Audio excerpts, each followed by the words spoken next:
Selamat pagi, saudara. Live Breaking News pagi hari ini menjumpai Anda dan saya akan mengajak Anda untuk melihat prosesi jelang pernikahan dari putra Presiden Joko Widodo, Kaisang Pangarep, dan dengan sang calon istri Erina Gudono.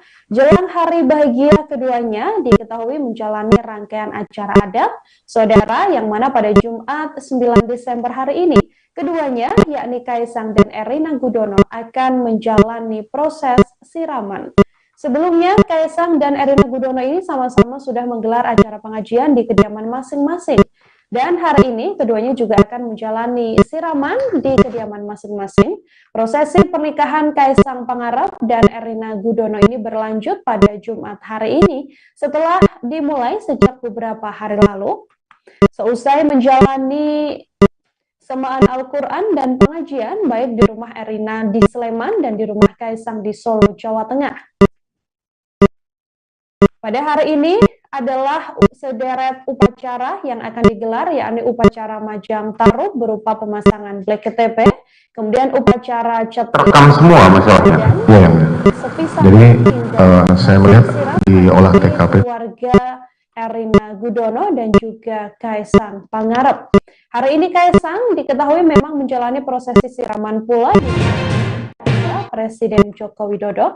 Seperti yang Anda lihat di layar ini, saudara, ini adalah visual terkini yang kami tampilkan dari kediaman Kaisang di Solo, Jawa Tengah, kemudian dari Sleman, Yogyakarta, disiarkan langsung dari kediaman Erina Gudono, yang mana kedua calon pengantin ini sama-sama sedang menjalani prosesi siraman jelang pernikahan. Keluarga Erina Gudono bisa kami informasikan hari ini menggelar upacara Majang Taruh atau menghias taruh yang diikuti oleh saudara kandung Erina. Saudara kandungnya nantinya juga akan memasang blek KTP beserta padi dan sajen bucalan di tempat yang telah disediakan. Pemasangan blek KTP di kediaman keluarga Erina Gudono ini menjadi simbol dari penyucian lokasi. Selain itu, blek KTP ini juga memiliki makna untuk tolak bala. Dengan adanya blek KTP diharapkan sepanjang upacara pernikahan bisa berjalan lancar dan terhindar dari hal-hal jahat. Hal ini juga sebagai pertanda bahwa di rumah tersebut sedang ada hajatan besar. Setelah itu, upacara selanjutnya yang akan digelar adalah Ceti Geni Adang Sepisanan.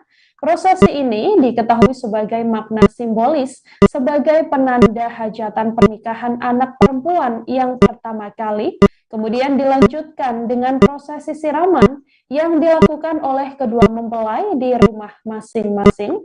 Prosesi siraman Erina ini diikuti oleh Permaisuri Sri Sultan Hamengkubuwono X, Gusti Kanjeng Ratu atau GKR Hemas, bersama istri Wakil Gubernur Daerah Istimewa Yogyakarta, Gusti Kanjeng Bedara Raden Ayu Adipati Paku Alam 10, yang mana malam harinya akan dilanjutkan dengan proses midodareni, yang mana menurut adat Jawa, calon mempelai pria dalam hal ini Kaisang harus menyambangi rumah calon mempelai perempuan alias Erina Gudono sambil membawa seserahan. Kedatangan calon mempelai pria atau Kaisang ini tidak akan bertemu dengan calon mempelai perempuan secara langsung. Biasanya dalam adat ini, calon mempelai pria akan menemui perwakilan dari keluarga calon mempelai perempuan.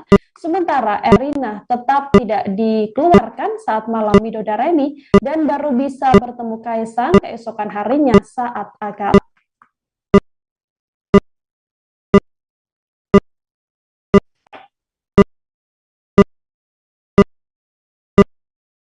Bali katanya. Ya sudah mah kalau begitu.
Timur Kendal Solo. Aman Pak Gus. Aman terkendali. Ya.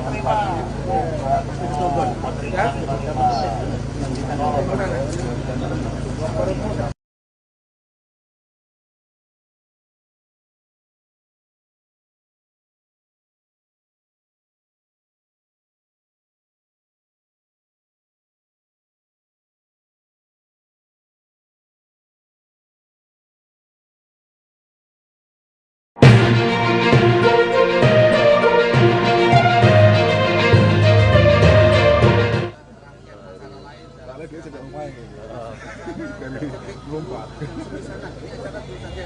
Yang sangat menarik karena ini adalah acara yang menunjukkan bahwa Erina adalah mantu atau anak perempuan pertama yang dinikahkan oleh Sandiaga Uno, dan ini nanti acaranya akan dilanjutkan dengan acara sungkeman dan siraman. Informasinya ada 7 sumber air yang dipakai untuk acara siraman ini, salah satunya di rumah Erina dan rumah Kaisang, kemudian dari saya dan sejumlah lokasi budaya di Jakarta. Selain itu nanti juga akan ada BKR Mas yang akan orang siraman, kemudian dari Pak Kapolri nanti juga orang siraman dan kami dari Erina dan ketika acara siraman akan tidak boleh diteruskan ada acara yang menarik lagi yaitu dari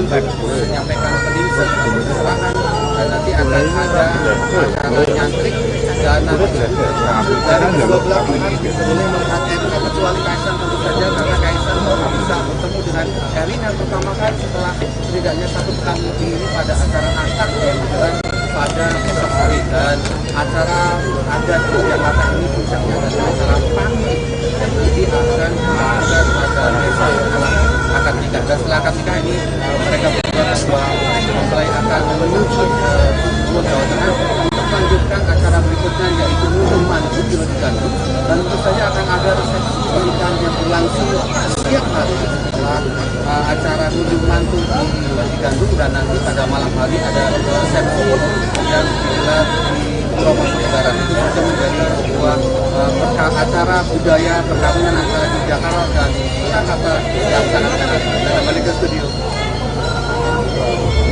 Saya di sektor ini, di sektor ini.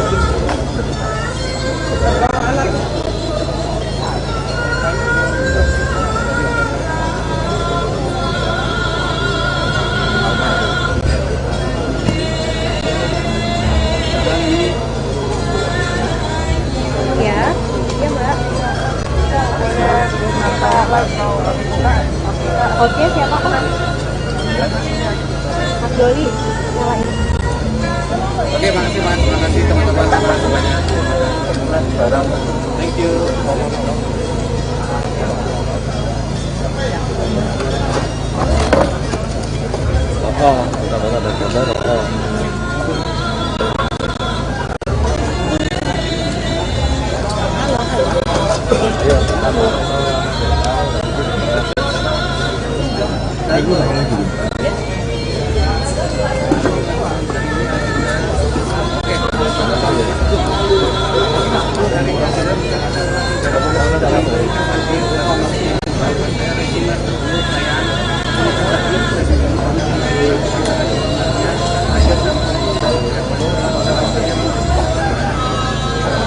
Halo.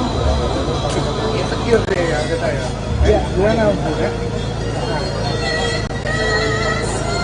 Anissa cantik sekali. Ini kok belum laku ya. Kameramennya jalan. Jadi satu kali ini Ada jadwal yang bersama. Tunggu ya, nanti undangannya ya. Ojo kondisi. Halo, halo Mbak. Hostnya siapa Kak? Deket. Kenapa? Orang lainnya itu kondisinya ini Mbak. Dia nggak tahu. Udah, teleponin. Live 05 ya Mbak? Nafsunya itu ada dua-duanya nggak bisa. Karena yang satu juga acara di sini. Aku madir.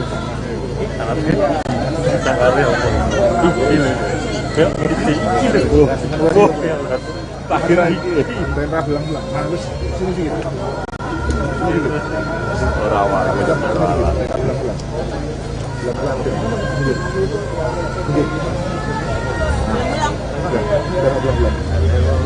Mas boleh ambil tisu nggak? Dikasih kucing.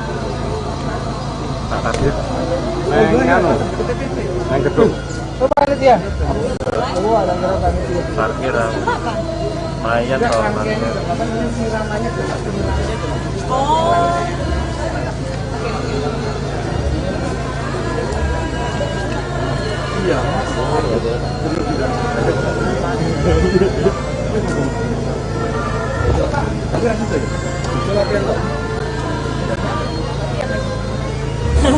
Latihan ya. Gua baru latihan dan kita ntar diajak bareng ke sana. Yes, ya. Harusnya. Sini ya. Mbak, boleh telepon Mas Fadoli lagi?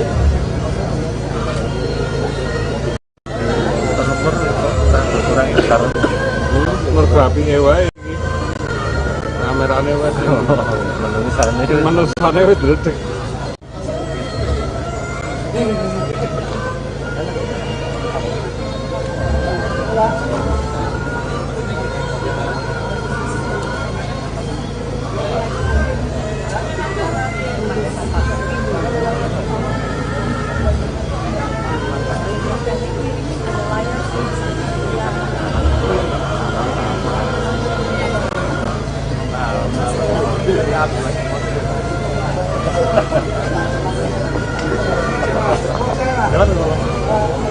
Nggak apa-apa, nggak apa-apa. Khusus Mas Abri nggak apa-apa. Yoi.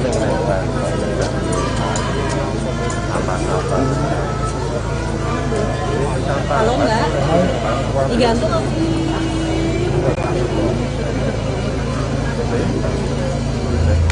Tapi saya apa juga? Kemper. Berapa motor itu?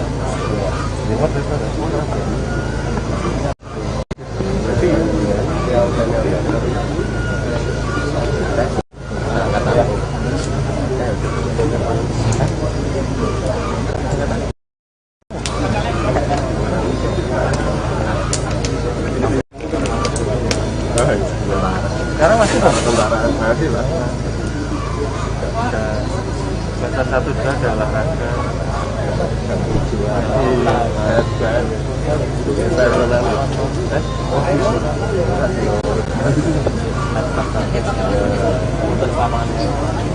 Macam-macam. Apa?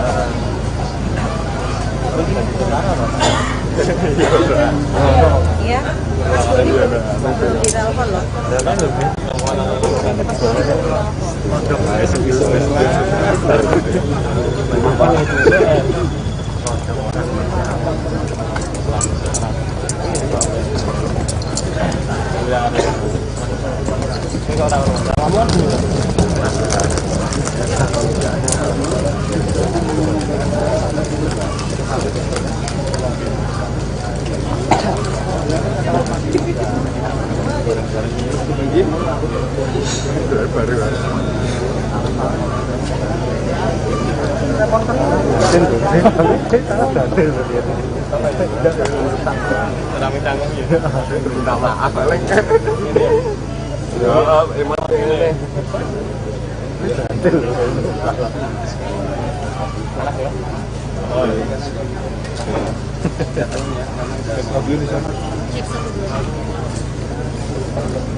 Ya, oke, Mbak, gimana?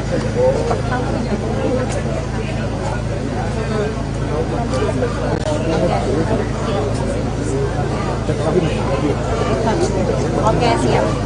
Oke, siap. Oke.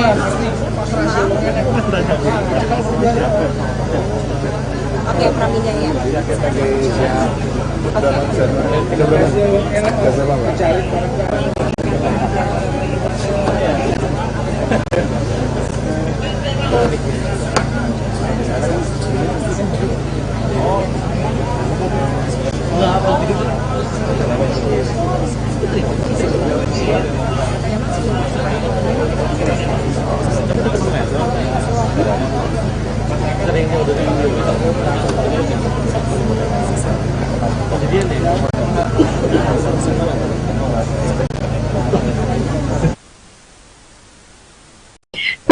Baik, kita sudah tersambung dengan wartawan kami dari Tribun Solo. Ada Adi di sana yang akan memberikan informasi terkini terkait siraman yang dilaksanakan di kediaman Presiden Joko Widodo. Adi, silakan dengan laporan Anda.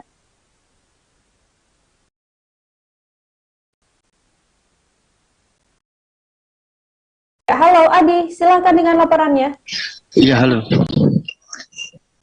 Ya, baik, rekan Nila. Ya, silakan Adi untuk kondisi terkini di Ya, acara siraman. untuk saat, halo? Ya. Putus ya, Banu? Ya, untuk acara siraman yang dilaksanakan hari ini seperti apa? Halo? Sudah berjalannya, Adi?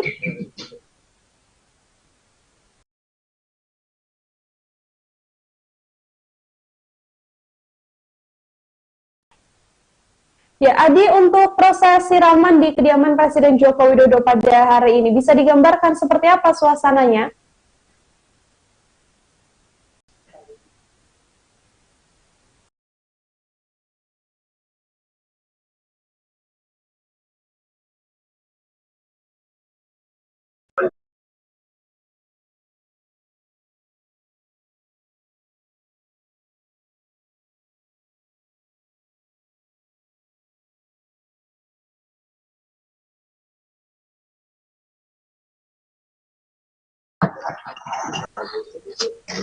Ya, saudara, saya sudah tersambung dengan wartawan dari Tribun Solo. Ada Adi di sana, sudah berada di kediaman Presiden Joko Widodo.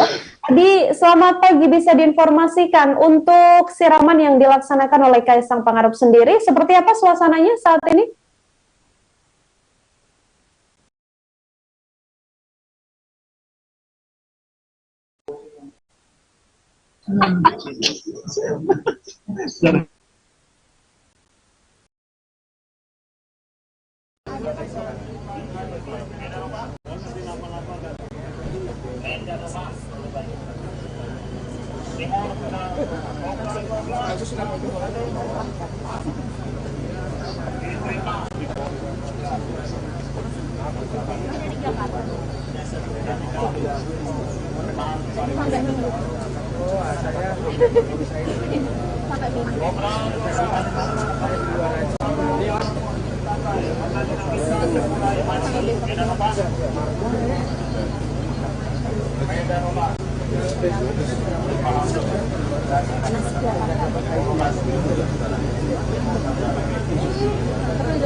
Operasi 13 agar arah timur selalu dalam waktu santai dengan dinamika dimulai hari dulu.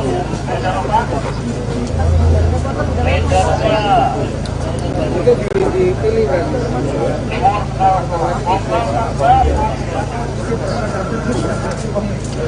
Ganteng ya. Syaratnya ganteng lah.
Hello, good afternoon Tribuners. Welcome back with me Kusnala Shaifa in Indonesia News of Tribun Lampung. We will present you an updating and interesting information from every place in Indonesia. And here the complete news. The first news is the Karawang region Setroik was pelted with the stones and the firecrackers. The Karawang region Klensas Nur Kadiana was pelted with the stones and firecrackers while participating in the effort to reconstruct Rengas Dengklok market traders not Rengas Dengklok village, Rengas Dengklok district Karawang on Wednesday 7 December 2022. However, with the reaches, the market are still pelted with the stone crackers by the trader and the members of the community organization. Based on monitoring tribunbekasi.com, the regions enters with the support with the state's police and the military office. Initially a process and the trader, however, we didn't take long for the with the RV when they're throwing stones and firecrackers. Until finally that the traders and the 5 business group with the motor crowd returned home and the risk has started to return to normal. The flow of officials that the temporary closed can now be passed by the vaccine. Even though the can still strike riders, stone, scarred the train, and also brought trace and still burning. Until now, the trees-based explanation from the region of the Karawang, Selisia Nura Diana regarding this incident. It is known the government of the Karawang region plans to record and the morning traders from the Rengas Dengklok market in the Proklamasi market. This is because the market is allowed owned by the PTKI and the location will be put a green open space and apart from the people of Rengas Dengklok. However, 3 relocation attempts at the Violet, Regional Secretary of the Karawang Asep Jamhuri said, today, relocation effort have begun. This is based on the result of the relocation meeting held at Elementary and Regional Leadership Communication Forum on Wednesday, December 7, 2022.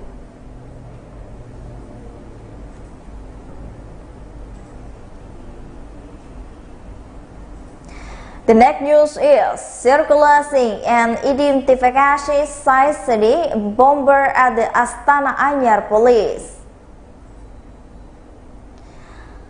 After the ISIS bombing at the Astana Anyar police headquarters on Wednesday, December 7, 2020 shocked the community. The incident suspended perpetrators at the ISIS bombing at the Astana Anyar police.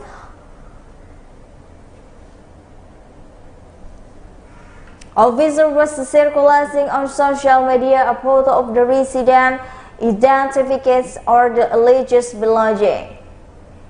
To the circulations bomber was apparent on social media. ID card was supposed to say that Nam and Nurdin was born in the Garut, West Java, live in Kiran Chodong, Bandung. The status of the man private employed at the married. However, the police could not confirm whether the identified ISIS bomber at the Astana Anyar police was correct. It is currently verifying information circulating on social media, so that the people ask not to believe in information circulating on social media without verification data from the police. For information that is circulating on social media was advised the public not to believe it because the data must be verified with exciting fact. Ibrahim praised that the party will be provided for more information after verifying the data in the file. We will provide information after verifying the data. Previously, as a report quotes from the tribunjabar.com, the Astana Anyar police Bandung City was the target of the bomb terror carried out by the unknown person. The incident occurred at around 8 p.m. when the members of the sector police were holding a monitoring call at the Astana Anyar. Astana Anyar police were holding a call and men entered the police station brandishing a sharp weapon, broke and through the lineups. Member Dojdi and three was explanation that the perpetrators create a boom suspense such as bombing. The perpetrator said he cooperates and Bandung in the Aswin Sipayung.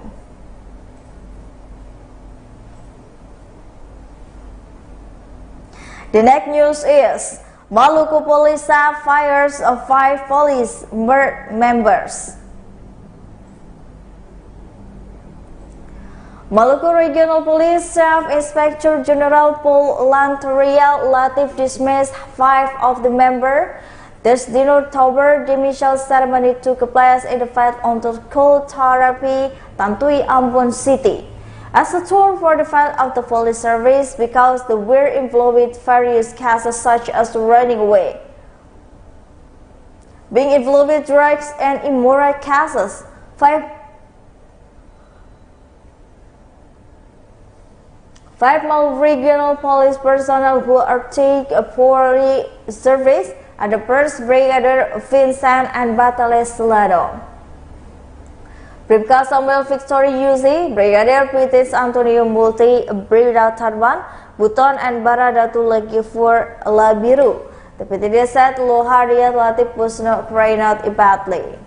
As the current told the bandits and process until PDH decision is issued volley times, Inspector General of the Police Lantaran Latif Darus Maluku Police, its 5-3rd tour is now the member.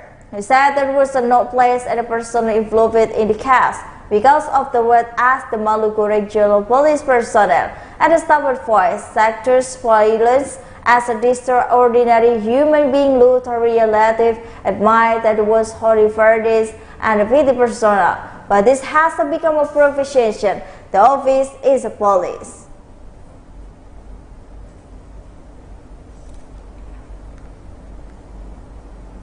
The next news is feeling the Edward Kesak, hundreds of the students in Sukabumi panic ran out in the class.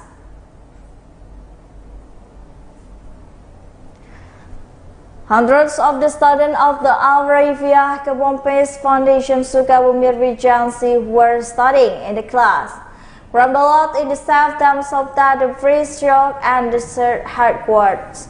Not only school students, residents also ran out in the house while carrying small children. The shock after 5.8 meters headquarters, which is occurred at around 7 p.m., was so very closely felt the resident of the Sukabumi. One of the teachers at the Milhada Ula Vacation School at the Alfaya Foundation, Dina Briazita, the which had felt headquarters is badly saved herself, including of the students who were studying from to junior high school. Lepas target, TribunJawa.com, the circus scored at the large thesis was about half the causes panic.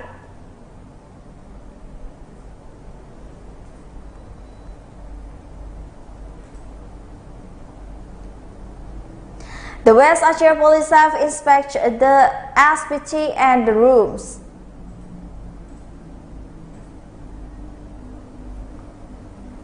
In order to minimize the current of the violation by the member of National Police while on duty, West Aceh Police Staff Adjutant Commissioner Panji Santoso Wednesday met the Gorgeous Inspector as placed at the work such as space security in the room.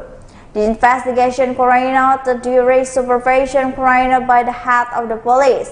It is ensures public service are staff from the in the cash-burden community so that the replace afford the public police service in the interest. The inspection activity in the stage room we are carrying out in the checkers first-hand public service in order to create previous police public service, said the West Aceh Police Adjutant Commissioner Police Panji Santoso. The first tourist check and the carrying out in the sadly seems reading of the officer of providing service to the community so that the people of the West Aceh could be served well.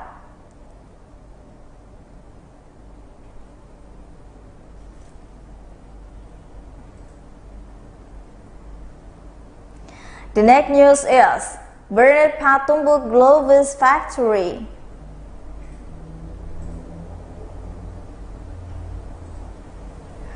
The surveillance lab at the glove factory of the PT Universal Gloves Thursday night at around 20 each end of Devian Street, Patumbak on Wednesday night caused a panic amongst local residents. Dozens of residents who the source of the explainable location of the day also managed to several values away and the home had directly adjacent. One of the division, Zuwaida, admitted that was of Yashal, where the door of the Susi read burning right from the him. The factory of the warehouse was on night and right his house at the two-time incident was white in the room. The risk was a pilot and headquarters leave the whole start possible. Monitoring can be it is the Universal Gloves warehouse. Location incident in the residential area. There was even a number of house and only 20 meters from the location bounding the factory mall.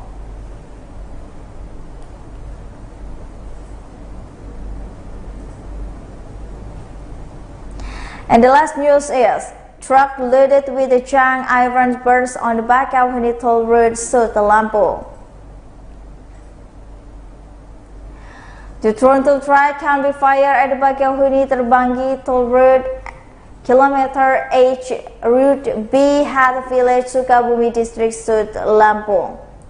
The bearing of the Nazan Trojan truck and the Trojan Sumatra toll route in the Fata Village, Bakauheni district, south Lampung, occurred by the Thursday at around 5 a.m. The national track in the fire Trans Sumatra toll road in Hatta Village, Bakauheni district, south Lampung, was load served metal from the Pamburuan, Canada, Jakarta, had a public unit sold to Lampung Police Adjutant Commissioner Geneva Yolanda said that this result at the explanation and statement was my green stock and the Resist Central Tangerang Pekanbaru, Riau Province was talking from the Bandar Lampung to Bakauheni. Hoping that the range at the driver can be solo and the Mars number. So continue that the Geneva that stopped his finance and such a route and the Geneva that is go to the public igniting with water mineral. And the five bigger burned front because the wet drone and the stand Geneva that is studly and said of the on a kilometer B to be graces.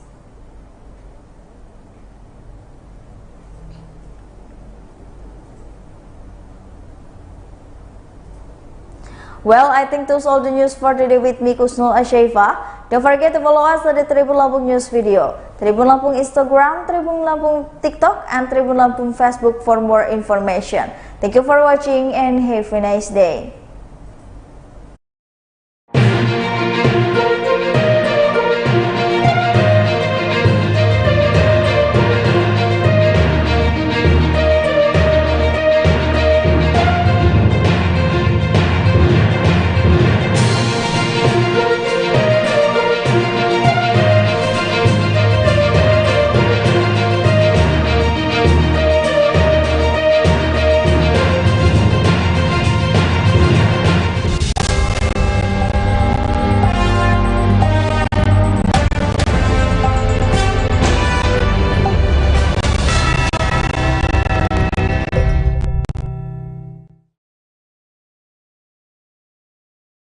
Selamat siang Tribuners, Anda sedang menyaksikan program Live Update Tribun News Siang edisi Jumat 9 Desember 2022.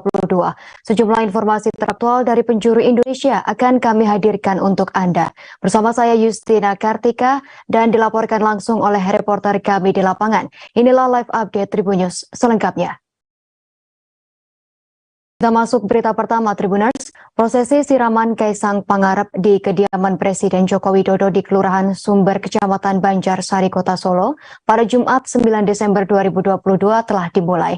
Prosesi tersebut diawali dengan Presiden Jokowi ditemani sang istri Iriana Jokowi dan Bobi Nasution serta Kahiyang Ayu melakukan prosesi pemasangan pisang di kanan dan kiri pintu masuk kediaman.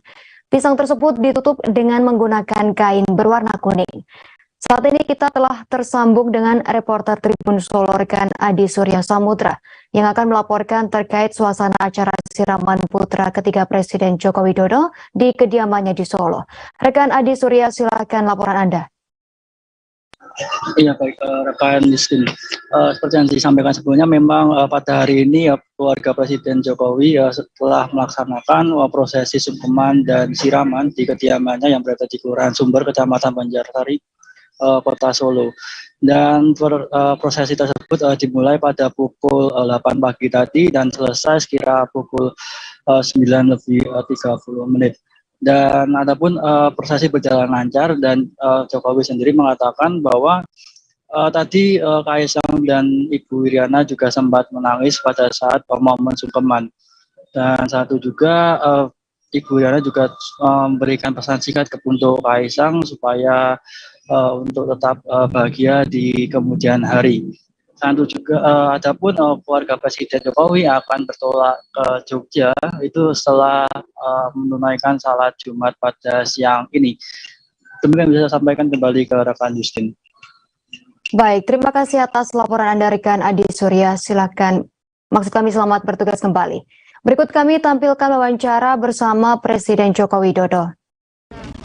Ya, alhamdulillah.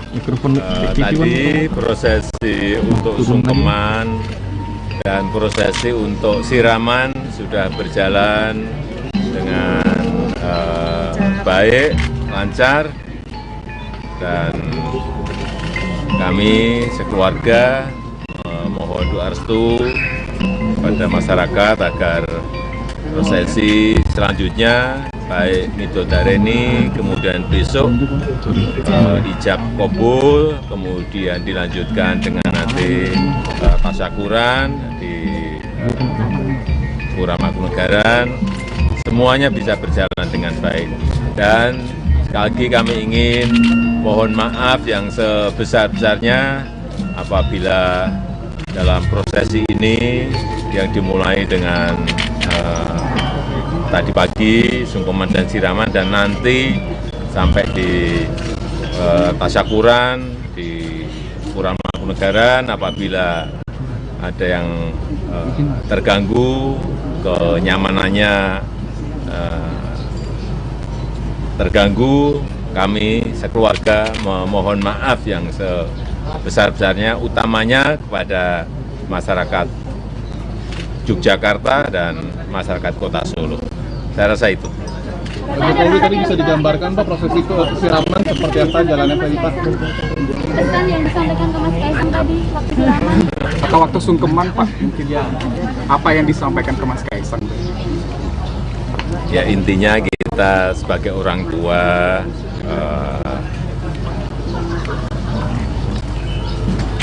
mengharapkan dan juga mendoakan agar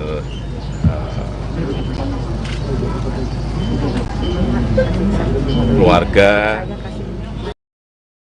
Wali Kota Solo Gibran Rakabuming Raka membeberkan 7 sumber air yang digunakan saat prosesi siraman sang adik Kaisang Pangarep. Sesuai dengan tradisi adat Jawa, air yang akan digunakan untuk siraman harus mengambil dari 7 sumber mata air.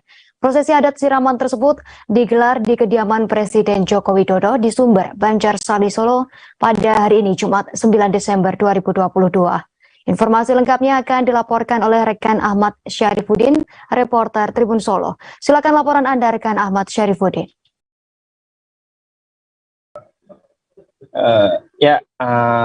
Tribuners, benar bahwa sesuai dengan tradisi adat Jawa, prosesi siraman diambil dari 7 sumber mata air. Sumber mata air tersebut diantaranya dari Masjid Agung, kemudian Masjid Al-Wusta Solo, Setelah itu juga di masjid di wilayah Pengging, kemudian ada juga dari rumah orang tua Jokowi di Boyolali. Selain itu juga ada mata air dari Keraton Kasunanan, Puro Mangkunegaran, dan di rumah kediaman keluarga Presiden di Sumber Banjarnegara. Begitu. Jadi dan yang melakukan prosesi siraman adalah yang sudah pernah mantu begitu. Jadi ini sesuai dengan tradisi adat Jawa. Jadi nanti tadi siraman dilakukan oleh saudara-saudara, yaitu mungkin Pak D dan Bude dari mempelai pria gitu. Dan siraman juga dilakukan sendiri-sendiri di kediaman masing-masing, termasuk di kediaman Presiden Joko Widodo di Sumber sebagai mempelai laki-laki, dan di Sleman untuk mempelai wanita. Begitu, rekan. Baik, terima kasih atas laporan Anda rekan Ahmad Syarifuddin dari Tribun Solo. Selamat bertugas kembali. Berikut kami tampilkan tayangan wawancara bersama Wali Kota Solo, Gibran Rakabuming Raka. Mana aja nanti? Augusto. Kita tunggu.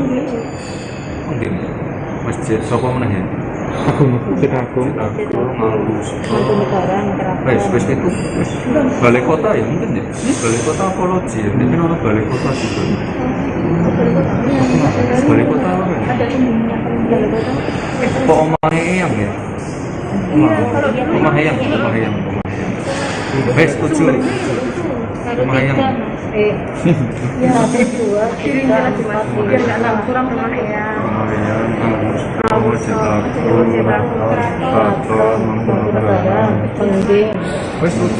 Pengging Barunang rumah eyang. Rumah eyang sama rumah sendiri. Rumah eyang dan rumah sendiri. Semua nggak ditemukan. Yang sudah pernah mantu. Yang sudah pernah mantu semua ya berarti. Saudara apa? Kakak wakil budi yang sudah pernah masuk. Oh, nggak boleh. Nanti dilihat aja. Kan nggak boleh. Oh iya, di people. Nanti kita share.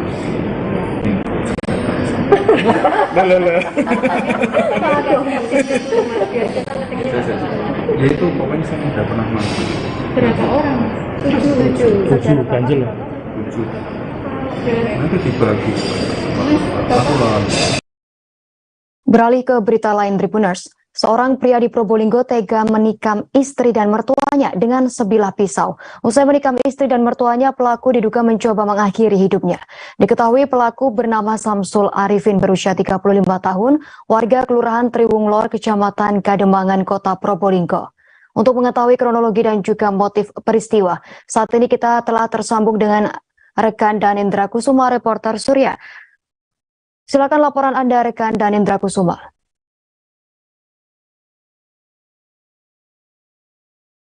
Benar, kasus penikaman di Probolinggo terjadi atau dipicu karena persoalan rumah tangga antara pelaku dengan istrinya.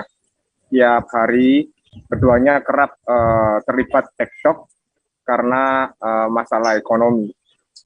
Karenanya sang istri melaporkan atau mengadu kepada orang tuanya dan diminta oleh orang tuanya untuk pulang ke rumah yang berada di Kabupaten Probolinggo. Selama 2 minggu sang istri tetap menetap di rumah ibunya. Setelahnya sang suami mencari keberadaan sang istri di rumah ibunya. Dari situlah peristiwa berdarah terjadi. Karena sang istri menolak untuk kembali ke rumah sang suami dan meminta bercerai pada sang suami. Pelaku yang sudah membawa pisau dari rumah langsung menikamkan ke sejumlah bagian tubuh sang istri. Kemudian datang mertua pelaku yang tidak melerai, namun sang pelaku juga menikamkan pisau ke mertuanya. Setelah kejadian itu diduga pelaku berusaha untuk mengakhiri hidupnya dan berlari ke arah persawahan. Begitu, rekan Justina. Baik, terima kasih atas laporan Anda rekan Danendra Kusuma, reporter Surya. Selamat bertugas kembali. Berikut kami tampilkan wawancara bersama Kapolsek Sumber Asi Ibtu Agus Santoso dan Kepala Desa Banjarsari Muhammad Abdul Wahid. Warga ada perusuhan gitu. Ada bacokan. Untuk korbannya ada berapa orang ternyata?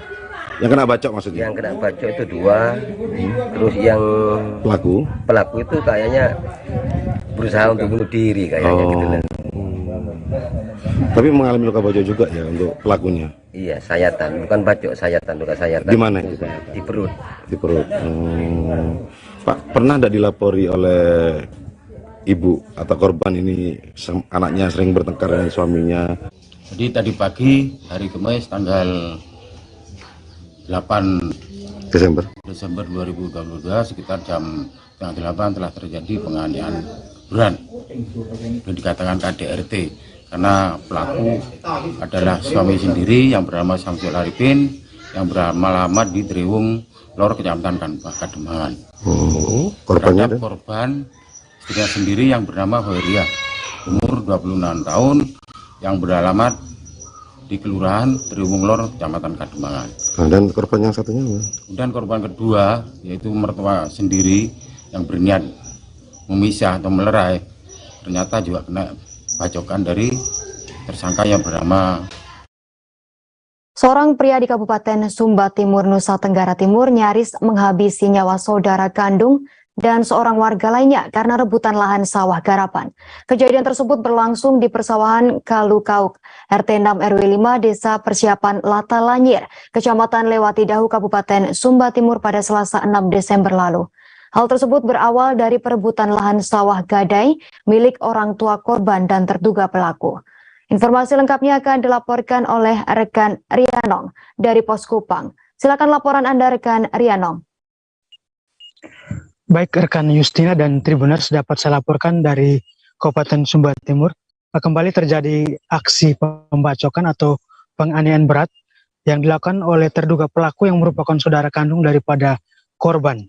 Terduga pelaku atas nama Semiun Kebahuki alias Bapayati, pria berumur 40 tahun, tega membacok saudaranya sendiri, yakni Markus Rihi Ngganggu alias, saya ulangi, Thomas Koparihi alias Bapak Nofri, umur 53 tahun, dan juga seorang tetangganya atas nama Markus Rihi Ngganggu alias Markus berumur 60 tahun. Kejadian tersebut menurut Kapolsek Lewa Ibda Muhammad Andi Fayed terjadi di lokasi persawahan Kalukauk di RT 6 RW 5 Desa Persiapan Lata Lanyir, Kecamatan Lewati Dahu, Sumba Timur pada Selasa tanggal 6 Desember pagi sekitar pukul 8. Saat itu menurut Kapolsek Lewa, pelaku atas nama Semiun Kebahuki yang saat itu sedang membersihkan sawah tidak terima ketika saudaranya yakni Thomas Koparihi alias Bapak Nofri yang menjadi korban datang dan menegur dirinya karena lokasi sawah itu dikerjakan oleh dirinya. Sebelumnya sawah garapan tersebut ketika orang tua mereka masih hidup digarap oleh korban, dan ketika orang tuanya meninggal pelaku menggarap sawah tersebut dan bersikukuh untuk menggarap sendiri. Dalam peristiwa tersebut, pelaku Semiun Kebahuki alias Bapayati membacokkan korban dengan parang yang mengakibatkan luka-luka di bagian tangan, di bagian kaki, punggung, serta kepala. Akibat luka-luka yang sangat naas tersebut, korban akhirnya jatuh, dan karena melihat korban terjatuh, salah satu tetangga yaitu Markus Rihi Ngganggu yang tidak jauh dari lokasi datang dan mencoba melerai. Namun naas, Markus juga ikut dibacok oleh terduga pelaku. Setelah membacok dua korban, terduga pelaku melarikan diri karena saat itu diteriaki oleh warga. Aparat kepolisian dari Polsek Lewa yang mendapat informasi dan laporan datang ke TKP dan kemudian membawa 2 korban ke Puskesmas Lewa dan kemudian melakukan pengajaran terhadap terduga pelaku. Tidak sampai dengan 2 jam, terduga pelaku berhasil diamankan di kediamannya dan saat itu terduga pelaku tidak melakukan perlawanan. Dari pelaku, pihak kepolisian juga menyita barang bukti berupa parang yang digunakan pelaku untuk membacok korban. Demikian rekan Justina. Baik, terima kasih atas laporan Anda rekan Rianong dari Pos Kupang. Selamat bertugas kembali. Balita berusia 3 tahun meninggal dunia usai tertabrak mobil di area wisata pantai Tanjung Pendam Belitung pada Rabu 6 Desember 2022 sore. Balita tersebut diduga terjatuh dari saat dibonceng ayahnya dan tiba-tiba terlindas mobil yang melaju dari arah belakang. Saat ini kasus tersebut sedang ditangani Satreskrim Polres Belitung dan supir mobil sudah diamankan. Informasi lengkapnya akan dilaporkan oleh rekan Dede Suhendar, reporter Pos Belitung. Silakan laporan Anda, rekan Dede Suhendar. Ya, baik Justina dan Tribuners, bisa kami sampaikan seorang balita berusia 3 tahun dikabarkan meninggal dunia akibat terlibat kecelakaan di area pantai wisata Tanjung Pendam, Kabupaten Belitung pada hari Rabu tanggal 7 Desember 2022 sore lalu.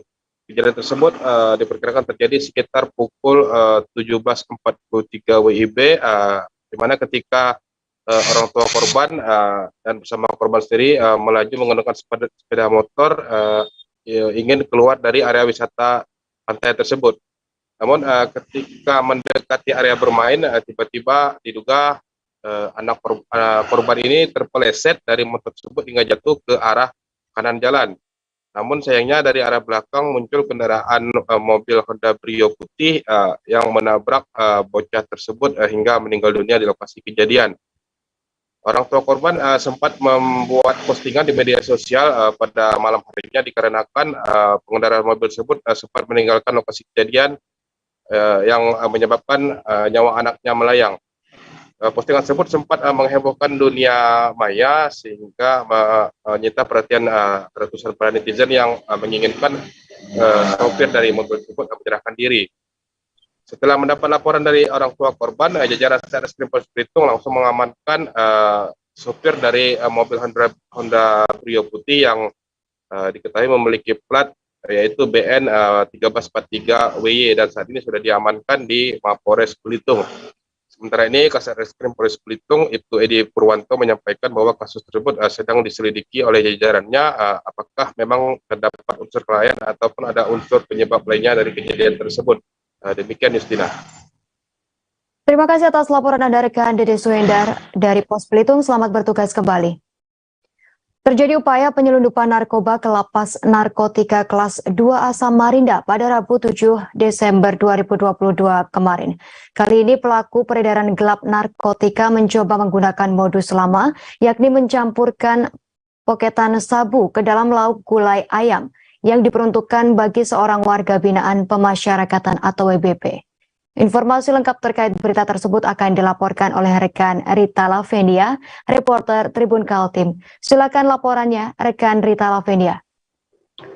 Iya, selamat siang rekan Justina dan Tribuners dimanapun Anda berada. Ya, untuk diketahui upaya penyelundupan ini terjadi pada jam kunjungan siang sekitar pukul 11.00 waktu Indonesia Tengah pada Rabu 7 Desember 2022 lalu. Dalam hal ini, petugas mengamankan pengunjung berinisial AS berusia 20 tahun yang saat itu membawa lauk pauk berupa gulai ayam yang diperuntukkan bagi salah seorang warga binaan pemasyarakatan atau WBP lapas narkotika yang berada di Jalan Bayur, Kecamatan Samarinda Utara tersebut. Adapun kronologis pengungkapan ini seperti biasa, sebelum diserahkan kepada WBP, setiap makanan titipan harus diperiksa dulu, Justina. Pastinya sesuai SOP yang telah dipertahankan untuk mempertahankan kebersihan dari makanan itu sendiri. Awalnya memang tidak ada hal yang mencurigakan saat kuah gulai diaduk oleh petugas, tetapi saat pemeriksaan lebih detail, petugas melihat sesuatu yang terselip di balik potongan-potongan daging ayam tersebut. Nah, ketika dibuka ternyata sebuah bungkusan diduga sabu ditemukan di dalam potongan itu. Petugas pun melakukan pemeriksaan menggunakan alat khusus dan benar bungkusan tersebut merupakan sabu. Tidak hanya satu, tetapi ada 3 poket sabu seberat 5 gram bruto yang ditemukan petugas lapas dalam potongan daging ayam tersebut. Saat ini pelaku beserta barang bukti sudah diserahkan kepada Satres Narkoba Polresta Samarinda untuk penyelidikan lebih lanjut apakah yang membawa ini adalah kurir ataupun pengedar itu sendiri yang bekerja sama dengan WBP dalam lapas. Namun informasi teranyar sendiri saat kita konfirmasi kembali ke Lapas Narkotika Samarinda, Hidayat mengatakan bahwa saat ditanya setiap WBP yang ditujukan itu mengelak dan mengaku tidak mengenali siapa yang mengantar makanan-makanan tersebut. Demikian Justina dan Tribuners. Baik, terima kasih atas laporan Anda rekan Rita Lavendia dari Tribun Kaltim. Selamat bertugas kembali. Beralih ke berita selanjutnya, Tribuners. Partai Persatuan Pembangunan atau PPP memutuskan mencopot Bupati Bangkalan R. Abdul Latif Amin Imron atau relatif dari posisi Ketua Dewan Pimpinan Cabang Bangkalan. Bahkan relatif terancam dipecat jika terbukti bersalah atas dugaan lelang jabatan yang saat ini ditangani Komisi Pemberantasan Korupsi. Menanggapi hal tersebut, Ketua DPP PPP Ahmad Baidowi mengatakan perkara yang tengah dihadapi relatif tak ada kaitan dengan partainya. Baidowi mengungkapkan partainya telah mengambil sikap tegas kepada relatif yang juga Ketua DPC Bangkalan. Informasi lengkap terkait berita tersebut akan dilaporkan oleh rekan Yusron Naufal Putra, reporter Tribun Jatim. Silakan laporan Anda. Ya, selamat siang Justina dan Tribuners. Ya, Partai Persatuan Pembangunan atau P3 memang secara memastikan status Bupati Bangkalan R. Abdul Latif Amin Imron dari posisi sebagai Ketua DPC P3 Kabupaten Bangkalan sementara dinonaktifkan setelah KPK resmi mengumumkan sebagai kasus tersangka dalam kasus dugaan suap lelang jabatan. Nah, kepastian ini kemarin disampaikan oleh Ketua DPP P3 Ahmad Baidowi saat mengomentari terkait kasus relatif yang saat ini ditangani oleh KPK. Sebetulnya sinyal penonaktifan relatif sebagai Ketua DPC P3 Bangkalan ini sebenarnya sudah terungkap sejak beberapa waktu lalu, terutama saat status Bupati Bangkalan sebagai tersangka terungkap ke publik, namun memang belum disampaikan secara resmi kepada publik oleh KPK. Ya, menurut Baidowi atau Awi bahwa dalam mekanisme partai atau ADART bahwa siapapun yang tersandung kasus semacam itu memang harus dinonaktifkan sementara dari struktural partai. Sementara DPP P3 Jawa Timur saat dikonfirmasi mengatakan bahwa dalam waktu dekat akan segera menentukan siapa pengganti Abdul Latif Amin Imron atau relatif sebagai Ketua DPC P3 Bangkalan. Karena memang ini berkaitan dengan upaya partai untuk menyongsong pemilu 2024, maka P3 Jatim memastikan akan segera melakukan konsolidasi, kemudian menentukan siapa pengganti sementara relatif di posisi Ketua DPC P3 Bangkalan. Sementara itu, Justina dan Tribuners. Terima kasih atas laporan Anda rekan Yusron Naufal Putra, reporter Tribun Jatim. Selamat bertugas kembali. Kapolda Maluku Utara Irjen Pol Medi Siswoko mulai mengimbau kepada seluruh anggota di Polda hingga Polres maupun Polsek wilayah Malut untuk tetap meningkatkan kewaspadaan. Himbauan tersebut dikeluarkan setelah adanya insiden bom bunuh diri yang terjadi di Polsek Astana Anyar, Bandung, Jawa Barat sekira pukul 8:20 pada Rabu 7 Desember 2022. Himbauan ini sebagai langkah antisipasi segala kemungkinan yang terjadi. Informasi lengkapnya akan dilaporkan oleh rekan Randi Basri, reporter Tribun Ternate. Silakan laporan Anda rekan Randi Basri. Terima kasih rekan Justina di studio dan selamat sore. Memang dapat saya laporkan dari Ternate, Maluku Utara, di mana pasca insiden terjadinya bom bunuh diri di Polsek Astana Anyar, Bandung, Jawa Barat pada 7 Desember sekitar pukul 8:20 waktu Indonesia Barat. Dengan insiden tersebut, saat ini Polda Maluku Utara sendiri tengah mengeluarkan peringatan himbauan kewaspadaan terhadap seluruh anggota yang ada di wilayah hukum Polda Maluku Utara. Himbauan ini disampaikan langsung oleh Kapolda Maluku Utara, Irjen Pol Midi Susoko, melalui Kabid Humas Polda dirinya menyebut dengan adanya insiden tersebut saat ini Polda memberikan kewaspadaan terhadap anggota untuk melaksanakan tugas di lapangan nanti. Kewaspadaan itu disampaikan baik dari Polda Utara, Polres, dan hingga Polsek jajaran yang ada di wilayah Provinsi Maluku Utara. Dan himbauan ini disampaikan untuk mengingat di mana pelaksanaan tugas di lapangan kepada seluruh anggota Polda Maluku Utara untuk selalu meningkatkan kewaspadaan atas insiden terjadinya aksi bom bunuh diri di Polsek Astana Anyar, Bandung. Dan saat ini Polres Ternate juga berdasarkan pantauan Tribun Ternate memang kepada masyarakat yang memasuki wilayah Polres sendiri melewati sejumlah pemeriksaan yang begitu ekstra ketat baik di depan Polres Ternate sendiri. Dan saat ini juga kewaspadaan itu juga berlangsung di Polda Maluku Utara, di mana kepada masyarakat yang masuk harus melalui beberapa pemeriksaan yang ada di pintu masuk Polda Maluku Utara, dan ini juga berlangsung di seluruh Polres dan Polsek yang ada di wilayah hukum Provinsi Maluku Utara. Seperti itu ya kan rekan Justina di studio. Baik, terima kasih atas laporan Anda rekan Randi Basri dari Tribun Ternate. Selamat bertugas kembali. Wakil Bupati Serang Panji Tirtayasa memprediksi peningkatan arus lalu lintas di Kabupaten Serang terjadi menjelang Natal dan Tahun Baru 2023. Menurut Panji, peningkatan arus lalu lintas terjadi lantaran Kabupaten Serang merupakan daerah lintasan wisatawan untuk berlibur. Selain itu, banyaknya destinasi wisata di Kabupaten Serang juga menjadi pemicu peningkatan arus lalu lintas. Informasi lengkapnya akan dilaporkan oleh rekan Mil Daniati, reporter Tribun Banten. Silakan laporan Anda, rekan Mil Daniati.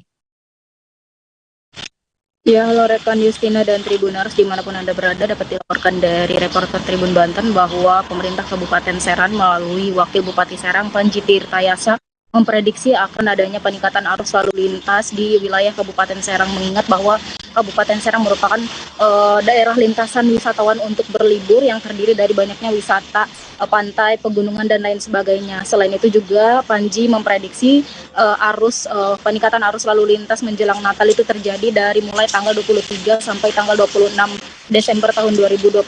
Sementara itu menjelang tahun baru kemungkinan terjadi peningkatan kendaraan dan arus lalu lintas diprediksi terjadi pada tanggal 29 Desember sampai 1 Januari 2023. Pihaknya juga menghimbau kepada aparat setempat untuk bergegas dan juga waspada terkait dengan adanya menjelang Natal dan Tahun Baru. Serta dia juga meminta bahwa pihak terkait untuk membuat posko-posko pengamanan untuk menjelang Natal dan Tahun Baru. Sekian rekan Justina yang dapat dilaporkan oleh reporter Tribun Banten. Kembali ke studio. Terima kasih atas laporan Anda rekan Mil Daniati dari Tribun Banten. Selamat bertugas kembali.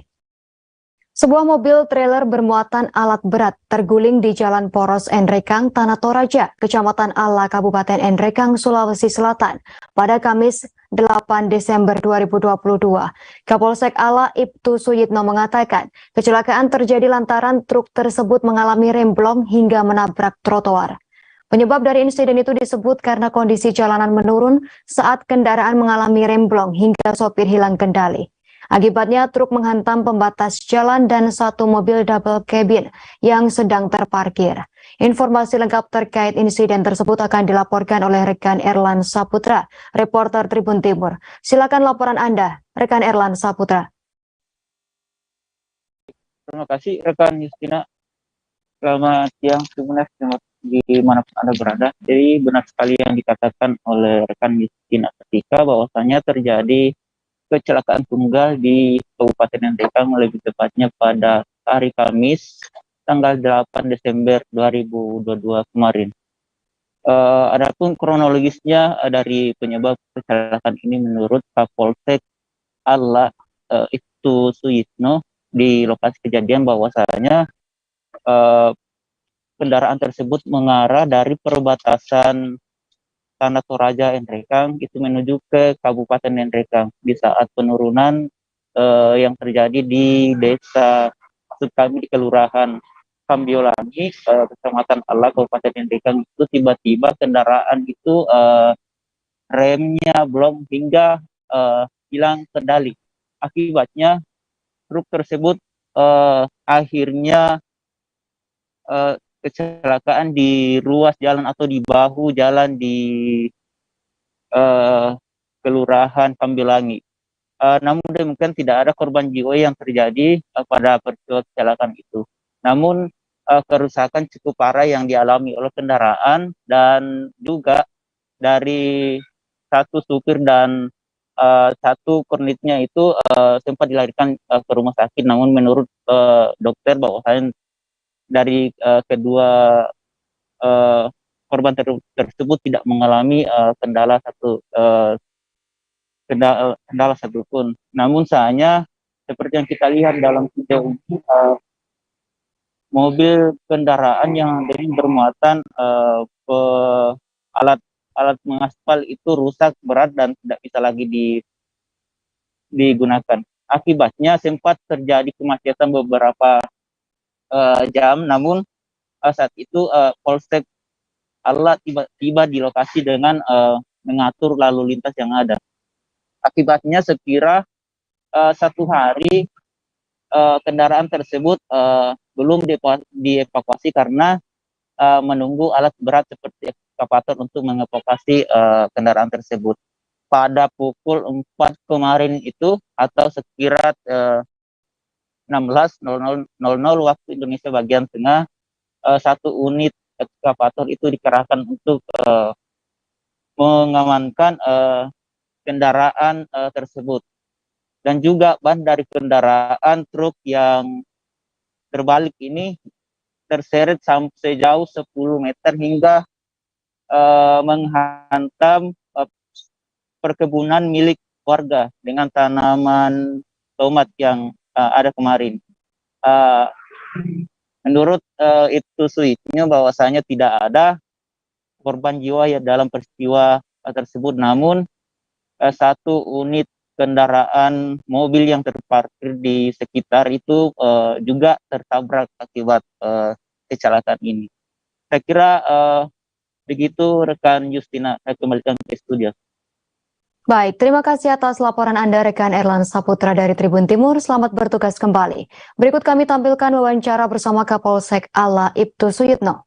Assalamualaikum warahmatullahi wabarakatuh. Mohon izin kebenaran melaporkan bahwa pada hari ini Kamis tanggal 8 Desember 2022, tepatnya pada pukul 06.00 WITA, telah terjadi laka lantas, yaitu mobil truk merek Dino yang mana arah dari batas Toraja menuju Kabupaten Nrekang. Jadi pada saat kendaraan berjalan, tiba-tiba kendaraan remnya blong, akhirnya terjadi laka lantas yang mengakibatkan mobil ini terbalik. Alhamdulillah kedua sopir dan kondektur masih dalam keadaan aman dan sehat, sehingga pada saat ini kami dari Polsek Allah melakukan langkah-langkah, yaitu melakukan pengaturan lalu lintas, sehingga sampai saat ini arus lalu lintas arah dari Tanah Toraja menuju Nrekang masih dalam keadaan aman, lancar, dan terkendali. Demikian kami laporkan situasi arus lalin pada saat ini. Wassalamualaikum warahmatullahi wabarakatuh. Satu unit truk bernomor polisi B9021 PDF yang mengangkut 5 ton udang faname terguling di Jalan Raya Desa Air Belo, Kecamatan Muntok, Kabupaten Bangka Barat, Provinsi Kepulauan Bangka Belitung pada Kamis 8 Desember 2022 sekira pukul 6:30 pagi waktu Indonesia Barat. Truk tersebut mengalami kecelakaan tunggal diduga mengelak sebuah kendaraan yang berada di depannya dengan berlawanan arah, sehingga mobil truk Suryanto berusia 50 tahun banting setir ke kiri dan terguling. Informasi lengkap terkait insiden tersebut akan dilaporkan oleh rekan Yuranda, reporter Bangka Pos. Silakan laporan Anda, rekan Yuranda. Ya, Yusnita dan Tribuners dimanapun Anda berada, pada hari kemarin, Kamis 8 Desember 2022, sekira pukul 06.30 pagi, sebuah mobil truk yang bermuatan 5 ton udang faname terguling di ruas jalan Bangka Pinang Mentok, tepatnya di Jalan Raya Desa Air Belo, Kecamatan Muntok, Kabupaten Bangka Barat, Provinsi Kepulauan Bangka Belitung. Mobil ini diduga mengelak mobil minibus yang melintas di depannya. Pada saat minibus itu mendahului motor yang ada di depannya, dan seketika sampainya di titik lokasi kejadian, kedua mobil ini mengelak hingga akhirnya truk yang bermuatan 5 ton udang faname ini terguling. Belum diketahui pasti penyebab mobil ini mengalami terguling, namun kondisi mobil yang mengangkut udang faname 5 ton ini mengalami ringsek dan muatan udang faname berhamburan di jalanan. Saat itu kondisi jalan langsung macet total, sehingga polisi langsung turun ke jalan untuk melakukan melerai kendaraan yang macet.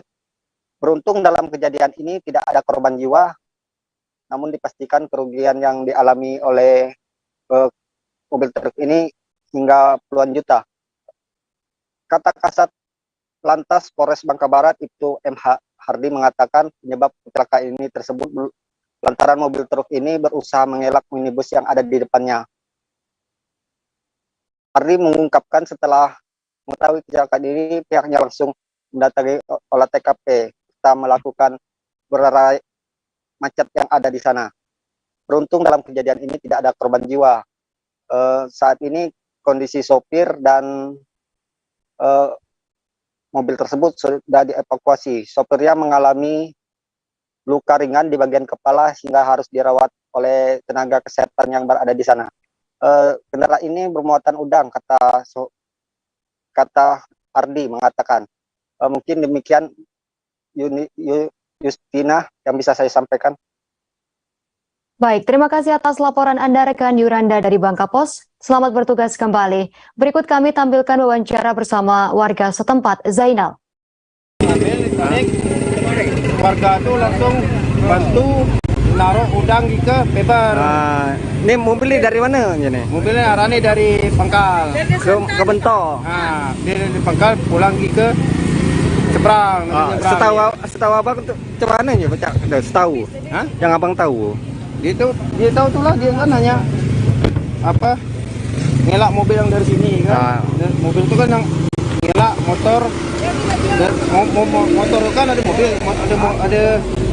ada motor kan di depan. Di depan. Ngelak. Mobil yang ini dari atas itu. Ngelak rupa. Ada mobil dari arah berlawanan. Arah berlawanan mobil tuh. Jadilah buang ke kiri, terguling. Itu dia.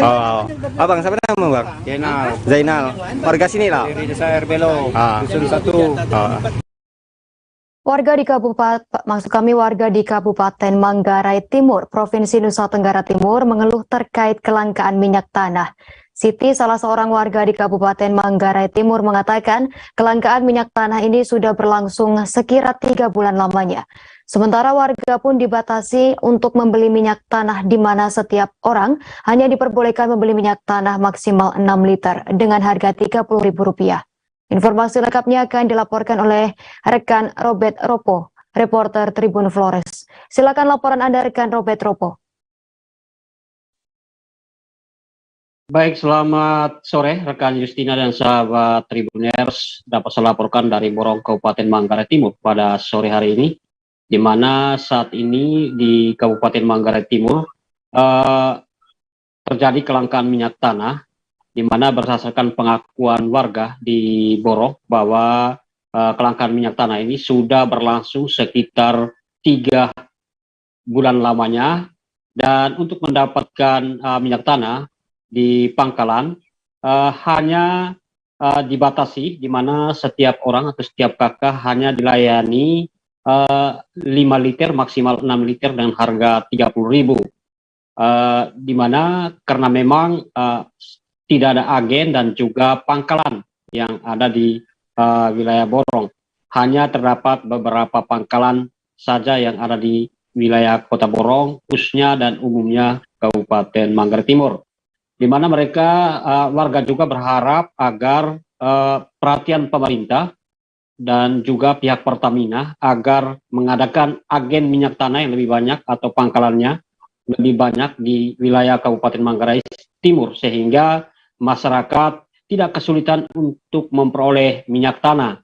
Sebab menurut masyarakat bahwa jika dengan kesulitan minyak tanah begini, sebagai masyarakat minyak tanah merupakan kebutuhan khusus untuk memasak maupun kebutuhan lainnya, mereka sangat kesulitan. Berdasarkan dari kelangkaan minyak tanah ini juga hasil konfirmasi tribunflores.com ke pemerintah daerah, di mana atas penjelasan dari asisten perekonomian dan pembangunan Setda Kabupaten Manggarai Timur, Fernando Slendo, menjelaskan bahwa untuk mengatasi kelangkaan ini, pemerintah daerah telah melakukan rapat bersama untuk mengantisipasi atau mengatasi terjadinya kelangkaan minyak tanah ini. Dan di mana dari hasil rapat tersebut, mereka telah melakukan, mulai melakukan kegiatan pasar murah, di mana kegiatan pasar murah ini khusus untuk sembako dan juga minyak tanah. Hal ini juga untuk mengantisipasi atau mencegah terjadinya inflasi di wilayah Kabupaten Manggarai Timur. Dan dari data yang disampaikan oleh Fernandus Lendo, bahwa kegiatan pasar murah, sembako dan minyak tanah ini sudah berlangsung 1 kali, di mana titik awalnya di wilayah Kota Komba, dan selanjutnya akan dilaksanakan di wilayah Ranamese, di Borong, dan juga di Kecamatan Lambeleda. Dan selanjutnya target mereka bisa dilaksanakan di beberapa tempat sampai dengan bulan Desember, akhir Desember 2022. Hal ini juga untuk mengantisipasi agar masyarakat bisa mendapatkan minyak tanah atau ketersediaan minyak tanah baik selama menyambut Hari Raya Natal dan Tahun Baru. Demikian Justina dan sahabat Tribuners, saya kembalikan ke studio. Terima kasih atas laporan Anda rekan Robert Ropo dari Tribun Flores. Selamat bertugas kembali. Yeye berusia 44 tahun yang merupakan oknum aparatur sipil negara di lingkungan pemerintah Kabupaten Ogan Komering Ulu, Provinsi Sumatera Selatan, ditahan karena mendanai bisnis mengecor BBM bersubsidi. Yeye ditahan petugas dari jajaran Polsek Batu Raja Timur, Polres Oku, Polda Sumsel, dan dipimpin langsung Kapolsek Batu Raja Timur AKP Hamid dan Kanit Res Ibda Yemdra Abrizal bersama anggotanya. Informasi lengkap akan dilaporkan oleh rekan Leni Juwita, reporter Sriwijaya Pos. Silakan laporan Anda rekan Leni Juwita.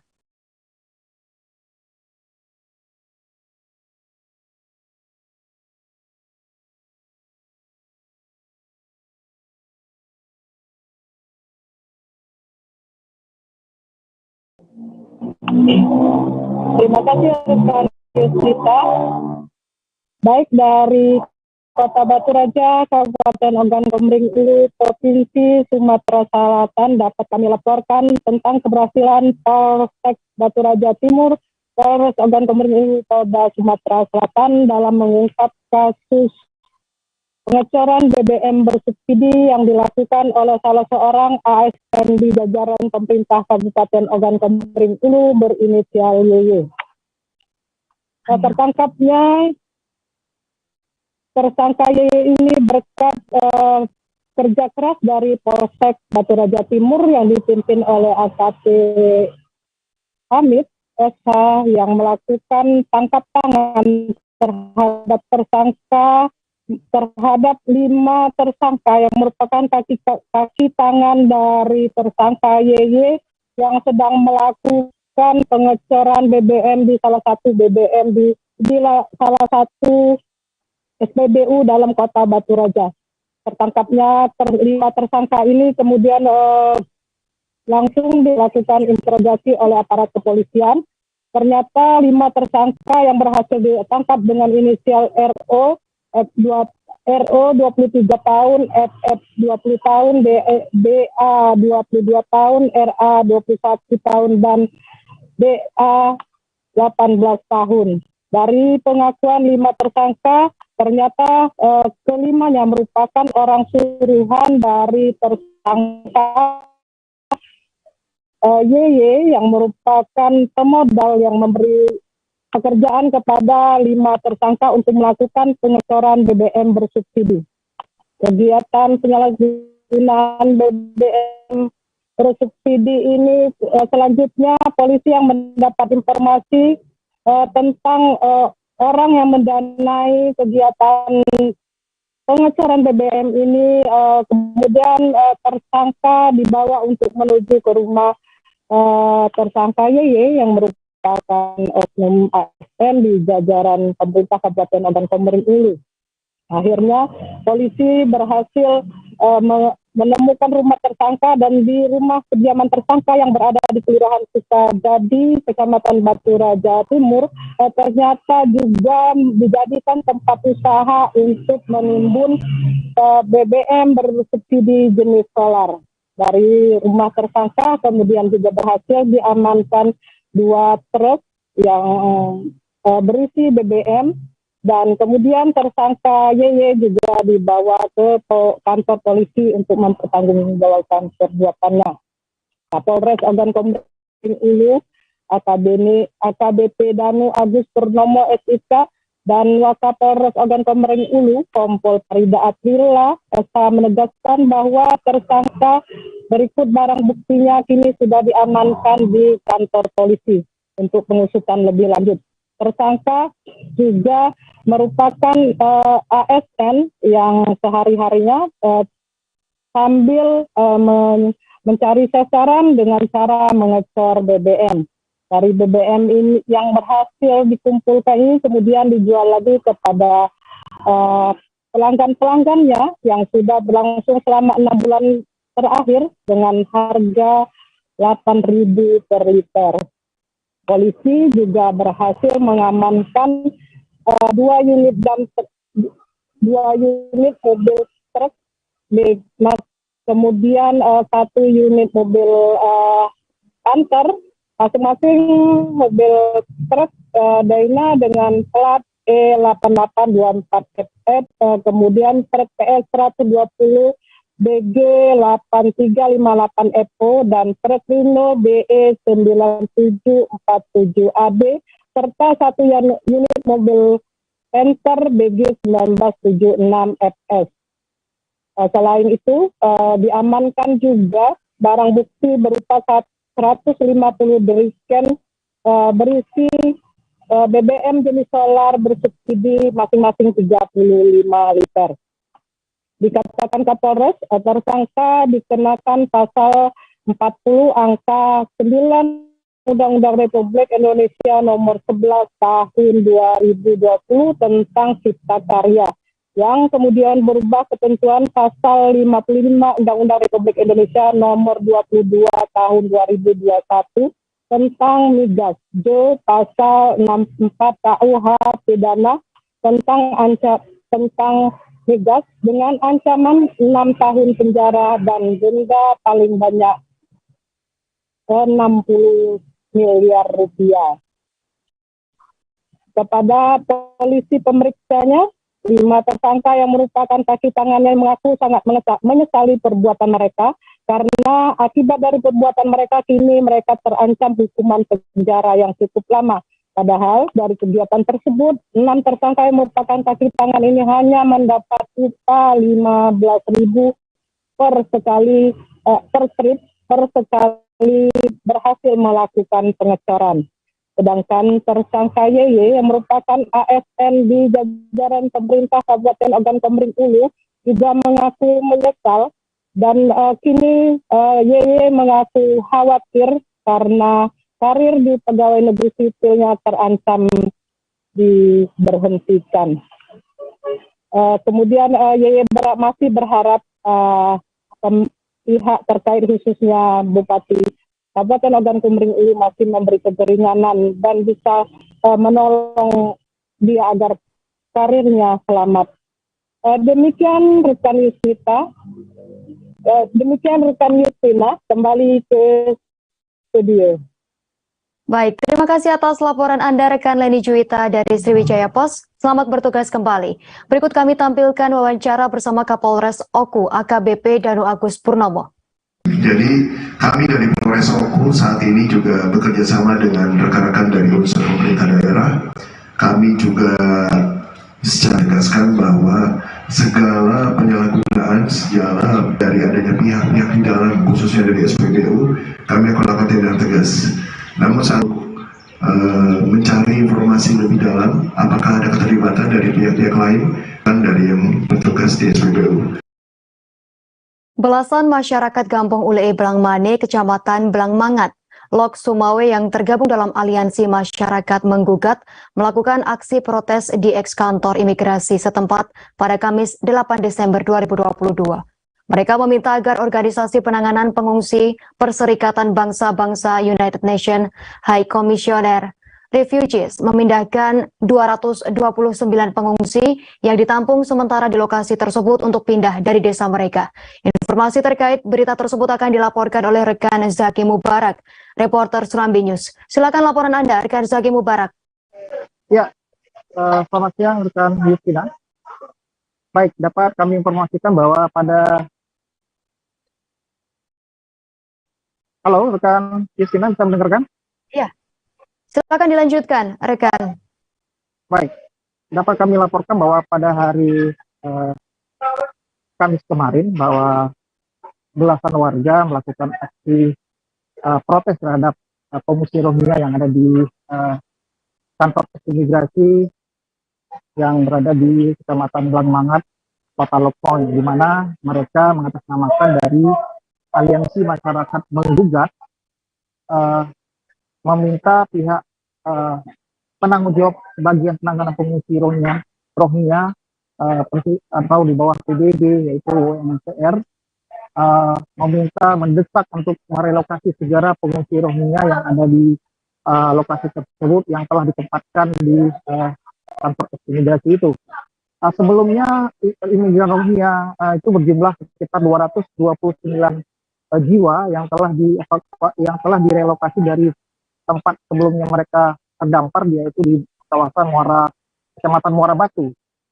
Dan gelombang kedua sekitar 119 itu terdampar di Kecamatan Dewan Antara. Nah, saat ini pihak UNHCR telah merelokasi mereka ke lokasi yang telah ditempatkan di kantor imigrasi. Salah satu koordinator aksi yaitu Denny Denny mengatakan bahwa mereka menuntut tiga hal poin kepada UNHCR, yaitu salah satunya meminta ke Wali Kota Lose untuk segera memindahkan pengungsi yang ada di lokasi tersebut. Kemudian yang kedua, meminta UNHCR untuk segera berkoordinasi dengan pihak pemerintah setempat, khususnya dengan Wali Kota Lok Sumawe, untuk segera berdiskusi dan segera merelokasi UNHCR angkat kaki dari Aceh. Kemudian yang ketiga, mereka memberi 4 kali 24 jam kepada UNHCR untuk memindahkan pengungsi Rohingya itu keluar dari kota Lok Sumawe. Dalam hal ini pihak UNHCR juga mengatakan bahwa mereka menampung semua apa yang disampaikan oleh warga. Staf UNCR Hendrik juga menyampaikan bahwa dirinya tidak bisa memastikan keputusan apa yang telah disampaikan oleh pihak masyarakat dalam terkait protes terkait penempatan rohingya yang ada di kantor imigrasi tersebut. Namun, pihak UNHCR berjanji akan menyampaikan surat yang disampaikan kepada mereka untuk diteruskan ke pihak pusat, dan mereka akan menunggu apa keputusan dari pihak pusat selanjutnya, bagaimana penanganan pengungsi selanjutnya. Sampai saat ini warga masih resah dengan kehadiran Rohingya ini, dianggap mereka terlalu membuat keonaran di sekitar tempat pengungsian. Salah satunya kemarin yang informasi yang kita terima bahwa pihak Rohingya itu juga telah mengambil beberapa kelapa milik warga, dan ini dianggap telah membuat kenyamanan dan ketentraman warga itu terganggu di sekitar tempat tinggal lokasi tersebut. Pihak kepolisian juga telah menyatakan bahwa mereka akan menyampaikan kepada pihak Rohingya atau yang berkaitan dengan pihak UNHCR atau IOM, menyampaikan bahwa akan memberikan informasi terkait tidak boleh ada pelanggaran hukum daripada pengungsi Rohingya itu. Demikian, Yustina. Baik, terima kasih atas laporan Anda rekan Zaki Mubarak. Reporter Serambi News, selamat bertugas kembali. Berikut kami tampilkan wawancara bersama staf UNHCR Hendrik Ceterik. Keputusan dari pihak yang menyampaikan aksi ke UNHCR, tentunya kita dengan senang hati akan menerima dokumen tersebut dan akan segera kita bersurat untuk komunikasikan ke kantor pusat di Jakarta. Karena kembali lagi putusan kita secara sentral, kita akan sampaikan inilah tuntutan dari yang melakukan aksi dengan berbagai tuntutan yang sudah ada, dan kemudian itu akan kita harapkan pada tingkat Jakarta akan direspon dan dikomunikasikan dengan baik. Kira-kira itu yang bisa saya sampaikan untuk saat ini. Dengan senang hati kita menerima dokumen tuntutan. Seperti saya sampaikan, kita bisa menerima dokumen untuk kita bersurat ke Jakarta hari ini untuk kita sampaikan apa yang sudah disampaikan oleh Bapak Ibu sekalian, baik secara verbal maupun secara tertulis. Komisi Pemilihan Umum Kabupaten Pulau Morotai memverifikasi faktual terkait perbaikan kepengurusan dan keanggotaan Partai Buruh. Hal tersebut dilakukan lantaran ada 8 partai dalam tahapan verifikasi faktual kepengurusan dan keanggotaan. Dari 8 partai tersebut, baru 4 partai yang memenuhi syarat administrasi dalam verifikasi tahap pertama. Informasi lengkap akan dilaporkan oleh rekan Fizri Nurdin, reporter Tribun Ternate. Silakan laporan Anda, rekan Fizri Nurdin. Oke, terima kasih dapat kami laporkan di Kabupaten Pulau Morotai, Maluku Utara, bahwasanya KPU Kabupaten Pulau Morotai melakukan verifikasi faktual terkait perbaikan keanggotaan Partai Buruh. Hal ini dilakukan lantaran ada 8 partai politik yang tahapan verifikasi faktual kepengurusan dan keanggotaan, yaitu Partai Bulan PBB, Perindo, Partai Buruh, Partai Hanura, Partai PSI, dan juga Partai Kebangkitan Nusantara dan Partai Umat, Partai Garuda. Dari 8 partai tersebut, baru 4 partai yang memenuhi syarat administrasi dalam verifikasi tahap pertama. Antara lain Partai Hanura, Partai Kebangkitan Nusantara, Partai Umat, dan Partai Garuda. Dan untuk 4 partai tersisa yakni PSI, PBB, Perindo, dan Partai Buruh kembali dilakukan verifikasi tahap 2. Namun dalam verifikasi tahap 2 tersebut hanya Partai Buruh yang sudah melengkapi data keanggotaan partai politik, sedangkan 3 partai lainnya belum.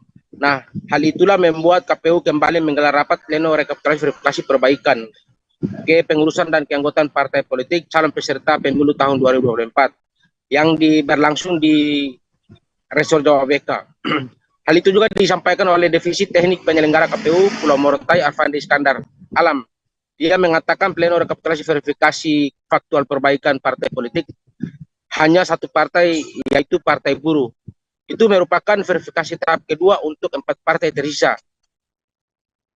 Sehingga kata Arfandi, tahap verifikasi perbaikan faktual sudah berakhir. Dari 4 partai itu hanya 1 dan 3-nya tidak melakukan perbaikan atau memasukkan kepengurusan keanggotaan, karena partai yang belum melengkapi kepengurusan itu hanya sisa menunggu putusan KPU RI, sehingga KPU Kabupaten Pulau Morotai belum memastikan apakah 3 partai itu lolos dalam verifikasi tahap faktual ataukah tidak. Nah, untuk diketahui kegiatan tersebut juga dihadiri Ketua KPU Pulau Morotai serta 4 anggota dan juga diawasi oleh Bawaslu Kabupaten Pulau Morotai. Mungkin itu dapat kami laporkan di Kabupaten Pulau Morotai. Kami kembalikan.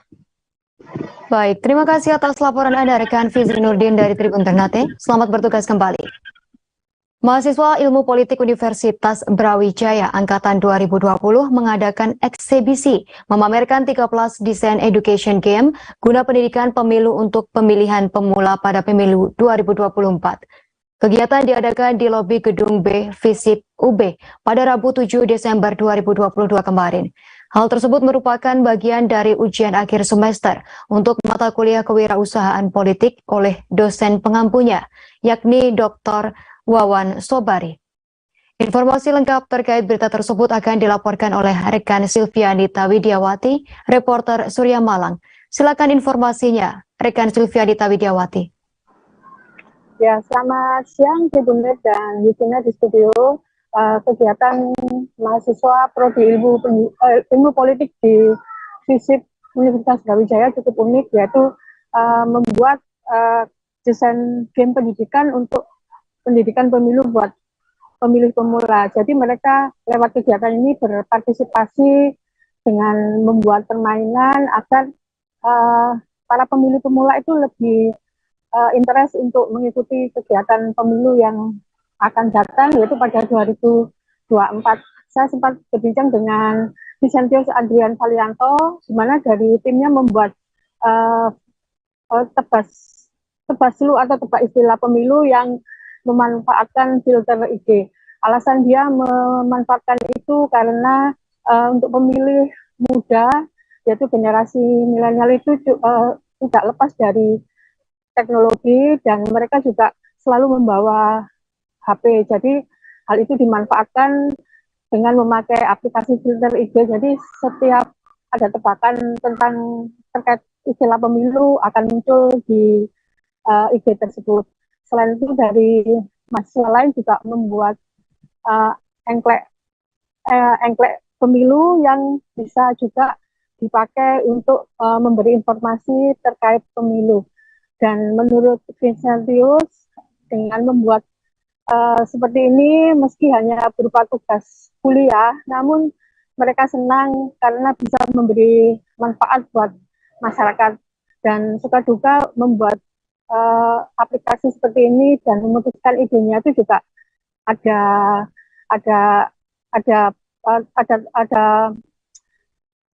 ada diskusi dari teman-teman tim sehingga pasti memilih yang terbaik untuk generasi yang disasar dan pesan yang disampaikan terkait pemilu akan sampai di generasi yang mereka sasar. Demikian Justina. Baik, terima kasih atas laporan Anda rekan Silvianita Widiawati dari Surya Malang. Selamat bertugas kembali. Berikut kami tampilkan wawancara bersama mahasiswa Ilmu Politik UB semester 5, Vincentius Adrian Valianto. Oke, pertama saya ingin perkenalkan diri dulu, nama saya Vincentius Adrian Valianto. Di sini saya jurusan Ilmu Politik Universitas Brawijaya. Nah, di sini ada produk kami, kelompok saya juga yang membuat mengenai filter Instagram, dan tujuan dari filter Instagram ini adalah untuk mensosialisasikan mengenai pemilu dan tentunya yang akan dilaksanakan pada 2024 nanti gitu. Nah, filter Instagram ini itu tujuan dan representasinya dan target pasarnya itu adalah generasi milenial atau generasi Z gitu. Nah, maka dari itu kita menggunakan teknologi karena berdasarkan sesuai dengan budaya generasi Z itu sendiri gitu. Nah, dari Baslu ini nanti memunculkan beberapa pertanyaan mengenai filter yang ada di Instagram. Harapannya apa sih Mas dengan bikin Tebaslu ini buat kita riset? Tentunya harapan untuk kita membuat produk ini itu adalah untuk mencerdaskan para generasi Z dan menurunkanlah gitu intinya mengenai golput ini di Indonesia gitu. Jadi para suara yang masuk nanti di 2024 dan para calon itu dan juga peserta pemilih itu bisa memilih para calon. Taruna-taruni Angkatan 25 Politeknik Kelautan dan Perikanan Bitung tahun akademik 2022-2023 dilantik pada Kamis 8 Desember 2022. Pelantikan diikuti 190 taruna-taruni terbaik Politeknik Kelautan dan Perikanan Bitung. Acara tersebut berlangsung di lapangan upacara Politeknik Kelautan dan Perikanan Bitung dan dipimpin langsung oleh Daniel Handawali selaku Direktur Politeknik Kelautan dan Perikanan Bitung. Daniel mengatakan sebelum dinyatakan lulus, para taruna-taruni masih sebagai calon yang harus mengikuti masa pengenalan akademik dan ketarunaan. Setelah masa pengenalan selesai, para calon taruna-taruni mengikuti pelatihan dasar fisik, mental, dan disiplin bekerja sama dengan Batalion Marinir 8 Bitung. Daniel menjelaskan setelah para taruna-taruni dilantik, mereka semua akan mengikuti perkuliahan seperti pada umumnya. Daniel pun melanjutkan harapan ke depan semua taruna-taruni yang akan mengikuti perkuliahan dengan mata kuliah yang akan dipilih masing-masing agar tetap semangat. Daniel mengucapkan terima kasih dan selamat kepada orang tua taruna-taruni yang sudah mempercayakan anak-anaknya untuk kuliah di tempat tersebut. Pada kesempatan yang sama, Ketua Panitia IC Dewi Wenggang mengungkapkan sangat bersyukur dan senang akhirnya panitia bisa melaksanakan tugasnya dengan baik. IC menambahkan sangat berterima kasih kepada semua panitia yang sudah bekerja keras mensukseskan kegiatan tersebut dan secara khusus kepada Direktur. Ya, baik, terima kasih. Jadi saat ini atau hari ini Politeknik Kelautan dan Perikanan Bitung melaksanakan pelantikan taruna-taruni remaja angkatan ke-25 tahun akademik 2022-2023 sebanyak 198 orang. Ya, baik, ketika mereka dinyatakan lulus untuk menempuh pendidikan di Politeknik Kelautan dan Perikanan Bitung, awalnya kami menyebut mereka sebagai calon taruna-taruni remaja.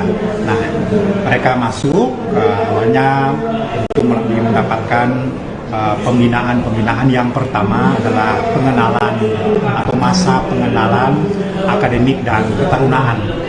Kami menjelaskan kenapa mereka harus di sini, kurikulum yang akan mereka tempuh lewat kegiatan pendidikan, artinya pengenalan utuh secara menyeluruh akan kampus ini, termasuk tentu fasilitas-fasilitas yang dimiliki oleh Politeknik Kelautan dan Perikanan Bitung. Presiden Partai Keadilan Sejahtera atau PKS, Ahmad Syaiqo, diagendakan melakukan kunjungan kerja ke Maluku Utara. Hal tersebut disampaikan Ketua DPW PKS Maluku Utara, Isu Aib, pada Kamis 8 Desember. Disebutkan agenda Presiden PKS, yakni silaturahmi di seluruh provinsi yang ada di Indonesia. Selanjutnya pada Jumat dan Sabtu, Ahmad Syaiqo akan menyapa masyarakat kota Ternate, Maluku Utara. Kemudian pada hari Minggu, Ahmad Syaiqo akan melanjutkan silaturahmi ke provinsi. Informasi selengkapnya akan dilaporkan oleh rekan Amri Besi, reporter Tribun Ternate. Silakan laporan Anda, rekan Amri Besi. Ya, terkait Presiden Partai Keadilan Sejahtera PKS, Ahmad Syaiqo, yang diagendakan lakukan kunjungan ke Maluku Utara. Hal itu disampaikan Ketua DPW PKS Maluku Utara, Iswai, dalam rilis Tribun.com pada Kamis, bahwa di mana agenda Presiden PKS adalah silaturahmi di seluruh provinsi Maluku Utara, seluruh provinsi yang ada di Indonesia. Insya Allah pada Jumat dan Sabtu ini beliau akan menyapa masyarakat Kota Ternate, Maluku Utara. Kemudian pada hari Ahad beliau lanjut silaturahmi ke Provinsi Maluku Utara. Setelah itu Ahmad Syaiqo akan bersilaturahmi ke Kedaton Kesultanan Ternate, dan kemudian pada Jumat itu dirinya bakal bertindak sebagai khatib di Masjid Raya Al-Munawar Kota Ternate. Nah, Tribuners, lalu sorenya membuka pertandingan sepak bola MK Cup PKS Milenial di Kelurahan Jati, Ternate Selatan. Insya Allah di Sabtu pagi beliau akan membuka BCAD atau bakal calon anggota Dewan, baik bakal calon DPRD, DPR RI, DPRD Provinsi Maluku Utara, dan DPRD Kabupaten Kota. Selain itu, dirinya melantik seluruh ranting PKS Kota Ternate dan Kota Tidore Kepulauan. Ya, selain itu dirinya juga akan bertemu langsung dengan seluruh kader dan pengurus partai yang berada di Maluku Utara. Ya, mungkin itu yang dapat kami sampaikan. Baik, terima kasih atas laporan Anda rekan Amri Ternate. Selamat bertugas kembali. 62 kapal akan dioperasikan untuk mengangkut penumpang selama masa libur Natal dan Tahun Baru 2023. Balai Pengelola Transportasi Darat Wilayah 8 Provinsi Banten telah melakukan rem cek terhadap 62 kapal dan setiap dermaga di Pelabuhan Merak. Dari 62 kapal terdapat 7 kapal besar yang disiapkan dengan kapasitas di atas 300 kendaraan. Saat ini kita telah terhubung dengan rekan Sopian Sauri dari Tribun Banten yang akan informasi selengkapnya. Silakan laporan Anda rekan Sopian Sauri.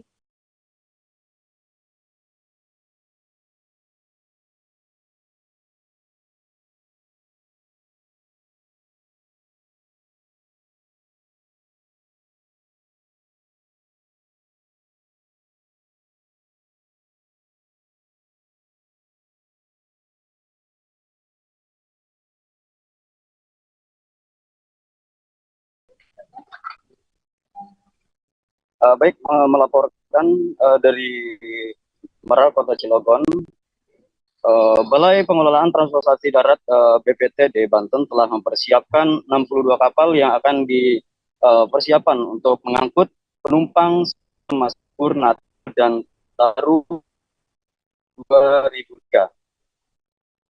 Kepala Balai Transportasi Darat BPT di Banten, Hajar Dwi Antoro, mengatakan 62 kapal yang siap dioperasikan tersebut sudah dilakukan rem cek. Selain melakukan rem cek terhadap kapal-kapal, BPTD juga telah melakukan rem cek dermaga-dermaga yang ada di Pelabuhan Merak. Selain itu, rem cek tersebut dilakukan dari jauh-jauh hari untuk rem cek kapal pada tanggal 20 sampai 22 Oktober 2002 lalu, dan rem cek dermaga-dermaga pada tanggal 2 sampai dengan 4 November 2002 kemarin. Anjar menuturkan dari 62 kapal, ada 7 kapal besar yang disiapkan dengan kapasitas 300 kendaraan. Anjar juga dalam hal ini memprediksi puncak arus kendaraan saat Natal dan Tahun Baru di 2002 akan terjadi lonjakan pada tanggal 22, 23, dan 24 Desember mendatang. Sementara itu, Dirut PT ASDP Ira Pustewi mengatakan dalam Nataru kali ini ada penambahan lahan parkir untuk menambah kapasitas kendaraan yang bisa parkir di pelabuhan dengan mencapai 300 kendaraan. Demikian rekan Justina. Baik, terima kasih atas laporan Anda rekan Sopian Sauri dari Tribun Banten. Selamat bertugas kembali. Beralih ke berita selanjutnya, Tribuners. Dinas Perindustrian Perdagangan dan Koperasi atau Disperindakop Tanah Tidung mengungkap stok bahan pokok di Kabupaten Tanah Tidung aman menjelang Natal dan Tahun Baru 2023. Meski demikian, Kabid Perdagangan Muhammad Tahir mengatakan harga sejumlah sembako di Tanah Tidung naik. Informasi lengkap terkait berita tersebut akan dilaporkan oleh rekan Risnawati, reporter Tribun Kaltara. Silakan laporannya, rekan Risnawati. Iya, benar sekali, Dina, bahwa sejumlah bahan pokok di Kabupaten Tanah Tidung mengalami kenaikan harga meski stok bahan pokok di Tanah Tidung terbilang aman. dari penyampaian Disperindak bahwa sejumlah bahan pokok di Tanah Tidung yang mengalami kenaikan ini rata-rata merupakan barang atau stok yang baru datang dari luar daerah. Salah satunya itu seperti telur yang mengalami kenaikan, yang mana harga telur saat ini dibanderol dengan harga 63.000 per piring, dan informasinya bahwa pekan depan harga telur ini juga akan naik lagi sebesar 68.000 per piring. Nah, selain harga telur, Tribuners dan Justina, untuk harga cabai rawit juga naik di Kabupaten Tanah Tidung, yang mana saat ini harga cabai rawit di Pasar Imbayut Taka itu sebesar 100.000 per kilo atau 10.000 per onsnya. Padahal sebelumnya, di hari-hari sebelumnya itu hanya 60 sampai 70.000 per kilogramnya. Nah, selain harga cabai rawit, informasinya juga bahwa harga bawang merah di Kabupaten Tanah Tidung juga mengalami kenaikan jelang Natal dan Tahun Baru ini, yang mana semula harga bawang merah itu 55.000, sekarang mencapai 60.000, dan diperkirakan mendekati Natal dan Tahun Baru juga akan mengalami kenaikan lagi. Seperti itu, Justina. Baik, terima kasih atas laporan Anda, rekan Risnawati dari Tribun Kaltara. Selamat bertugas kembali. Berikut kami tampilkan wawancara bersama seorang pedagang, Alicia. Kan modalnya sekarang ini 70, 75, jadi tinggal 100. Oh, sekarang 100 ya? 100. Ada yang ngasih 80.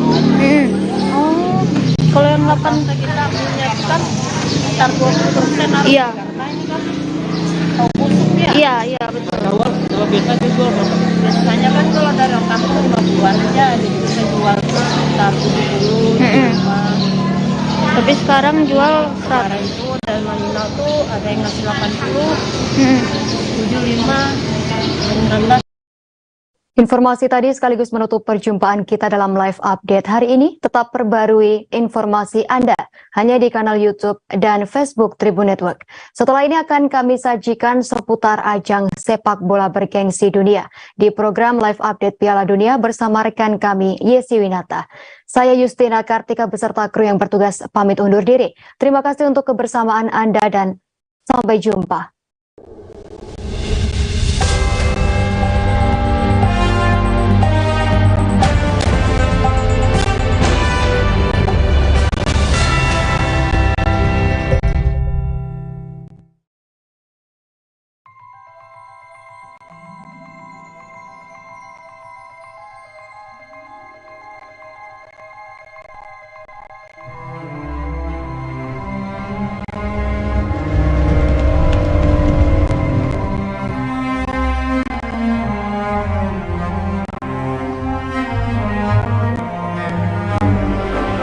Papua adalah surga kecil yang jatuh ke bumi. Salah satu surga yang jatuh itu adalah Danau Sentani. Danau Sentani menjadi surga untuk 30 spesies ikan air tawar di dalamnya, dan juga bagi masyarakat Papua yang tinggal di sekitar Sentani, Jayapura.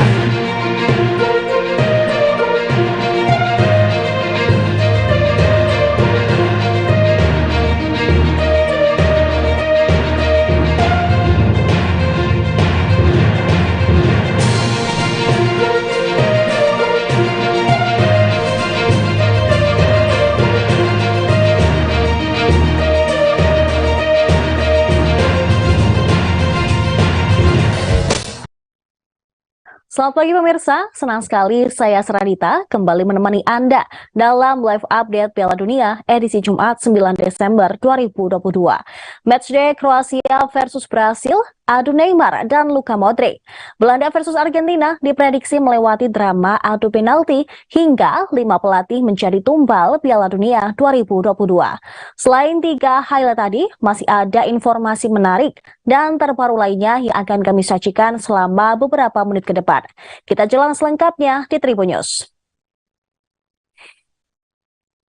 Timnas Spanyol memecat Luis Enrique setelah gagal membawa La Roja lolos babak perempat final Piala Dunia 2022. Spanyol gugur di babak 16 besar setelah kalah adu penalti dari Maroko pada Selasa kemarin. Kegagalan itu membuat Federasi Sepak Bola Spanyol atau RFEF sepakat mengakhiri kerjasama dengan sang pelatih Luis Enrique. Dalam keterangannya, EF berterima kasih kepada Enrique dan seluruh stafnya yang memimpin timnas Spanyol selama beberapa tahun terakhir. Luis Enrique kembali melatih Spanyol pada November 2019. Dia sempat membesut La Roja pada 2018, tetapi mundur dengan alasan untuk merawat anaknya. Bersama Enrique, Spanyol menembus semifinal Euro 2020. Akan tetapi mereka kalah adu penalti dari Italia yang kemudian tampil sebagai juara. Adapun timnas Spanyol tersingkir setelah kalah adu penalti dari Maroko dengan skor akhir 0-3 pada Rabu dini hari. Padahal sebelum pertandingan, pelatih timnas Spanyol Luis Enrique sempat menyinggung kemungkinan adu penalti. Enrique juga tampak percaya diri karena sudah memberi PR bagi timnas Spanyol agar berlatih 1000 penalti sejak sebelum Piala Dunia 2022 dimulai. Harapan Enrique di atas berbanding terbalik dengan penampilan timnas Spanyol saat adu penalti menghadapi Maroko. La Roja gagal total setelah 3 eksekutor penalti mereka tidak mampu menunaikan tugasnya. Untuk menggantikan Luis Enrique pada kesempatan yang sama, RFEF mengumumkan Luis de la Fuente sebagai juru taktik anyar timnas Spanyol. Sebelumnya, de la Fuente merupakan pelatih skuad Spanyol junior dari U19 hingga U23. Pelatih berusia 61 tahun itu juga sempat menangani skuad U23 Spanyol pada Olimpiade Tokyo 2020 lalu.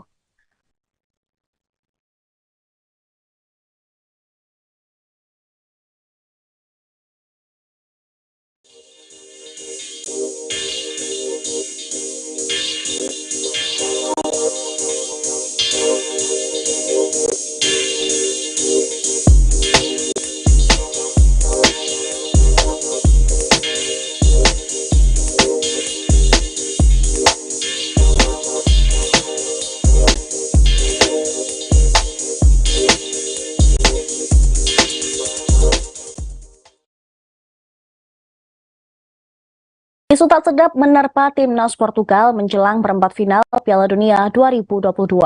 Cristiano Ronaldo dikabarkan mengancam hengkang dari timnas Portugal setelah dia dicadangkan pada laga sebelumnya. Akan tetapi, Ronaldo langsung memecah keheningan soal rumor tersebut. Kapten timnas Portugal itu menegaskan bahwa kabar itu hanyalah rumor yang tidak benar. Baginya, rumor tersebut hanya akan memecah belah ruang ganti dan internal timnas Portugal. Namun di mata Ronaldo, kabar miring tersebut dinilai tidak akan bisa berdampak kepada skuad Portugal lantaran tim asuhan Fernando Santos itu kelewat solid di Piala Dunia 2022. Hal serupa juga dikatakan oleh Federasi Sepak Bola Portugal.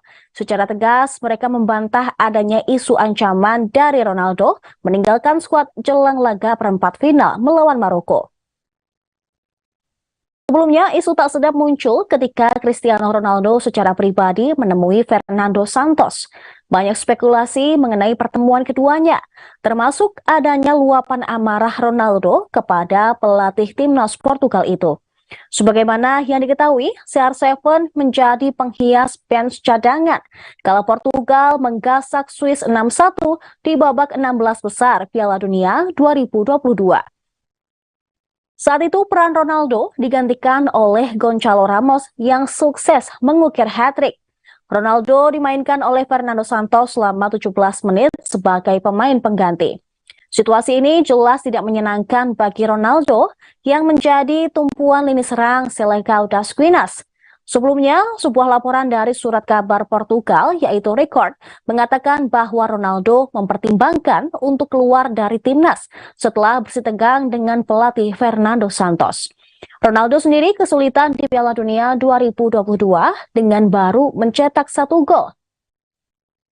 Akan tetapi pihaknya mengatakan dia masih akan memimpin Portugal bertanding di perempat final dengan melawan Maroko.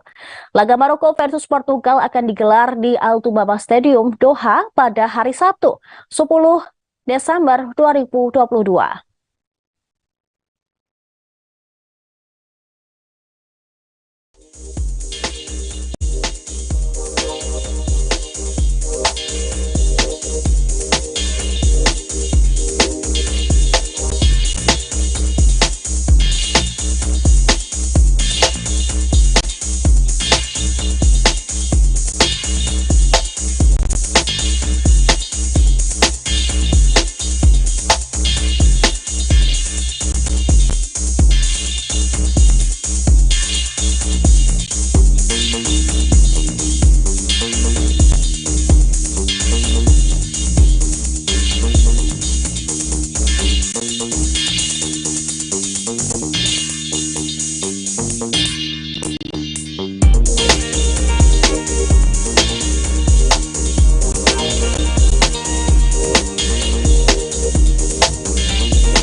Jumlah pengunjung Piala Dunia 2022 Qatar disebut tidak memenuhi target yang telah ditetapkan. Menurut laporan penyelenggara, Qatar telah menerima lebih dari 765.000 pengunjung selama 2 pekan pertama Piala Dunia. Namun tampaknya jumlah tersebut masih jauh dari harapan, mengingat Qatar menargetkan 1,2 juta pengunjung selama berlangsungnya Piala Dunia 2022. Dan saat ini Piala Dunia telah memasuki babak perempat final, maka lonjakan besar pengunjung tidak mungkin terjadi secepatnya. Sebelumnya, pihak penyelenggara telah mengidentifikasi periode puncak pengunjung internasional, yakni pada 24 hingga 28 November, selama penyisihan grup, yaitu ketika 32 tim memainkan 4 pertandingan setiap hari. Komite tertinggi untuk pengiriman dan warisan yang menyelenggarakan turnamen mengatakan bahwa di 17 hari pertama Piala Dunia 2022 ada sekitar 765.859 pengunjung internasional. Seorang pejabat Qatar yang tidak ingin disebutkan namanya membenarkan angka tersebut. Pengunjung internasional yang hadir di Piala Dunia 2022 lebih sedikit dari perkiraan semula. Namun ofisial setempat memperkirakan akan ada pengunjung tambahan saat perempat final. Turis asing akan datang saat negara-negaranya lolos ke perempat final. Namun putaran babak ke-8 akan segera dimainkan. Jika menilik ke belakang, Piala Dunia 2022 Qatar memang diwarnai oleh sejumlah kontroversi. Satu di antaranya adalah adanya aturan yang menetapkan seperti tidak boleh meminum alkohol di dalam venue yang telah ditetapkan.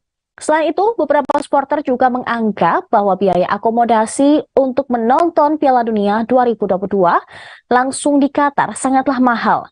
2 supporter timnas Belanda tersebut mengeluhkan harga sewa kabin Van Village yang mahal. Kabin Van Village merupakan sebuah kampung penginapan yang sengaja dibangun oleh Qatar untuk memfasilitasi supporter Piala Dunia 2022. Penginapan ini dibanderol sekitar 740 rial Qatar per malam per unit atau sekitar 3,1 juta rupiah per malam. Bahkan kabin Van Village tergolong sepi untuk pengunjung dalam acara bertaraf internasional ini.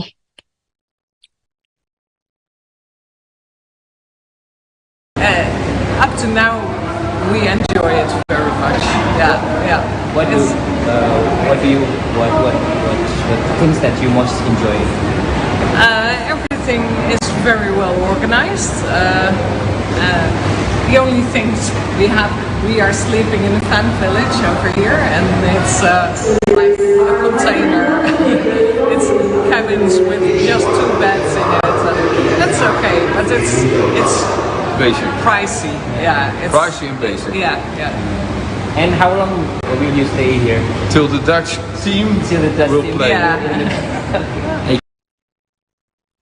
Lebih dari 90% warga Portugal menolak Cristiano Ronaldo menjadi starter dalam laga Maroko versus Portugal di perempat final Piala Dunia 2022. Survei yang dilakukan media Portugal itu dilakukan kepada para warga setempat. Ternyata 93,6% hasil survei memilih Gonçalo Ramos ketimbang Cristiano Ronaldo sebagai starter. Hasil ini tak lepas dari aksi Gonçalo Ramos yang tampil gacor saat menggantikan Ronaldo di laga Portugal versus Swiss pada babak 16 besar. Gonçalo Ramos ternyata lebih gacor sebagai ujung tombak Portugal. Dia mampu mencetak 3 gol dari kemenangan Portugal 6-1 atas Swiss. Warga Portugal pun terkesima dengan penampilan Gonçalo Ramos ketimbang Cristiano Ronaldo. Sebelumnya, warga Portugal juga melakukan hal serupa kepada Ronaldo, tepatnya sebelum laga Portugal versus Swiss di babak 16 besar Piala Dunia. Sebanyak 70% warga Portugal menolak Cristiano Ronaldo menjadi starter di laga kontra Swiss. Dengan adanya survei tersebut, tentu bukan pertanda baik bagi Ronaldo. Apalagi kabar terakhir, Ronaldo tidak mau berlatih dengan para pemain pengganti Portugal pada hari Rabu. Baru-baru ini, Ronaldo bersikeras bergabung dengan latihan para pemain inti Portugal saja. Selama gelaran Piala Dunia 2022, dia baru mencetak sebiji gol. Pada laga melawan Swiss, sebenarnya dia mampu mencetak 1 gol, namun sayangnya, gol Ronaldo dianulir karena offside. Duel babak 8 besar Piala Dunia 2022 antara Maroko versus Portugal akan berlangsung di Stadion Altumama pada hari Sabtu pukul 22 waktu Indonesia Barat. Menarik dinantikan apakah Cristiano Ronaldo bakal mengawali laga Maroko versus Portugal dari bangku cadangan lagi atau dia akan masuk ke dalam skuad yang menjadi starter.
Kompetisi Akbar Piala Dunia 2022 sudah memasuki babak 8 besar atau perempat final.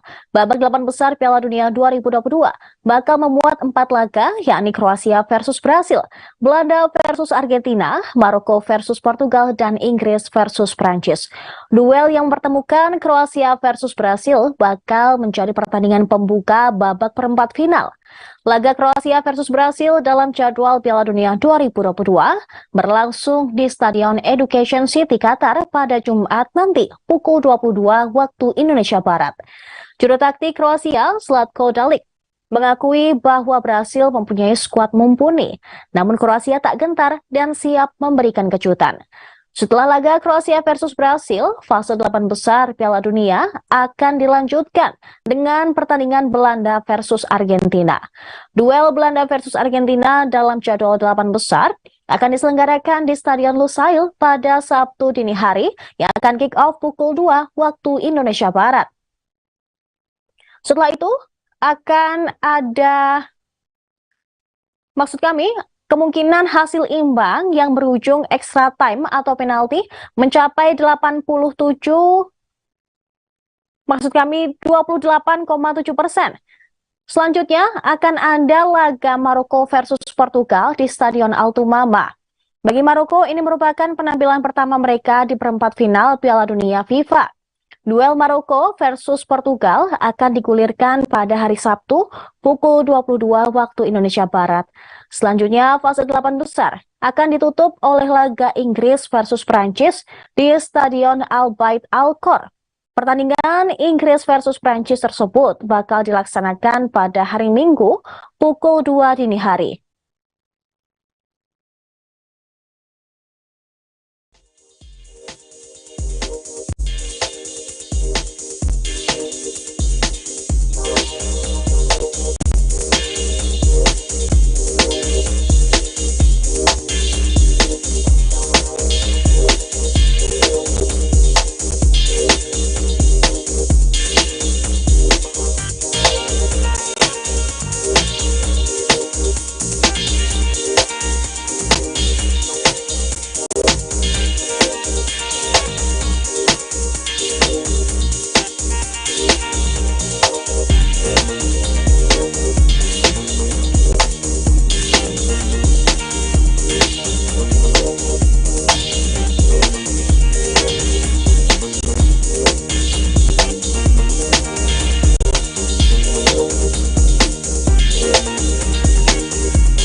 Kita beralih ke informasi selanjutnya. Timnas Brasil tidak terkalahkan saat melawan Kroasia, baik di Piala Dunia maupun laga persahabatan. Pertandingan antara Brasil dan Kroasia akan tersaji pada babak 8 besar atau perempat final Piala Dunia 2022. Mereka akan duel yang berlangsung di Stadion Education City pada Jumat malam nanti. Prediksi hasil perempat final Piala Dunia 2022 menempatkan Brasil berpeluang besar melaju ke semifinal ketimbang Kroasia. Secara head-to-head, kedua tim telah bertemu sebanyak 4 kali. Dalam 4 pertemuan itu, Brasil tampil dominan dengan 3 kemenangan dan sekali hasil imbang tanpa sekalipun kalah dari Kroasia. Di sisi lain, skuad asuhan Zlatko Dalic belum pernah kalah dalam 10 pertandingan terakhir di semua ajang. Dengan catatan tersebut, Kroasia memiliki rekor kemenangan lebih baik daripada Brasil yang meraih 4 kemenangan dan 1 kali kekalahan ketika menghadapi Kamerun di babak fase grup Piala Dunia 2022. Komposisi pemain Kroasia diprediksi tidak akan jauh berbeda saat menang menghadapi timnas Jepang. Kiper Dominik Livakovic yang berhasil menepis 3 tendangan penalti Jepang akan tetap turun dalam laga nanti. Zlatko Dalic juga diprediksi akan tetap memainkan trio Luka Modric, Marcelo Brozovic, dan Mateo Kovacic di lini tengah timnas Kroasia. Di sisi lain, kembalinya Neymar selepas cedera bakal menambah kekuatan lini serang skuad Brasil. Hal tersebut dibuktikan dengan 1 gol Neymar lewat penalti pada laga perdana usai cedera ketika menghadapi Korea Selatan. Tite akan menggeser Neymar di lini kedua untuk mengatur serangan bersama Vinicius Junior dan juga Raphinha yang punya naluri menyerang tinggi. Sedangkan ujung tombak penyerangan, tim Samba akan dihuni oleh Richarlison yang sejauh ini sudah membukukan 3 gol di Piala Dunia 2022. Timnas Kroasia diprediksi akan menggunakan skema 4-3-3 dan starter line up-nya kemungkinan akan diisi oleh Dominik Livakovic, Josip Juranovic, Dejan Lovren, Joško Gvardiol, Borna Sosa, Luka Modric, Marcelo Brozovic, Mateo Kovacic, Andrej Kramaric, Bruno Petrovic, dan juga Ivan Perisic. Sementara timnas Brasil kemungkinan besar akan menggunakan skema 4-2-3-1. Alisson Becker akan tetap menghuni starter 11 timnas Brasil, kemudian disusul oleh Eder Militao, Marquinhos, Thiago Silva, Danilo, Lucas Paqueta, Casemiro, Raphinha, Neymar Junior, Vinicius Junior, hingga Richarlison. Prediksi skor antara Kroasia versus Brasil menurut WhoScores akan dimenangkan oleh Brasil dengan skor telak 2-0. Sementara Sportsmall memprediksi Kroasia dan Brasil akan berakhir dengan kemenangan tipis 1-2. Sementara Sporting News memprediksi kemenangan Brasil atas Kroasia dengan skor 2-0.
Setelah menang melawan Australia dan Amerika Serikat, Belanda dan Argentina berhadapan di perempat final kedua di Qatar 2022.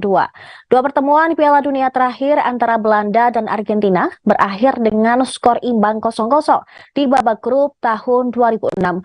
Sementara pada Piala Dunia 2014, Argentina maju ke semifinal melalui adu penalti. Bek Belanda, Timber, akan ditugaskan untuk mencoba menghentikan pesepak bola terbaik di dunia, yaitu Messi. Julian Timber tidak gentar dengan prospek menghadapi Lionel Messi, meski mengakui ini merupakan tantangan yang besar. Pelatih Argentina, Lionel Scaloni, kemungkinan akan memulai dengan formasi 4-3-3, atau bisa juga beralih ke 3-5-2 seperti saat melawan Australia. Jika menurut skema yang pertama, yaitu 4-3-3, Angel Di Maria mungkin akan kembali ke starting line up. Jika Scaloni memilih pertahanan 3 orang, maka Lisandro Martinez akan dimasukkan dengan mengorbankan Papu Gomez. Pertahanan 3 orang mungkin memberi Argentina kesempatan untuk bersaing langsung melawan formasi Belanda, dan bisa menjadi cara untuk menggagalkan serangan Denzel Dumfries yang mencetak 1 gol dan membantu 2 dalam kemenangan 16 besar terakhir mereka. Prediksi line up Belanda kemungkinan akan diisi oleh Noppert, Timber, Van Dijk, Ake, Dumfries, De Jong, De Roon, Blind, Klaassen, Gakpo, dan Depay. Sementara prediksi line up timnas Argentina kemungkinan akan diisi oleh Martinez, Molina, Romero, Otamendi, Acuna, Fernandes, Di Paul, McAllister, Di Maria, Messi, dan Alvarez. Peluang kemenangan Argentina adalah 44,2% menurut Opta Analis. Belanda dinilai memiliki peluang 27,1 dengan hasil imbang sebesar 28,7%. Laga berpeluang besar berakhir imbang dan harus ditentukan lewat adu penalti. Sementara itu, Sportsmall memprediksi laga Belanda versus Argentina berakhir 2-2 pada waktu normal.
Laga Belanda versus Argentina di perempat final Piala Dunia 2022 rawan berakhir skor imbang dan adu penalti.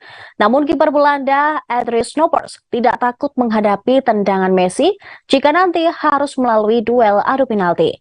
Drama adu penalti bisa terjadi jika kedua negara terus bermain imbang selama waktu normal dan extra time 2 kali 15 menit. Untuk itu, Andries Noppert yang menempati posisi vital sebagai kiper Belanda harus mempersiapkan diri menghadapi para algojo penalti dari lawannya Argentina.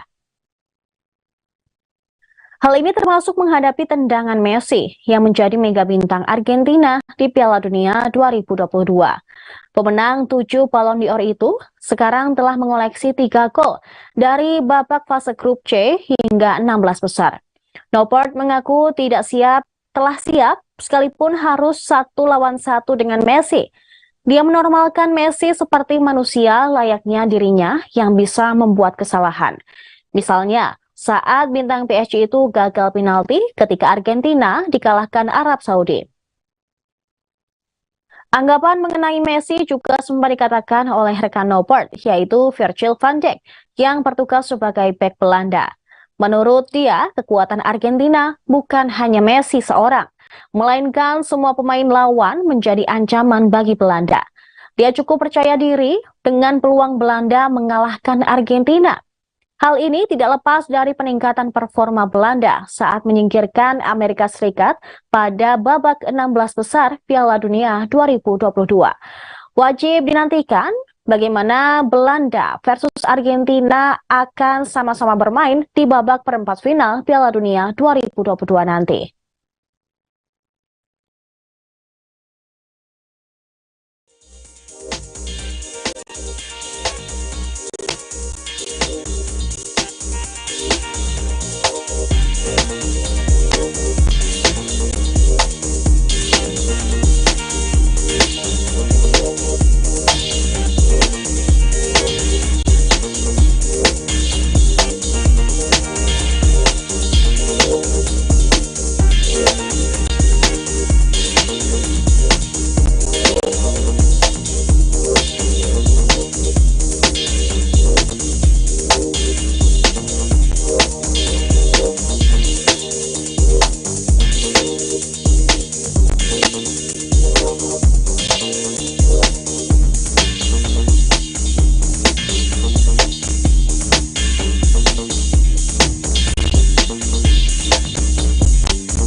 Timnas Inggris akan berhadapan dengan Prancis di babak perempat final Piala Dunia 2022.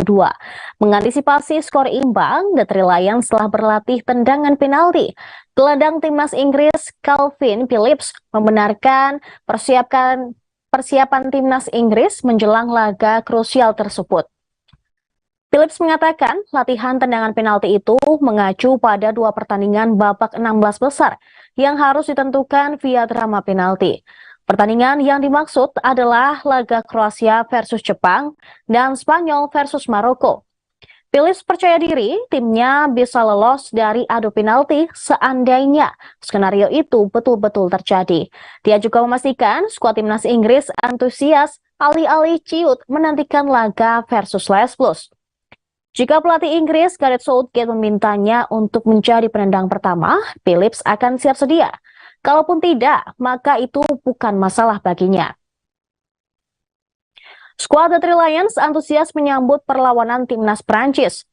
Timnas Inggris menjuarai grup B dengan 2 kemenangan atas Timnas Iran dan Wales, serta hasil imbang kontra Amerika Serikat.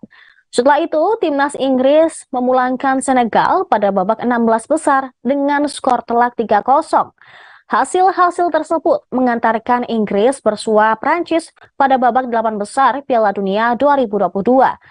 Laga Prancis versus Inggris akan dihelat pada hari Minggu pukul 2 dini hari. Pertandingan ini layak direkam sebagai pertemuan dua tim unggulan, terutama mengingat timnas Inggris adalah semifinalis Piala Dunia 2018. Sementara itu, Prancis adalah juara pada turnamen setengah windu lalu.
Pemain timnas Inggris Raheem Sterling memutuskan untuk kembali ke Qatar sebelum pertandingan perempat final Piala Dunia 2022 melawan Prancis. The Three Lions akan menghadapi Prancis di Stadion Al Bayt pada Minggu dini hari.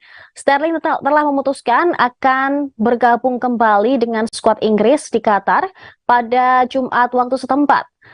Football Association juga telah mengonfirmasi bahwa Sterling akan bergabung kembali dengan skuad Inggris menjelang laga perempat final. Pernyataan FA itu dikeluarkan pada hari Kamis 8 Desember 2022. Sterling melewatkan kemenangan 3-0 The Three Lions atas Senegal di babak 16 besar Piala Dunia karena terbang kembali ke rumahnya di Surrey, Inggris. Hal ini untuk memeriksa keluarganya yang dirampok. Pemain timnas Inggris itu diketahui telah terguncang dan takut akan keselamatan istri serta ketiga anaknya. Berbagai perhiasan dan jam tangan termasuk dalam daftar barang-barang yang dicuri di rumah Sterling.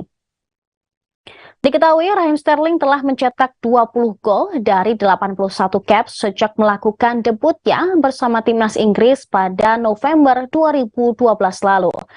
Pemain berusia 28 tahun tersebut telah membuat 2 penampilan di babak penyisihan grup Piala Dunia 2022.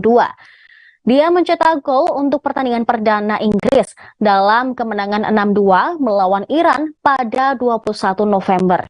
Sterling juga berhasil mencetak gol pada menit 45-1 pada laga tersebut. Namun dia akan bersaing untuk mendapatkan tempat di starting line up bersama Bukayo Saka dan Marcus Rashford yang sama-sama mencetak 3 gol di Qatar. Jika Inggris berhasil memenangi laga kontra Prancis, mereka akan melawan pemenang laga antara Portugal versus Maroko.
Paulo Dybala hingga saat ini masih menjadi cadangan mati di timnas Argentina.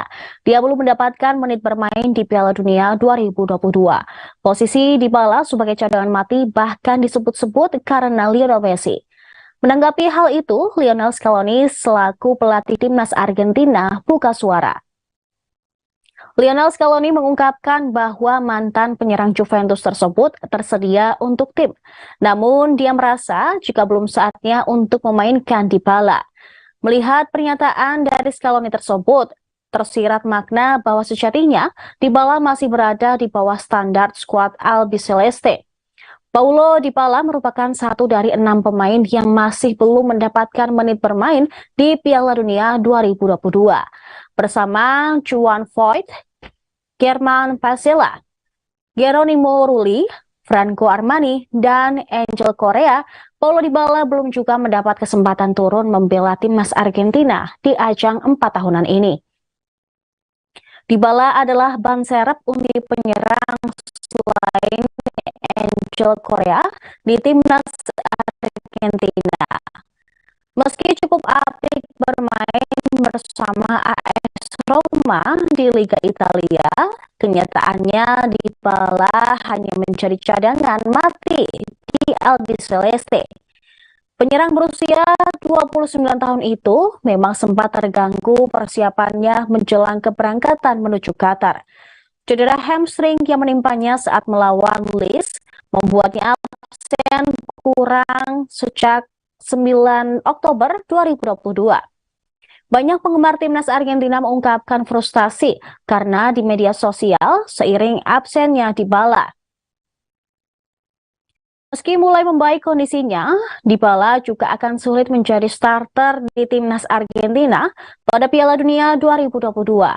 Hal ini dikarenakan posisinya yang bentrok dengan Lionel Messi. Messi bukanlah penyerang tengah murni di skuad Scaloni. Posisi Lapulga cenderung lebih sebagai winger dan playmaker yang beroperasi di sisi tengah dan kanan. Penyerang tengah lebih menjadi milik dari Lautaro Martinez dan Julian Alvarez. Di samping itu, Messi juga tengah ganas-ganasnya dengan membukukan 3 gol di Piala Dunia 2022. Oleh sebab itu, kesempatan Dybala untuk turun ke lapangan begitu kecil.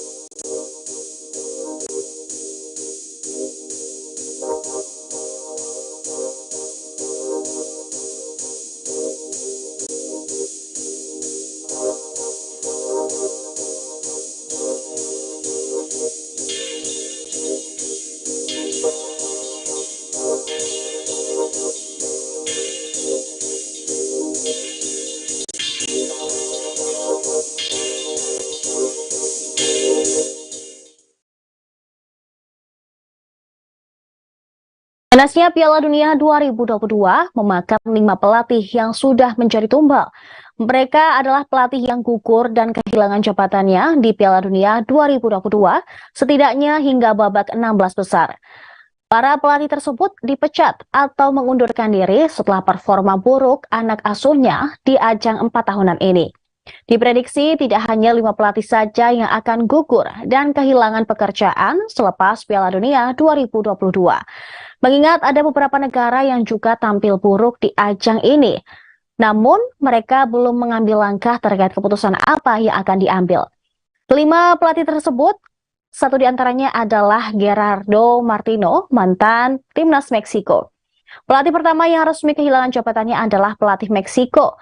Gerardo Martino resmi mundur dari kursi pelatih Meksiko usai Ochoa dan kawan-kawan dipastikan gagal lolos ke babak knockout untuk pertama kalinya sejak tahun 1978. Sosok pelatih kedua yang telah gugur dan kehilangan pekerjaannya adalah mantan pelatih timnas Ghana, Otto Addo. Otto resmi mengakhiri kerjasamanya dengan Ghana seusai dikalahkan Uruguay pada laga pamungkas grup H dengan skor 0-2. Kemudian pelatih Roberto Martinez, mantan dari pelatih timnas Belgia, juga memutuskan untuk mengakhiri kerjasama. Hal ini seusai gagal lolos dari babak penyisihan grup F Piala Dunia 2022. Kesepakatan mengakhiri kerjasama tersebut terjadi seusai timnas Belgia gagal lolos ke babak 16 besar. Di laga pamungkas bermain imbang 0-0 kontra timnas Kroasia. Timnas Belgia hanya menempati posisi ketiga klasemen akhir grup F dengan raihan 4 poin dari 3 pertandingan. Kemudian yang keempat ada Paulo Bento, mantan pelatih Korea Selatan. Pelatih keempat yang turut terkena ganasnya Piala Dunia 2022 adalah Paulo Bento. Dia resmi mundur dari jabatannya sebagai pelatih kepala timnas Korea Selatan seusai Taeguk Warriors menelan kekalahan telak dari Brasil dengan skor 1-4 di babak 16 besar. Selesai pertandingan, mantan pelatih Portugal tahun 2010 dan 2014 itu mengatakan jika dirinya telah selesai mengemban tugas bersama Korea Selatan dan memutuskan mundur dari tim. Pelatih terakhir yang kehilangan pekerjaan di Piala Dunia 2022 adalah Luis Enrique, mantan pelatih timnas Spanyol. Luis Enrique dikabarkan telah resmi menanggalkan jabatannya sebagai pelatih Spanyol usai La Furia Roja dikandaskan Maroko di babak 16 besar. Spanyol resmi gagal melaju ke babak perempat final setelah ditekuk Maroko dengan skor 3-0 melalui babak adu penalti.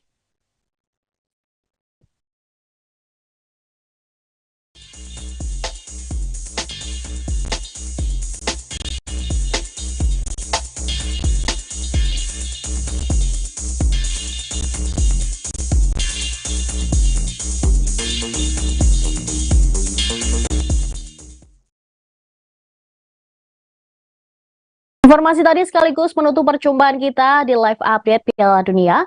Terima kasih atas kebersamaan Anda. Saya Seradita dan segenap kru yang bertugas pamit undur diri. Sampai jumpa.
Tribuners, hari ini bersama saya Alexa Dea akan menemani Anda dalam Tribun News Salap Siang edisi Jumat 9 Desember 2022. Dan inilah informasi terkait sejumlah selebriti untuk Anda. Kita menuju informasi pertama Tribuners. Menjelang acara pernikahan, Erina Gudono dan Kaisang Pangarep menjalani prosesi pengajian dan semaan Al-Quran pada Kamis 8 Desember 2022. Erina menggelar acara semaan Quran di kediamannya Purwosari Sidoadi Melati, Sleman. Dalam acara tersebut, Erina Gudono tampak didampingi oleh kakaknya Ellen Gudono dan sang ibu Sofiatun Gudono. Erina tampak ayu dengan pakaian berwarna silver yang dilengkapi dengan sanggul untuk rambutnya. Penampilan Erina Gudono di acara pengajian dibongkar makeup artis atau MUA Happy Herfiani. MUA Happy Herfiani dipercaya sebagai perias wajah calon istri Kaisang untuk acara pengajian tersebut. Melalui unggahan foto dan video, terlihat Erina tampil anggun mengenakan dress berwarna abu-abu. Gaun yang dikenakan model lengan panjang dan tertutup. Bahan gaun terbuat dari brokat dengan detail hiasan payet. Erina juga terlihat menggunakan penutup kepala berbahan lace berwarna senada. Riasan wajah calon penantu Presiden Jokowi terlihat bold namun tetap diimbangi dengan warna netral. Tatanan rambut finalis Putri Indonesia 2022 itu pun terbilang simpel dengan model sanggul belah tengah. Lebih lanjut, para tamu undangan semaan yang merupakan ibu-ibu di RT 3 RW 59 hadir dengan pakaian serba putih. Sebelumnya, pemilik WO Pengantin Production Dani Wigung menjelaskan, acara semaan rupanya hanya untuk kalangan internal keluarga saja. Tamu semaan Al-Quran hanya dibatasi untuk 30 orang. Sementara untuk pengajian, tamu dibatasi hanya 100 orang yang terdiri dari kerabat dekat hingga keluarga. Di sisi lain, keluarga Presiden Jokowi juga menggelar acara pengajian di kediamannya, Sumber Kota Surakarta pada Kamis 8 Desember, pukul 15:45 waktu Indonesia Barat. Terlihat Ibu Iriana calon pengantin pria, Kaisang Pangarep dan seluruh keluarga peserta tampak khidmat mengikuti perjalanan acara pengajian. Tampak putra sulung Presiden Jokowi Gibran Rakabuming Raka hadir bersama sang Selvi Ananda dan juga kedua anaknya Jan Eda Sri Narendra dan Lalembah Mana. Kahiyang Ayu merupakan anak kedua Presiden Jokowi juga tampak hadir bersama suaminya Bobi Nasution. Kahiyang Ayu hadir beserta kedua anaknya Panembahan Al Nahyan Nasution dan Panembahan Al Saud Nasution. Sementara Presiden Jokowi belum terlihat hadir dalam acara pengajian tersebut, lantaran masih dalam perjalanan dari Jakarta setelah meninjau daerah yang terdampak gempa di Kabupaten Cianjur. Dalam acara pengajian tersebut, Kaisang Pangarep, Gibran Rakabuming Raka, dan Bobi Nasution kompak mengenakan atasan berwarna putih. Sementara Ibu Iriana, Kahiyang Ayu, dan Selvi Ananda kompak mengenakan pakaian muslim berwarna biru muda, lengkap dengan penutup kepala yang berwarna senada.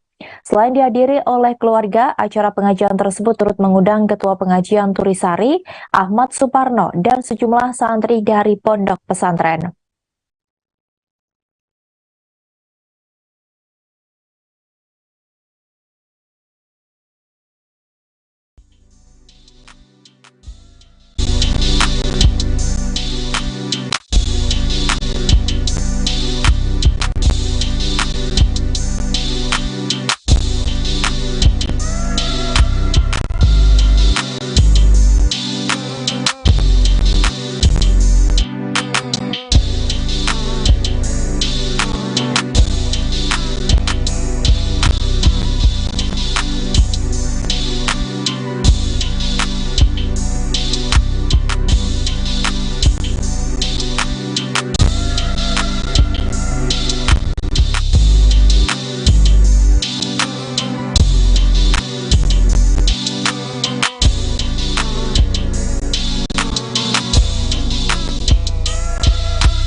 Setelah menggelar acara semaan Al-Quran hingga pengajian di kediaman masing-masing, Kaisang Pangarep dan Erina Gudono menjalani tradisi siraman yang juga dilakukan di rumah mereka.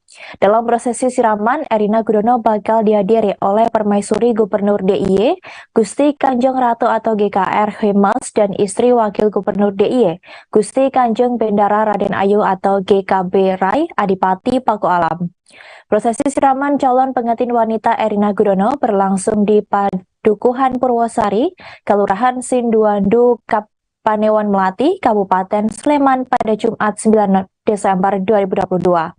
Terkait kehadirannya di prosesi itu, GKB Rai Adipati Paku Alam membenarkannya. Hal itu diungkapkannya setelah menghadiri puncak peringatan Hari Disabilitas Internasional Daerah Istimewa Yogyakarta di Hotel Harper Malioboro pada Selasa 6 Desember. Ia menambahkan dirinya mendapatkan amanah tersebut sejak 1 atau 2 bulan yang lalu. Ia pun telah mendapatkan pakaian seragam untuk prosesi siraman Erina Gudono. Selain datang di acara siraman, keduanya juga akan hadir di acara akad pernikahan Kaisang dan Erina. GKP Rai Adipati Paku Alam pun merasa senang beberapa rangkaian pernikahan Kaisang Pangarep dan Erina Gudono dilakukan di Yogyakarta.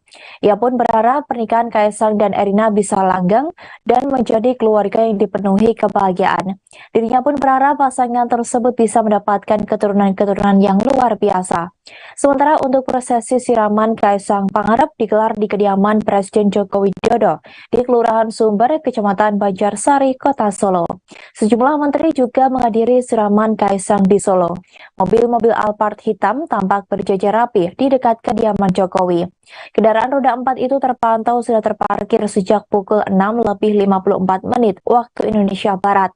Nomor polisi yang tersemat pada mobil-mobil itu antara lain RI 14, RI 13, RI 17 hingga RI 22. Mobil-mobil tersebut membawa pejabat dan menteri dari Kabinet Indonesia Maju, seperti Ketua OJK Mahendra Siregar dan Menteri Sekretaris Negara Pratikno. Kemudian Menteri Koordinator Bidang Pembangunan Manusia dan Kebudayaan Muhajir Effendi. Ada pula Menteri Pertahanan Prabowo Subianto dan Ketua MK Anwar Usman. Mereka datang ke kediaman Jokowi untuk menghadiri acara siraman Kaisang Pangarep.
Sebelum melakukan prosesi siraman, utusan keluarga Erina Gudono telah mengantarkan air siraman hari ini, Jumat 9 Desember 2022. Tak hanya mengantarkan air untuk prosesi siraman, utusan keluarga Erina turut meminta potongan rambut mempelai pria. Bukan tanpa alasan, sebagai rangkaian adat pernikahan, potongan rambut Kaisang akan ditanam bersama potongan rambut Erina. Hal itu diungkapkan oleh Ketua Lingkungan Perwakilan Keluarga Erina, Sri Roso Sudarmo. Sementara itu, tujuan penanaman rambut itu dilakukan untuk keperluan mengantarkan sarana untuk melengkapi tata cara siraman, yaitu Tirta Purwitasari yang akan digunakan untuk siram calon pengantin pria. Sekedar info, air siraman Kaisang dan Erina bersumber dari 7 mata air berbeda, termasuk dari rumah kedua mempelai. Ketujuh sumber mata air yang akan digunakan diantaranya dari Masjid Agung dan Al-Wusto Solo, kemudian di wilayah Pengging dan rumah orang tua Jokowi di Boyolali. Selain itu juga ada mata air Keraton Kasunanan, Pura Mangkunegaran, dan rumah kediaman keluarga Presiden Jokowi di Sumber Banjarsari. Hal itu dikatakan oleh Gibran Rakabuming Raka selaku kakak dari Kaisang Pangarep pada Senin 5 Desember lalu. Suami Selvi Ananda itu mengatakan bahwa 7 mata air tersebut sama dengan yang digunakannya saat menikah dulu. Gibran juga mengungkapkan bahwa seluruh saudara kandung Jokowi dan Iriana akan ikut dalam prosesi itu. Sementara itu, sebelum dilakukan siraman ada acara pemasangan plek KTP dan tuwuhan. Prosesi melengkapi tuwuhan dan pasang plek KTP langsung dilakukan oleh Presiden Jokowi. Kemudian calon mempelai pria Kaisang Pangarep akan melakukan sungkem, meminta doa restu kepada Presiden Jokowi dan Iriana. Setelahnya, Kaisang Pangarep akan berjalan menuju tempat prosesi siraman yang didampingi oleh Presiden Jokowi dan Iriana. lalu diikuti oleh keluarga Gibran Rakabuming Raka dan Bobi Nasution. 7 sumber mata air itu akan diberikan oleh pihak Erina Gudono kepada Kaisang Pangarep. Sebagai penerima air siraman dari Erina Gudono akan diwakilkan oleh Gibran Rakabuming Raka. Kemudian 7 sumber mata air tersebut akan dicampurkan oleh Presiden Jokowi dan Iriana. Baru setelahnya acara siraman pun baru akan dilakukan.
Masa kecil Erina Gudono rupanya tak luput dari asuhan babysitter.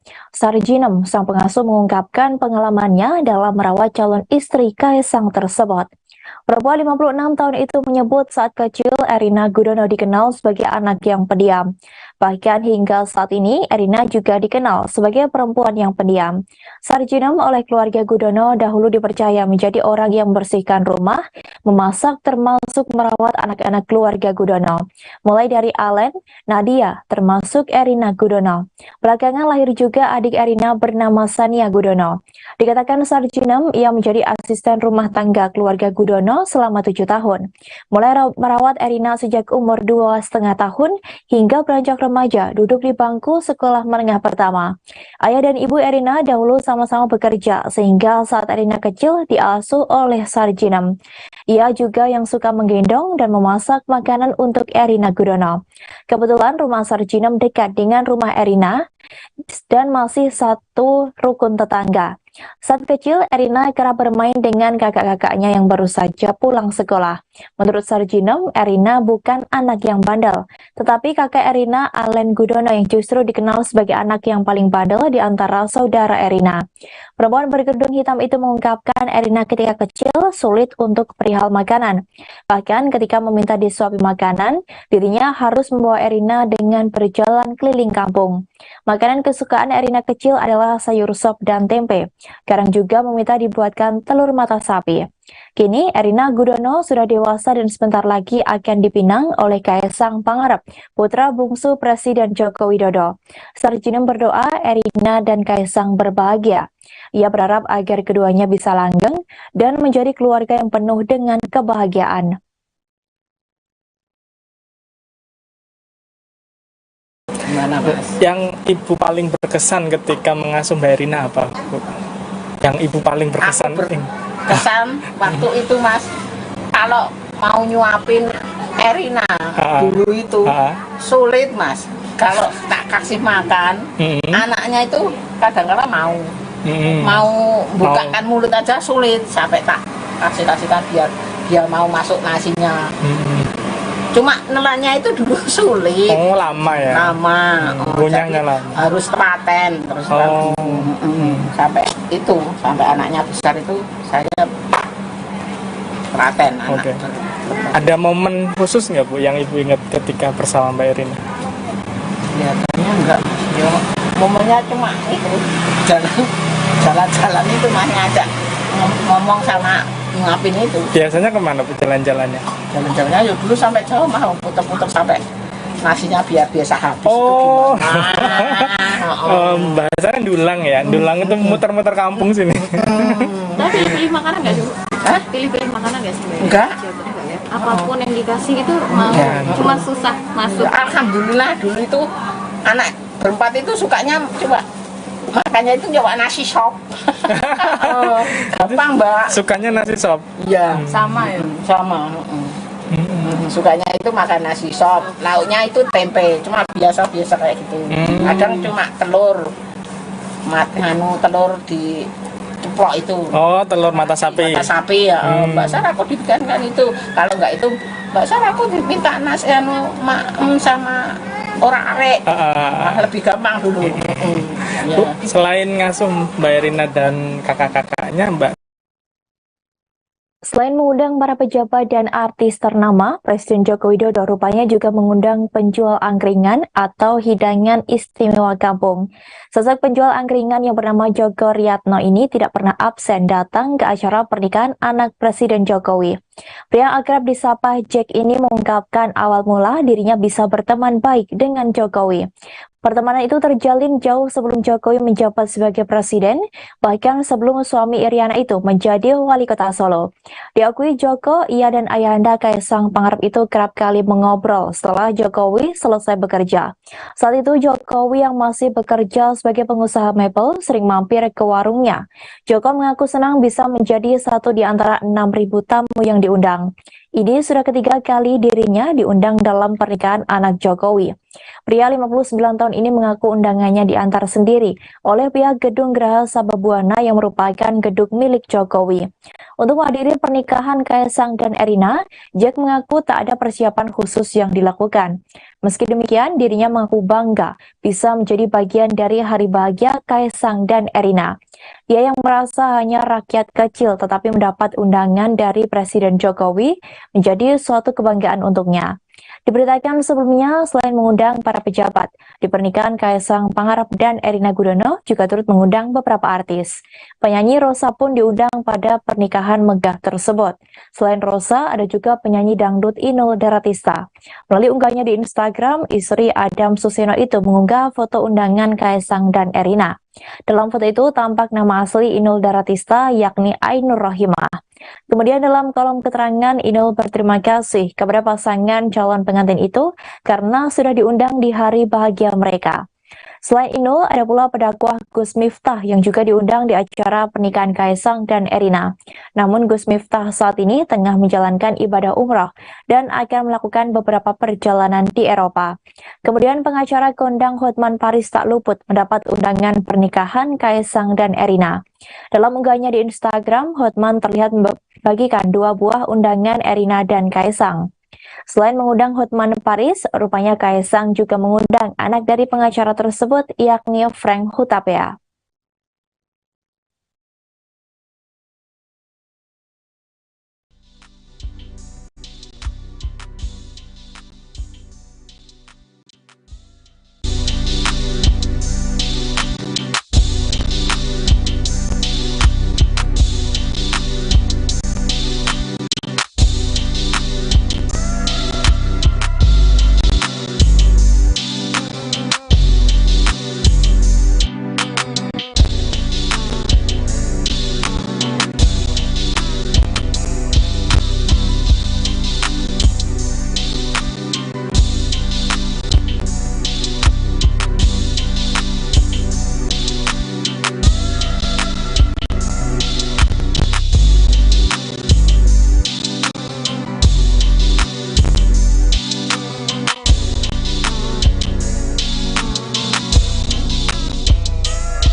Gelaran akad pernikahan Kaisang Pangarep dan Erina Gudono akan dilangsungkan di Pendopo Agung Royal Ambarukmo, Yogyakarta.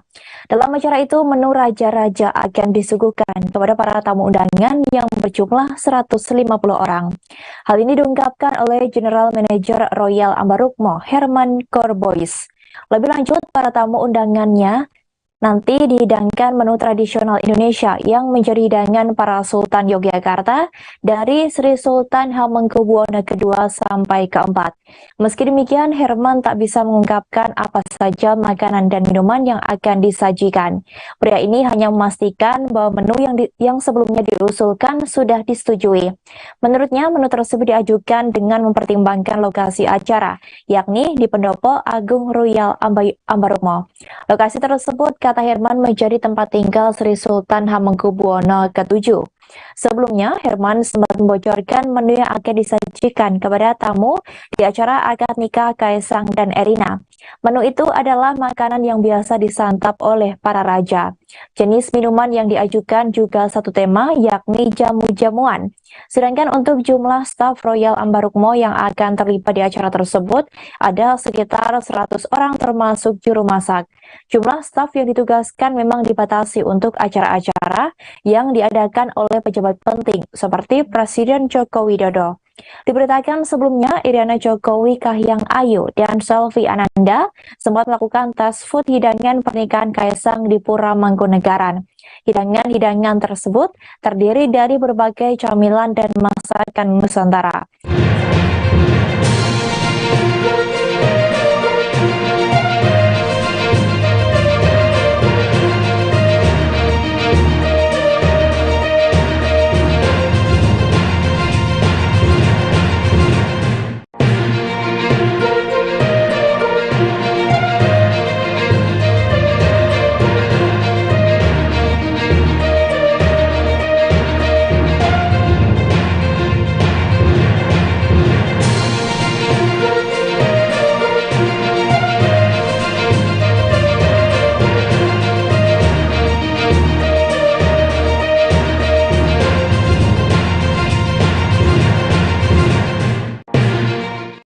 Tribuners, di Aceh Tenggara terdapat banyak tempat wisata menarik yang sayang untuk dilewatkan. Satu di antaranya ada air terjun Gulo, Tribuners. Tempat wisata yang satu ini memiliki pemandangan indah dan air terjun yang sangat cantik. Hanya saja akses untuk menuju ke tempat ini cukup sulit, Tribuners. Dan untuk mengetahui akses serta keindahan dari tempat wisata ini, kita sudah tersambung dengan rekan Asnawi Lui dari Serambi News. Dan Asnawi. Ya, Ariska, makasih. Kita dari Aceh Tenggara, News kita laporkan bahwa air terjun Gulo, Kecamatan Rawasana, Kabupaten Aceh Tenggara, itu merupakan objek wisata yang menjadi favorit di Kabupaten Aceh Tenggara. Objek wisata air terjun Gulo ini berada di daerah pedalaman, tepatnya di Desa Gulo, di Pegunungan Gulo, yang memasukin di daerah pegunungan ini ya tentunya air yang sejuk dan pemandangan yang indah dari ketinggian. Untuk menuju lokasi wisata ini membutuhkan waktu sekitar 1 jam dengan kondisi jalan yang terjal dan berliku-liku. Selain objek wisata di Gulo ini, kita juga merekomendasikan sejumlah proyek yang sejumlah objek wisata Kabupaten Aceh Tenggara yang menjadi favorit dimanfaatkan pada saat liburan. Air terjun Gulo ini juga tidak jauh dengan lokasi yaitu Gua Gulo yang merupakan juga objek wisata yang kini ngetren menjadi destinasi wisata di Kabupaten Aceh Tenggara.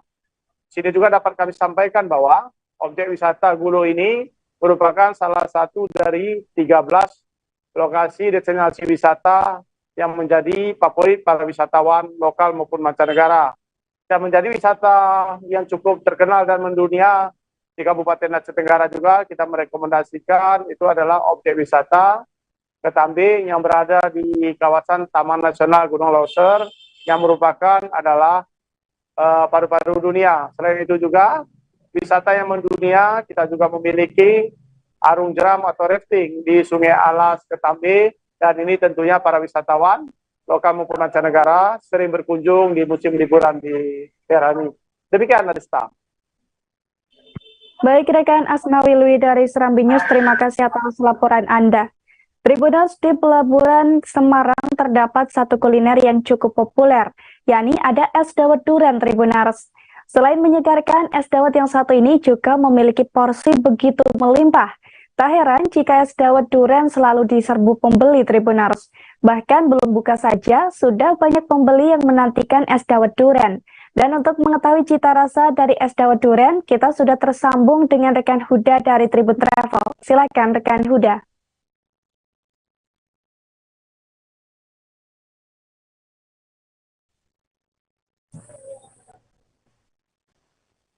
Terima kasih Ariska di studio. Tribuners, kali ini Tribun Travel berada di kota Semarang dan Tribun Travel berkunjung ke salah satu kuliner yang sudah sangat favorit, yaitu ada es dawet durian Peleburan. Buat Tribuners yang berada di Semarang atau ingin mengunjungi Semarang, bisa mampir nih ke salah satu tempat yang sangat populer. Mungkin Tribuners yang lelah beraktivitas lebih baik rehat sejenak dengan mencicipi es dawet durian di Peleburan Semarang. Baru-baru ini Tribun Travel berkunjung ke salah satu kuliner ini tepat pada Senin 5 Desember lalu. Lokasi kuliner es dawet durian yang ada di Semarang ini tepatnya berada di Jalan Peleburan Barat nomor 42A RW 2 Peleburan, Kecamatan Semarang Selatan, Kota Semarang, Jawa Tengah. Es dawet durian ini sudah sangat populer dan menjadi favorit banyak orang. Bahkan es dawet durian di Peleburan Semarang ini belum buka saja sudah diserbu oleh pembeli. Saat Tribun Travel berkunjung, tepat di pukul 11, tepat sebelum pukul 11, Tribun Travel sudah mengunjungi salah satu kuliner es dawet durian di Peleburan, di mana banyak sekali pengunjung yang datang sebelum jam buka. Di mana jam bukanya es dawet durian di Peleburan Semarang ini buka mulai jam 11 hingga pukul 4 sore. Namun sebelum jam 11, banyak sekali pengunjung yang sudah menyerbu es dawet durian di Peleburan. Mereka rela mengantri dan juga menuliskan menu pesanan yang ingin dibelinya sebelum jam buka. Untuk sajian es dawet durian ini sendiri berisi ada es yang sudah diserut, lalu ditambah dengan buah alpukat, lalu ada juga buah nangka, cincau, tape ketan, tape singkong, dan tentunya buah durian. Lalu isian tersebut disiram dengan kuah santan dan gula Jawa. Buat Tribuners yang tidak menyukai durian atau ingin mencicipi es dawetnya saja, ini bisa dipesan dengan harga yang cukup terjangkau, yaitu 10.000. Namun jika ingin memesan durian yang es dawet dengan varian durian, ini ada porsi yang mini juga, yaitu dengan harga 15.000. Namun yang spesialnya di sini ada es dawet durian dengan porsi yang melimpah, yaitu dengan harga Rp18.000. Traveler bisa mengunjunginya dari mulai pukul 11 siang hingga 4 sore. Demikian Ariska yang bisa Kurniaga sampaikan dari Kota Semarang. Kembali ke studio. Baik rekan Huda dari Tribun Travel, terima kasih atas informasi dan juga rekomendasi Anda. Tribuners, di Desa Labuhan Haji, Kecamatan Labuhan Haji, terdapat satu tempat wisata menarik, yakni Pantai Sunrise Land Lombok, Tribuners. Kurang dari 1 tahun, tempat wisata yang satu ini telah menyediakan berbagai fasilitas penunjang bagi pengunjungnya, Tribuners. Selain itu, pantai ini juga memiliki sejarah yang unik, mulai dari habitat alami dugong atau ikan duyung di Pulau Lombok hingga peninggalan sejarah eksploitasi karang tentara Jepang semasa Perang Dunia II. Dan untuk melihat detail dari tempat ini, kita sudah tersambung dengan rekan Ahmad Wawan Sugandika dari Tribun Lombok. Silakan rekan Ahmad.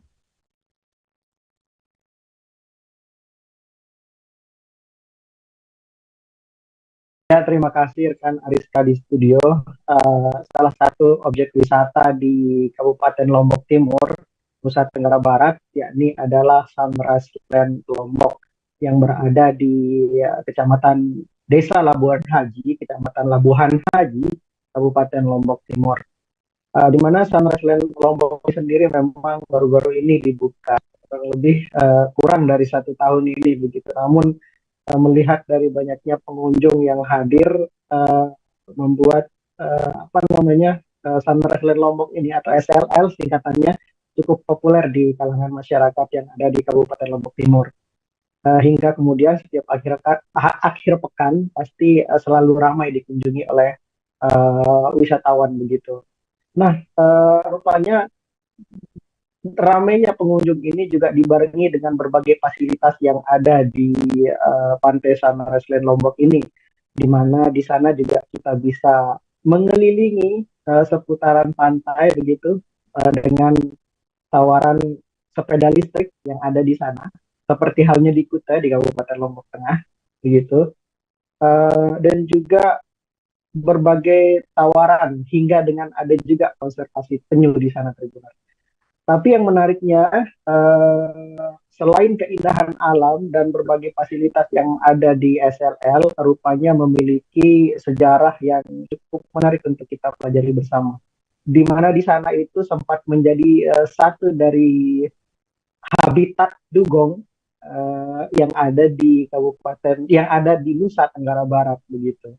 Dan juga di sana juga memiliki sejarah terkait tentang eksploitasi karang yang dilakukan oleh penjajah Jepang pada masa Perang Dunia Kedua lalu. Bukti-bukti sejarahnya juga terekam jelas atau ada di tempat tersebut di Sunrise Land Lombok. Nah, jika Tribuners sekalian berkunjung ke SLL, dahulu bukti-bukti bahwa dahulu di tempat tersebut merupakan tempat habitat dari dugong itu terbukti dengan adanya karang yang memanjang di sana. Dan di mana juga di sana masih kita bisa temukan tanaman lamun, di mana tanaman lamun seperti halnya rumput, begitu rumput di dasar laut. Tanaman lamun itu ada juga di sana. Itu merupakan satu bukti sejarah bahwa dugong pernah atau ekosistem dugong pernah ada di Pantai Sunrise Land Lombok tersebut. Di mana juga sejarah terkait tentang eksploitasi karang yang dilakukan oleh penjajah Jepang. Kalau kita melihat sebaran pantai yang ada di Kabupaten Lombok Timur dari Labuhan Haji sampai dengan Jorwaru, itu memang menjadi salah satu pantai yang paling banyak terdapat peninggalan-peninggalan Jepang. Ini membuktikan bahwa Jepang memang pernah mendirikan pos pengamanannya di sana. Nah, di mana juga dahulu rupanya Jepang pernah melakukan eksploitasi karang di Labuhan Haji, tepatnya di Pantai Sunrise Land Lombok yang ada di Dusun Montong Meong, Kecamatan Desa Labuhan Haji, Kecamatan Labuhan Haji, Kabupaten Lombok Timur. Eksploitasi karang dilakukan Jepang karena dahulu pernah ada produksi kapur besar-besaran. Hingga kemudian bahan dasar kapur itu kan terbuat dari karang. Nah, salah satu pantai di Kabupaten Lombok Timur yang banyak sekali karang itu ada di Labuhan Haji. Lebih tepatnya ada di Pantai Sunrise Land Lombok yang ada di Montong Meong, Kecamatan Labuhan Haji, Kabupaten Lombok Timur. Buktinya sekarang masih bisa kita lihat dengan adanya dengan adanya karang yang memanjang, yang membentuk seperti tembok alami begitu, yang juga membentuk laguna di sana sehingga juga atau anak-anak kecil yang berkunjung dan bermain di pantai tersebut menjadi aman begitu. Nah, adanya karang memanjang tersebut itu sisa-sisa dari eksploitasi karang yang menjadi peninggalan dari Jepang pada masa lampau. Hal ini juga dibenarkan oleh pengelola pantai, Bayatul atau yang akrab disapa Bang Kori ini. Untuk itu jika ingin mengetahui lebih jauh terkait tentang sejarah-sejarah atau bukti sejarah terkait tentang ekosistem dugong dan juga bukti adanya eksploitasi karang yang ada di pantai Sunrise Line Lombok, silahkan berkunjung ke Sunrise Line Lombok yang ada di Dusun Montong Meong, Kecamatan Labuan Haji, Kabupaten Lombok Timur. Sekian, Ariska, laporan singkat saya. Baik, rekan Ahmad Wawan Sugandika dari Tribun Lombok, terima kasih atas informasi dan juga rekomendasi Anda. Jelang pernikahan, Kaisang Pangarep dan Erina Gudono menjalankan tradisi pingitan Tribuners. Tradisi pingitan sendiri merupakan tradisi Jawa yang biasa dilakukan oleh calon pengantin. Selama dipingit, Kaisang Pangarep dan Erina Gudono tidak diperbolehkan untuk bertemu satu sama lain. Mereka akan dipertemukan kembali saat akad nikah nanti yang rencananya akan dihelat pada Sabtu 10 Desember 2022 besok di Pendopo Agung Royal Ambarukmo, Yogyakarta. Menikah menggunakan adat Jawa, tak heran jika keduanya melakukan tradisi pingitan. Bahkan, adik Gibran Raka Buming Raka ini mengaku sudah 2 minggu tidak bertemu sang kekasih Erina Gudono. Meski demikian, Kaisang mengaku masih berkomunikasi dengan Erina karena mereka harus mengurus keperluan pernikahannya. Diketahui sebelumnya, tradisi pingitan atau dipingit sering dilakukan oleh orang-orang yang akan segera melangsungkan pernikahan. Tradisi ini masih berlangsung di sebagian wilayah Indonesia, terutama oleh masyarakat Jawa yang melakukan tradisi ini sejak zaman kerajaan Tribuners. Pada zaman dulu, tradisi ini dijalankan selama 1 hingga 2 bulan lamanya.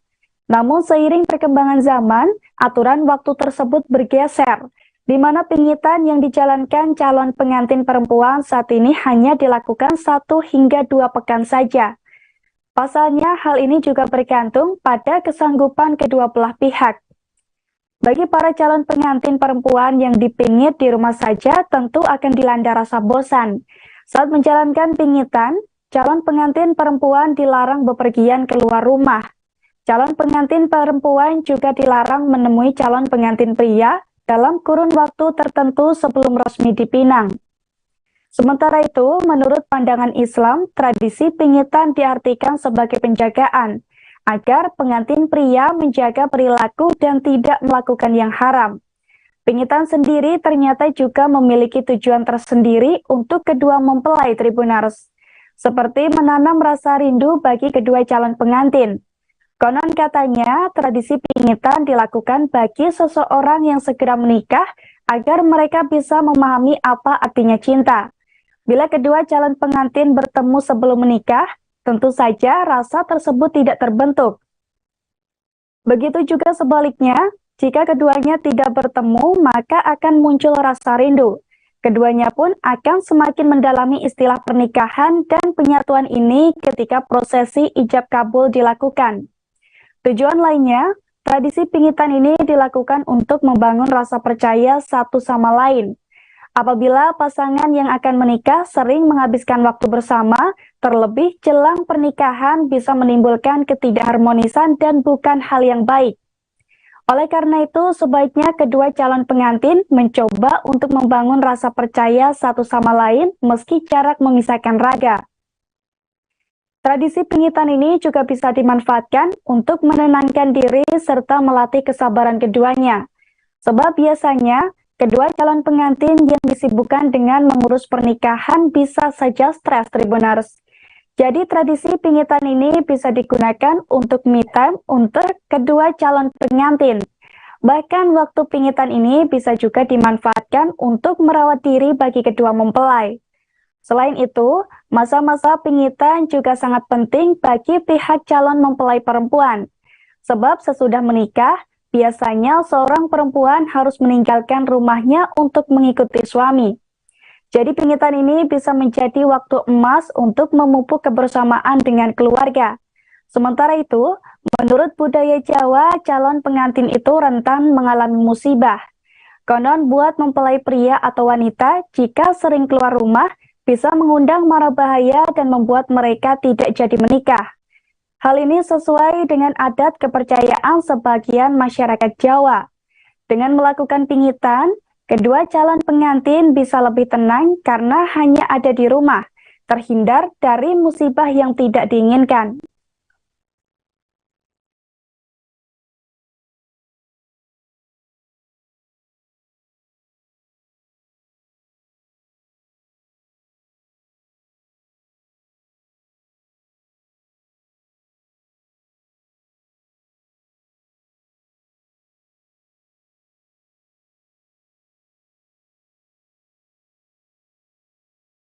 Tribuners, pernikahan putra bungsu Presiden Jokowi dilakukan menggunakan adat Jawa. Sejumlah rangkaian acara pernikahan Kaisang Pangarep dan Erina Gudono pun telah dilakukan sejak kemarin 8 Desember 2022. Setelah kemarin Erina melaksanakan acara pengajian, pagi ini ia melanjutkan acara siraman Tribuners. Tepatnya di kediaman di Dusun Purwosari RT 3 RW 59 Sinduadi, Melati, Kabupaten Sleman, Daerah Istimewa Yogyakarta. Namun selain siraman, hari ini keluarga Erina Gudono juga menjalani prosesi adat cetek geni pisanan Tribuners. Pasalnya tradisi ini dilakukan sebagai simbol menyalakan api pertama untuk menjamu tamu atau yang disebut sebagai cetek geni. Dalam pelaksanaannya, penyalaan api pertama ini akan dilakukan oleh orang tua Erina atau pihak perwakilan dari keluarga. Untuk melaksanakan tradisi cetek geni sendiri, bagian depan rumah Erina didekor sedemikian rupa menyerupai dapur kuno. Dapur kuno tersebut terbuat dari gedek atau anyaman bambu, anyaman jerami, dan peralatan masak zaman dulu seperti gerabah, kayu maupun kuningan. Biasanya dalam tradisi cetek geni ini yang dimasak adalah beras atau masak nasi pertama. Pasalnya tradisi ini memang kerap dilakukan oleh keluarga di Yogyakarta yang memiliki hajat mantu pertama Tribuners. Rangkaian pernikahan adat Jawa juga dilakukan di kediaman calon pengantin laki-laki di Kota Solo, di mana rangkaian acaranya dimulai dari pemasangan blek KTP oleh Presiden Jokowi. Setelah blek KTP terpasang, Kaisang Pangarep kemudian menjalani prosesi siraman dalam adat Jawa. Prosesi siraman dari Kaisang Pangarep ini diawali dengan penerimaan 7 sumber mata air dari calon pengantin wanita yang diterima langsung oleh Gibran selaku perwakilan keluarga. 7 sumber mata air tersebut yaitu dari Keraton Kasunanan, Keraton Mangkunegaran, Masjid Agung Surakarta, Umpul Pengging, Istana Merdeka, Istana Bogor, dan Kediaman Solo. Selanjutnya, ketujuh air tersebut disatukan dalam satu tempat untuk digunakan dalam prosesi siraman. Presiden Jokowi didampingi Iriana kemudian memberikan siraman pertama kepada Kaisang. Selepas itu, Presiden Jokowi kemudian memotong rambut Kaisang, dilanjutkan dengan prosesi menggendong anak bungsunya tersebut. Presiden Jokowi juga memberikan suapan terakhir kepada Kaisang Pangarep yang sekaligus mengakhiri rangkaian prosesi siraman.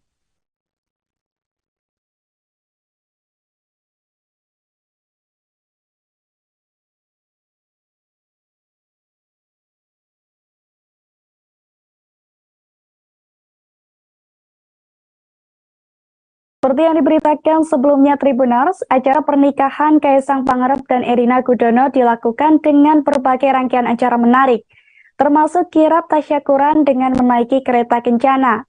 Dalam kirap tersebut, Aibtu Warsito, seorang Babin Kaptimas Polsek Kasugihan Kapolresta Cilacap, dipercaya menjadi kusir untuk kereta pembawa pengantin. Kepiawaian Aibtu Warsito dalam mengendalikan kuda pun tak perlu diragukan lagi Tribuners. Sebab sosok Aibtu Warsito dikenal memiliki pengalaman dalam hal merawat dan mengendalikan kuda dari tempat kelahirannya, yakni di Dusun Sojiwan, Desa Kebon Dalem Kidul, Kecamatan Prambanan, Kabupaten Klaten. Keluarga Warsito pun diketahui memang memiliki kuda dan delman di kampung halamannya, sehingga Warsito mewarisi kemampuannya dalam merawat kuda dari orang tuanya. Dilansir dari tribunnews.com, Warsito juga kerap dipercaya untuk mengikuti event-event besar Tribuners, seperti Festival Keraton Nusantara di Yogyakarta, Solo, maupun Cirebon. Selain itu, Warsito juga pernah berpartisipasi dalam kirab Jumenengan Pakubuwono 12, pernikahan putra dalam Pakubuwono 12, kirab Hari Jadi Kota Cilacap, dan kirab pernikahan Wakil Bupati Cilacap. Sementara itu, dalam acara kirab tasyakuran sendiri, ada sekira 12 kereta kuda yang dipersiapkan. Satu di antaranya diperuntukkan untuk membawa pengantin Kaisang dan Erina. Kereta tersebut akan ditarik sebanyak 6 kuda, sementara 11 kereta lainnya masing-masing ditarik oleh 2 kuda. Pasalnya, ke-6 kuda betina yang akan menarik kereta kencana yang ditumpangi Kaisang Erina tersebut merupakan peliharaan Mas Ngabehi Mujiono. Maksud kami Ngabehi Mujiono Prasetyo. 2 dari 6 ekor kuda tersebut diketahui bernama Agustin dan Adinda Tribuners. Agustin diketahui berusia 13 tahun dan Adinda berusia 5 tahun. Menurut perawat kuda yang bernama Adi Cahyo, kuda tersebut memiliki jenis KP kuda persilangan antara Sumbawa dan Australia. Sebelum digunakan untuk acara kirab tasyakuran, kuda ini juga sudah menjadi langganan keluarga Presiden Jokowi. Bahkan Agustin sudah menjadi penarik kuda pembawa pengantin sejak pernikahan Gibran Rakabuming dan Kahiyang Ayu. Selain Agustin, 5 ekor kuda terpilih untuk menarik kereta kuda pembawa pengantin lainnya adalah Adinda, Dewi, Andini, Mawar, Sylvia, dan Cantika.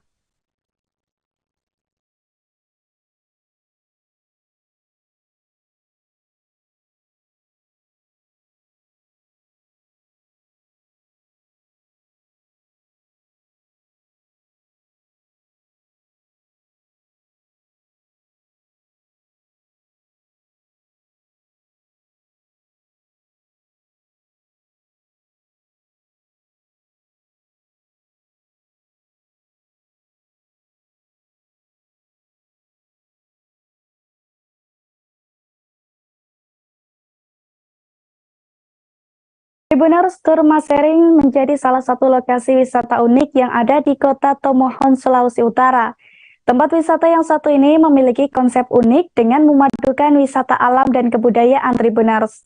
Selain itu, tempat ini juga menawarkan nuansa hutan pohon aren. Dan untuk melihat detail dari tempat wisata ini, kita sudah tersambung dengan rekan Rio Nur dari Tribun Manado. Silakan rekan Rio.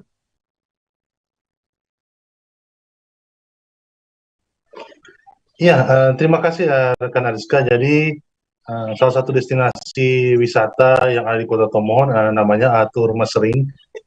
Bahasa Minahasanya ini merupakan bahasa Minahasa, tuh artinya pangkal pohon, sedangkan Masering itu tetesan air. Tur Masering ini merupakan salah satu kompleks perkebunan yang ada di Desa Komelomboy. Maksud kami Kelurahan Komelomboy ke Kota Tomohon, di mana kompleks areal perkebunan ini merupakan areal perkebunan pohon aren atau pohon nira. Kemudian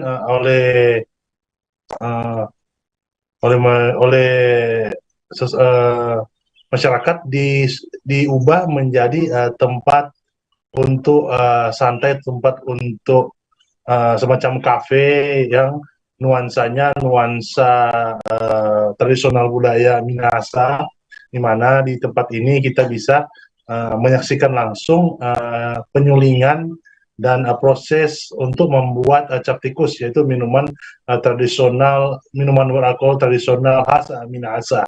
Di tempat ini juga pengunjung bisa datang duduk bersantai di pondok-pondok dari kayu dan daun katu yang memang ini merupakan rumah tempo dulu yang sering digunakan oleh nenek moyang orang Minahasa untuk tempat tinggal. Di tempat ini juga untuk tiket masuknya sendiri hanya Rp25.000. Itu sudah dapat welcome drink. Welcome drink itu yang disajikan adalah saguer. Itu merupakan air nira dari pohon nira yang disadap, yang rasanya manis, dan kemudian ada juga cap tikus, yaitu minuman tradisional Minahasa yang merupakan minuman beralkohol. Jadi masuk di sini sudah dapat welcome drink saguer atau cap tikus. Untuk datang ke Tur Masering ini kira-kira membutuhkan waktu 1,5 jam dari kota Manado menuju ke kota Tomohon.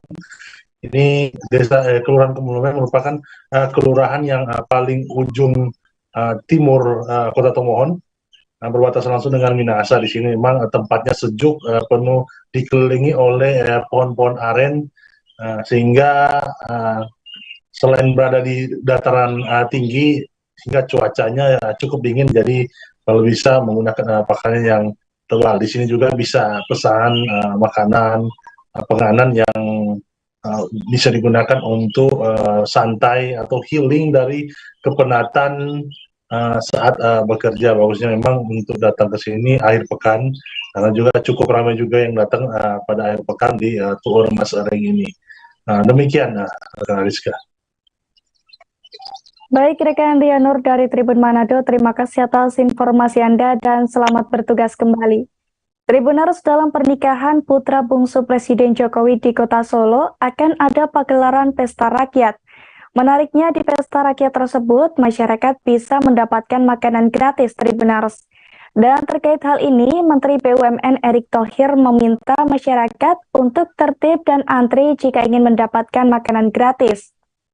Erick Thohir menuturkan pembagian makanan gratis ini akan diberlakukan pada 2 titik, yakni di Plaza Sriwedari dan juga Ngarsopuro, di mana setiap titiknya akan ada sebanyak 8 tenda yang masing-masing menyediakan 1.000 pack makanan gratis.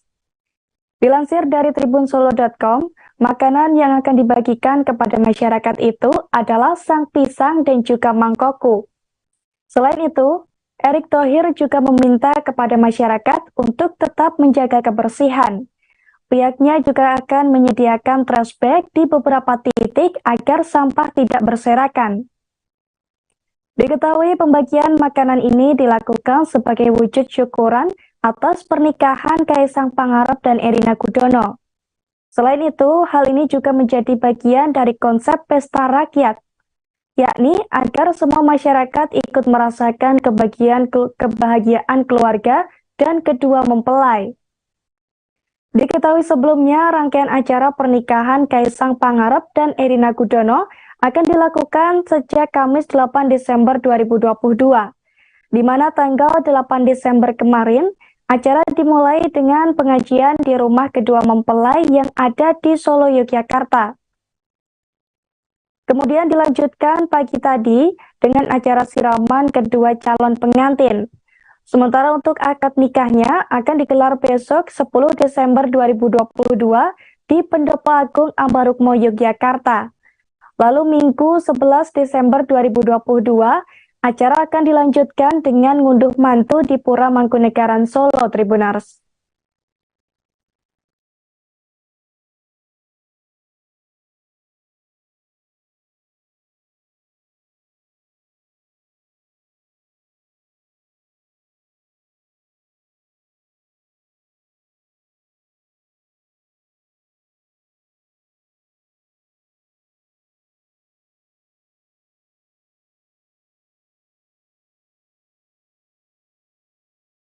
Tribuners, gelaran Piala Dunia 2022 memang memberlakukan sejumlah aturan bagi para penontonnya, termasuk larangan peredaran minuman beralkohol selama Piala Dunia 2022 berlangsung. Dengan adanya aturan tersebut, tampaknya sukses membuat kegiatan menonton sepak bola menjadi lebih aman. Penonton perempuan pun merasa lebih aman dan nyaman ketika nonton pertandingan Piala Dunia 2022 di Qatar. Diketahui sebelumnya, larangan minuman beralkohol selama Piala Dunia 2022 Qatar telah memicu berbagai kontroversi. Bahkan banyak pihak yang menentang adanya kebijakan larangan peredaran minuman beralkohol di Piala Dunia 2022 Qatar. Namun tak sedikit pula yang mendukung kebijakan tersebut. Satu di antaranya ada supporter timnas Inggris Eli Molosan, Tribuners. Eli menilai bahwa adanya kebijakan tersebut membuat dirinya lebih aman saat nonton pertandingan Piala Dunia 2022. Padahal sebelumnya, ia menganggap bahwa Qatar adalah tempat yang berbahaya. Bahkan ayahnya pun sampai menemaninya ke Qatar lantaran sangat mengkhawatirkannya. Namun beruntungnya maksud kami, beruntungnya yang dialami Eli justru sebaliknya. Selama nonton Piala Dunia 2022, Eli pun merasa sangat aman dan nyaman. Menurutnya, adanya larangan peredaran minuman beralkohol di Piala Dunia 2022 Qatar itu juga membuat laga jauh lebih ramah. Dilansir dari tribunnews.com, di Qatar minum minuman beralkohol di tempat umum juga menjadi hal ilegal. Tak heran selama perhelatan Piala Dunia 2022 juga melarang peredaran minuman beralkohol. Eli pun menambahkan bahwa kondisi tersebut sangatlah berbeda dengan negara lainnya seperti di Inggris. Di Inggris, sebagian besar klub Liga Premier bahkan mengizinkan penjualan bir di dalam stadion. Sementara alkohol di Qatar hanya dijual di sekitar 35 hotel dan restoran internasional. Jadi peredarannya pun sangat ketat dan tidak diperjualbelikan secara sembarangan.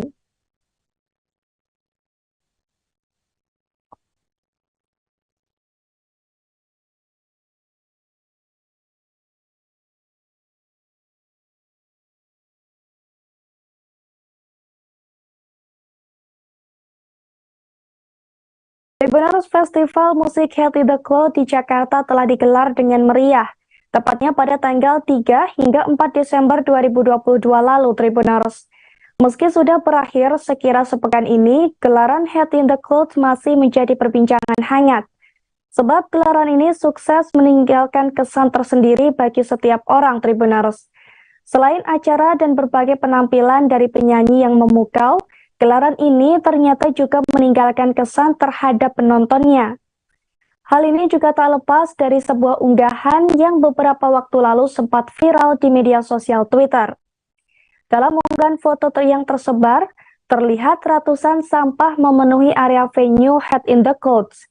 Sampah-sampahnya tersebut diketahui berasal dari jas hujan plastik yang sempat digunakan oleh para penonton selama mengikuti acara.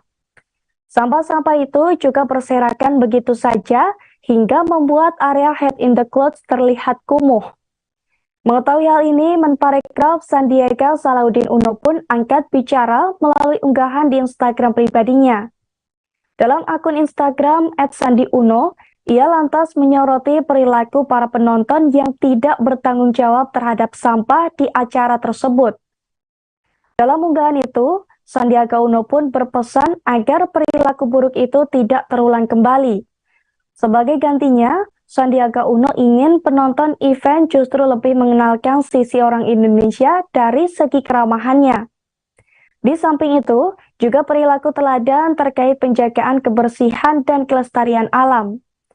Diketahui sebelumnya, Head in the Clouds ini merupakan festival musik yang diselenggarakan oleh label rekaman 88 Rising.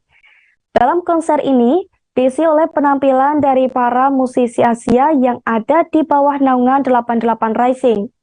Mulai dari Nicky, Rich Brian, Joji, Stephanie Putri, dan masih banyak lagi.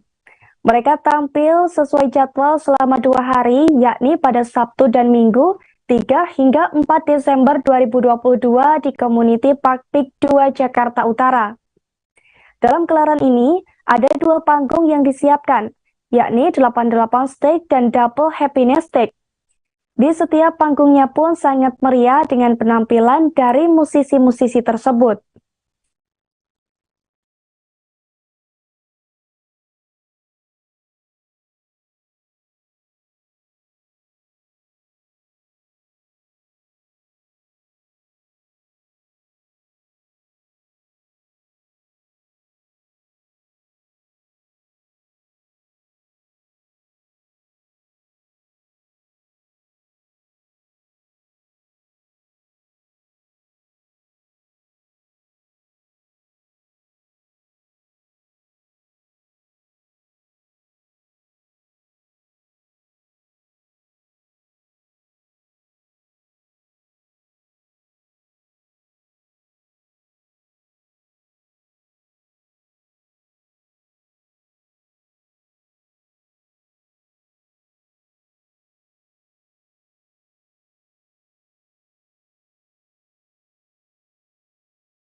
Tribuners, indahnya hutan bakau di Grand Lule Hotel Manado menjadi salah satu tempat yang harus Anda kunjungi saat berada di Manado.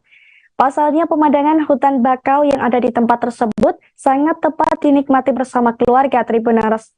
Lokasi hutan Grand Lule Hotel Manado ini pun tak jauh dari pusat kota. Dan seperti apa tempatnya akan disampaikan oleh rekan Nilton Durado dari Tribun Manado. Silakan rekan Nilton.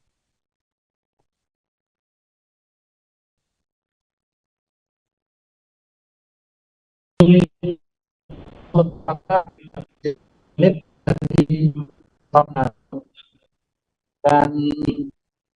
ketika pengunjung datang ke Grand Lule Hotel bisa menikmati panorama pantai dua pulau tercinta di Sulawesi Utara, yaitu Bunaken dan Manado Tua. Ada juga hutan bakau, dan yang paling eksotis di Grand Lule Hotel Manado adalah hutan bakau, karena di sini disediakan jembatan sepanjang sekitar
ya, sebenarnya hotel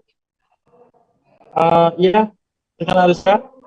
Jadi Grand Lule Hotel ini terletak di Kecamatan Bunaken, Kota Manado, yang jaraknya sekitar 20 menit dari pusat Kota Manado, dan menjadi salah satu wisata yang paling banyak diburu oleh masyarakat Kota Manado. Selain menyediakan ruang kamar yang sangat murah, Grand Lule Hotel juga menyediakan pemandangan hutan bakau sepanjang kurang lebih 500 meter yang bisa dijelajahi bersama keluarga. Selain itu, dari Grand Lule Hotel juga Tribuners bisa bepergian menuju dua pulau indah yang ada di Sulawesi Utara, yaitu Pulau Bunaken dan Pulau Manado Tua. Dari dua pulau ini, tapi itu harus menggunakan jasa dari pihak hotel yang harganya sekitar 500 ribuan untuk satu kali trip. Tapi kalau dalam berkelompok itu lebih murah lagi. Dan untuk menginap di Grand Lule Hotel itu harganya sekitar 700-an ribu. Tapi tempatnya memang sangat eksotis, terus khusus untuk keluarga ini menjadi hotel dengan pemandangan hutan bakau yang harus wajib dikunjungi ketika Tribuners ke Kota Manado, Sulawesi Utara. Demikian rekan Ariska. Baik rekan Nilton Durado dari Tribun Manado, terima kasih atas informasi dan juga rekomendasi Anda.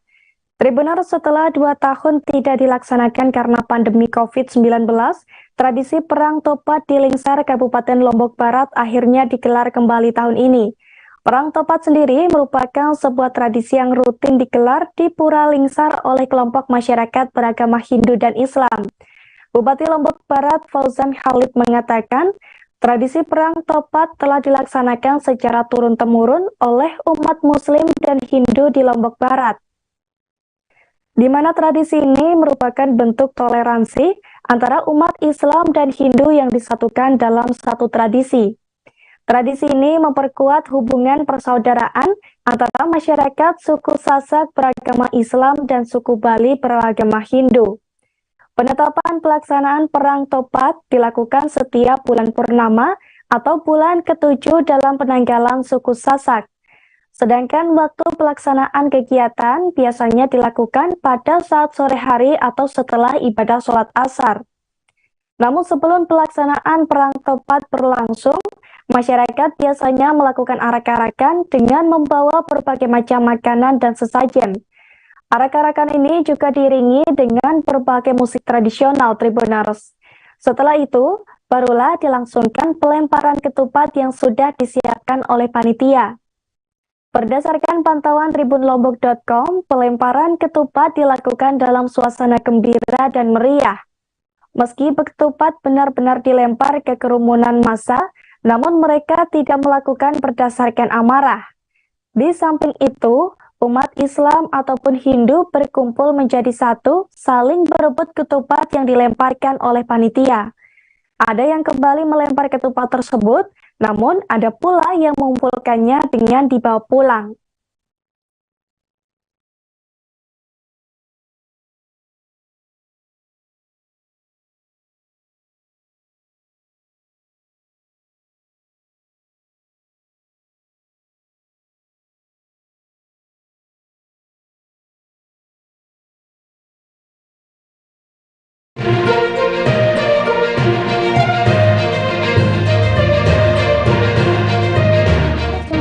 Tersebut sekaligus mengakhiri perjumpaan kita pada live update travel kali ini. Dan jangan lupa nantikan informasi lainnya hanya di kanal YouTube Tribun News. Saya Ariska Khairina, beserta segenap kru yang bertugas pamit undur diri. Terima kasih dan sampai jumpa.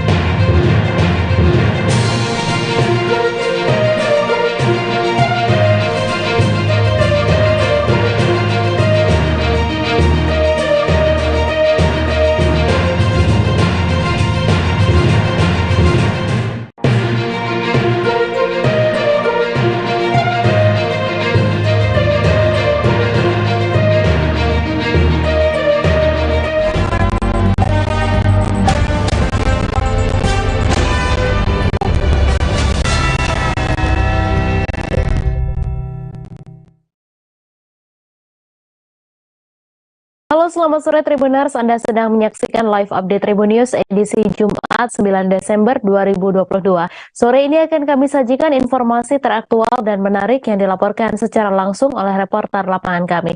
Bersama saya Meisada Sirait, inilah live update selengkapnya. Seekor sapi milik warga di Desa Lubuk Raja, Kecamatan Bandar Petalangan, Kabupaten Pelalawan mati akibat dimangsa harimau Sumatera pada Sabtu 3 Desember lalu. Bangkai sapi dewasa itu ditemukan tergeletak di Pondok 3 Perkebunan Kelapa Sawit milik PT Serikat Putra Desa Lubuk Raja, Bandar Petalangan. Pada tubuh sapi tersebut ditemukan bekas serangan harimau Sumatera berupa gigitan dan cakaran. Informasi selengkapnya akan disampaikan langsung oleh wartawan Tribun Pekanbaru, Johannes Tanjung, yang kini sudah terhubung bersama kami. Silakan rekan Johannes. Baik, terima kasih rekan Mei dan selamat sore semua Tribuners dimanapun Anda berada. Konflik dengan harimau Sumatera kembali terjadi di Kabupaten Pelalawan, namun kali ini harimau Sumatera menyerang ternak milik masyarakat di Desa Lubuk Raja, Kecamatan Bandar Petalangan, Kabupaten Pelalawan. Seekor sapi milik masyarakat dimangsa pada Sabtu pekan lalu dan ditemukan tergeletak di sebuah perkebunan milik perusahaan PT Serikat Putra di Desa Lubuk Raja. Sapi tersebut milik masyarakat bernama Tony Mustafa merupakan warga desa Lubuk Raja. Adapun kronologinya Tribuners, ketika saat hari kejadian Tony Mustafa hendak memeriksa 6 ekor sapinya yang ditambatkan di perkebunan milik Serikat Putra di desa Lubuk Raja, tepatnya di pondok kebun yang ada di perkebunan tersebut. Namun ketika diperiksa, korban hanya mendapatkan 5 ekor sapinya yang ditambat di pondok perkebunan tersebut, dan satu lagi tidak ada di tempat lagi. Kemudian ia berupaya mencari di sekitar perkebunan milik perusahaan tersebut, dan berselang 2 jam dilakukan pencarian, ditemukan sapi tersebut sudah dalam keadaan mati dan bangkainya tergeletak berkisar 10-15 km dari tempat penambatan. Dan yang membuat korban lebih terkejut lagi, Tribuners, ditemukan bekas gigitan dan cakaran di sekitar tubuh korban, tubuh sapi maksud kami, tepatnya di bagian leher dan di bagian ekor juga sudah mengalami luka yang serius. Dan hal itu yang membuat sapi tersebut mati karena digigit atau diserang oleh harimau Sumatera tersebut. Mendapati fakta tersebut, korban melaporkan ke pihak desa dan ke pihak perusahaan serta Polsek Bunut, kemudian oleh tim gabungan kemudian dihubungi Badan atau BKSDA Provinsi Riau untuk turun ke lokasi. Pada hari Minggu dan hari Senin, tim identifikasi dari berbagai gabungan dari instansi melakukan identifikasi langsung dan mitigasi langsung ke tempat kejadian perkara, dan ditemukan memang beberapa jejak daripada satu harimau tersebut. Berdasarkan hasil konfirmasi kami dengan BKSDA Riau, dipastikan bahwa memang sapi tersebut diserang oleh harimau Sumatera yang merupakan satwa langka dari Sumatera, dan hal itu terlihat dari jejak yang ditemukan yang cukup berukuran besar. Dan lebih parahnya lagi, Tribuners, bahwasanya tali tambat dari para sapi tersebut ikut putus ketika juga harimau tersebut menarik sapi dari tambatannya. Sampai saat ini tim identifikasi dari BKSDA masih berada di lapangan dan berencana memasang beberapa kamera trap di daerah perlintasan harimau tersebut. Kemudian perusahaan diminta untuk melakukan atau memasang semacam pemberitahuan atau papan pengumuman bahwasanya di sekitar lokasi tersebut merupakan daerah perlintasan harimau. Kemudian sosialisasi juga diberikan kepada masyarakat agar tidak berkeliaran di kebun pada sore hari maupun pada subuh hari, sebab pada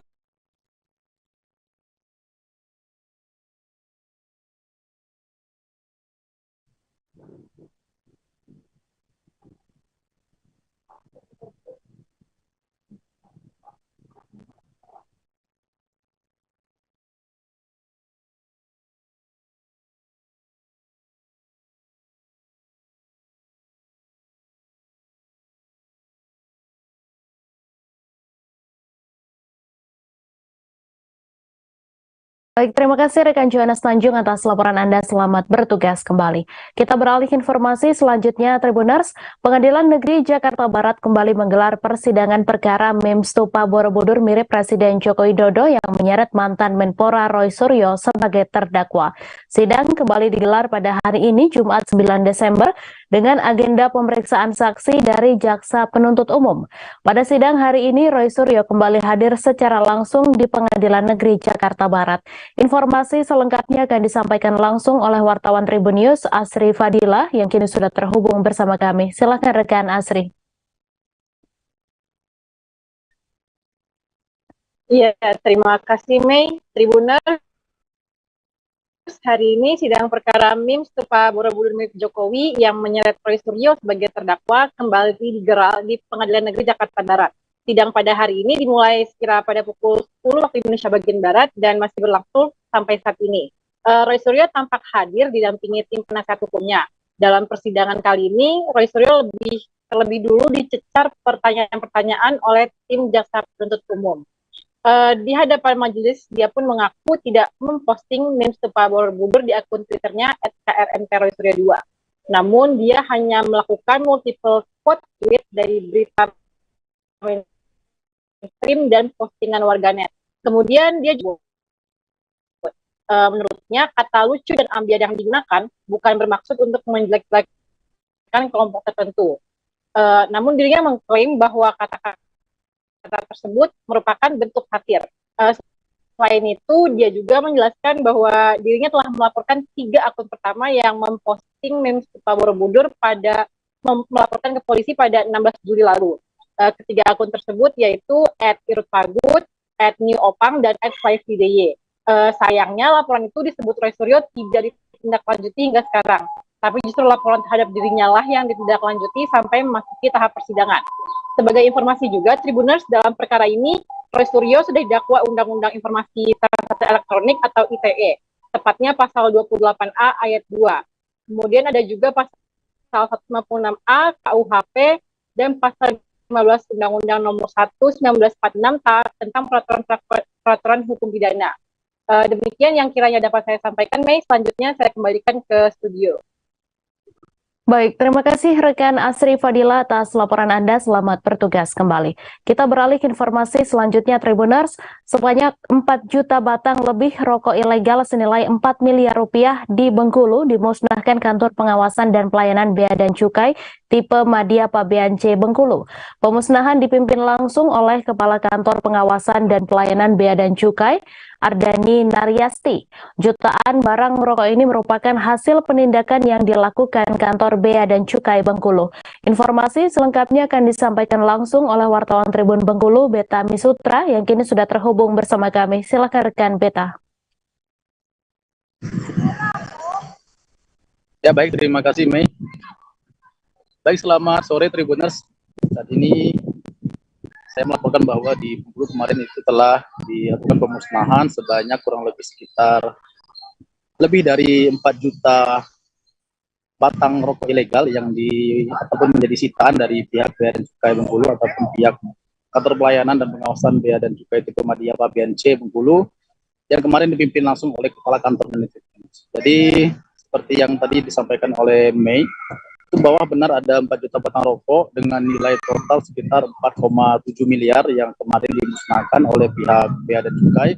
Itu terdiri dari berbagai macam merek nih Tribuners, mulai dari ada Expo, kemudian ada Vios dan Xmil dan lain-lain. Itu banyak juga mereknya kemarin.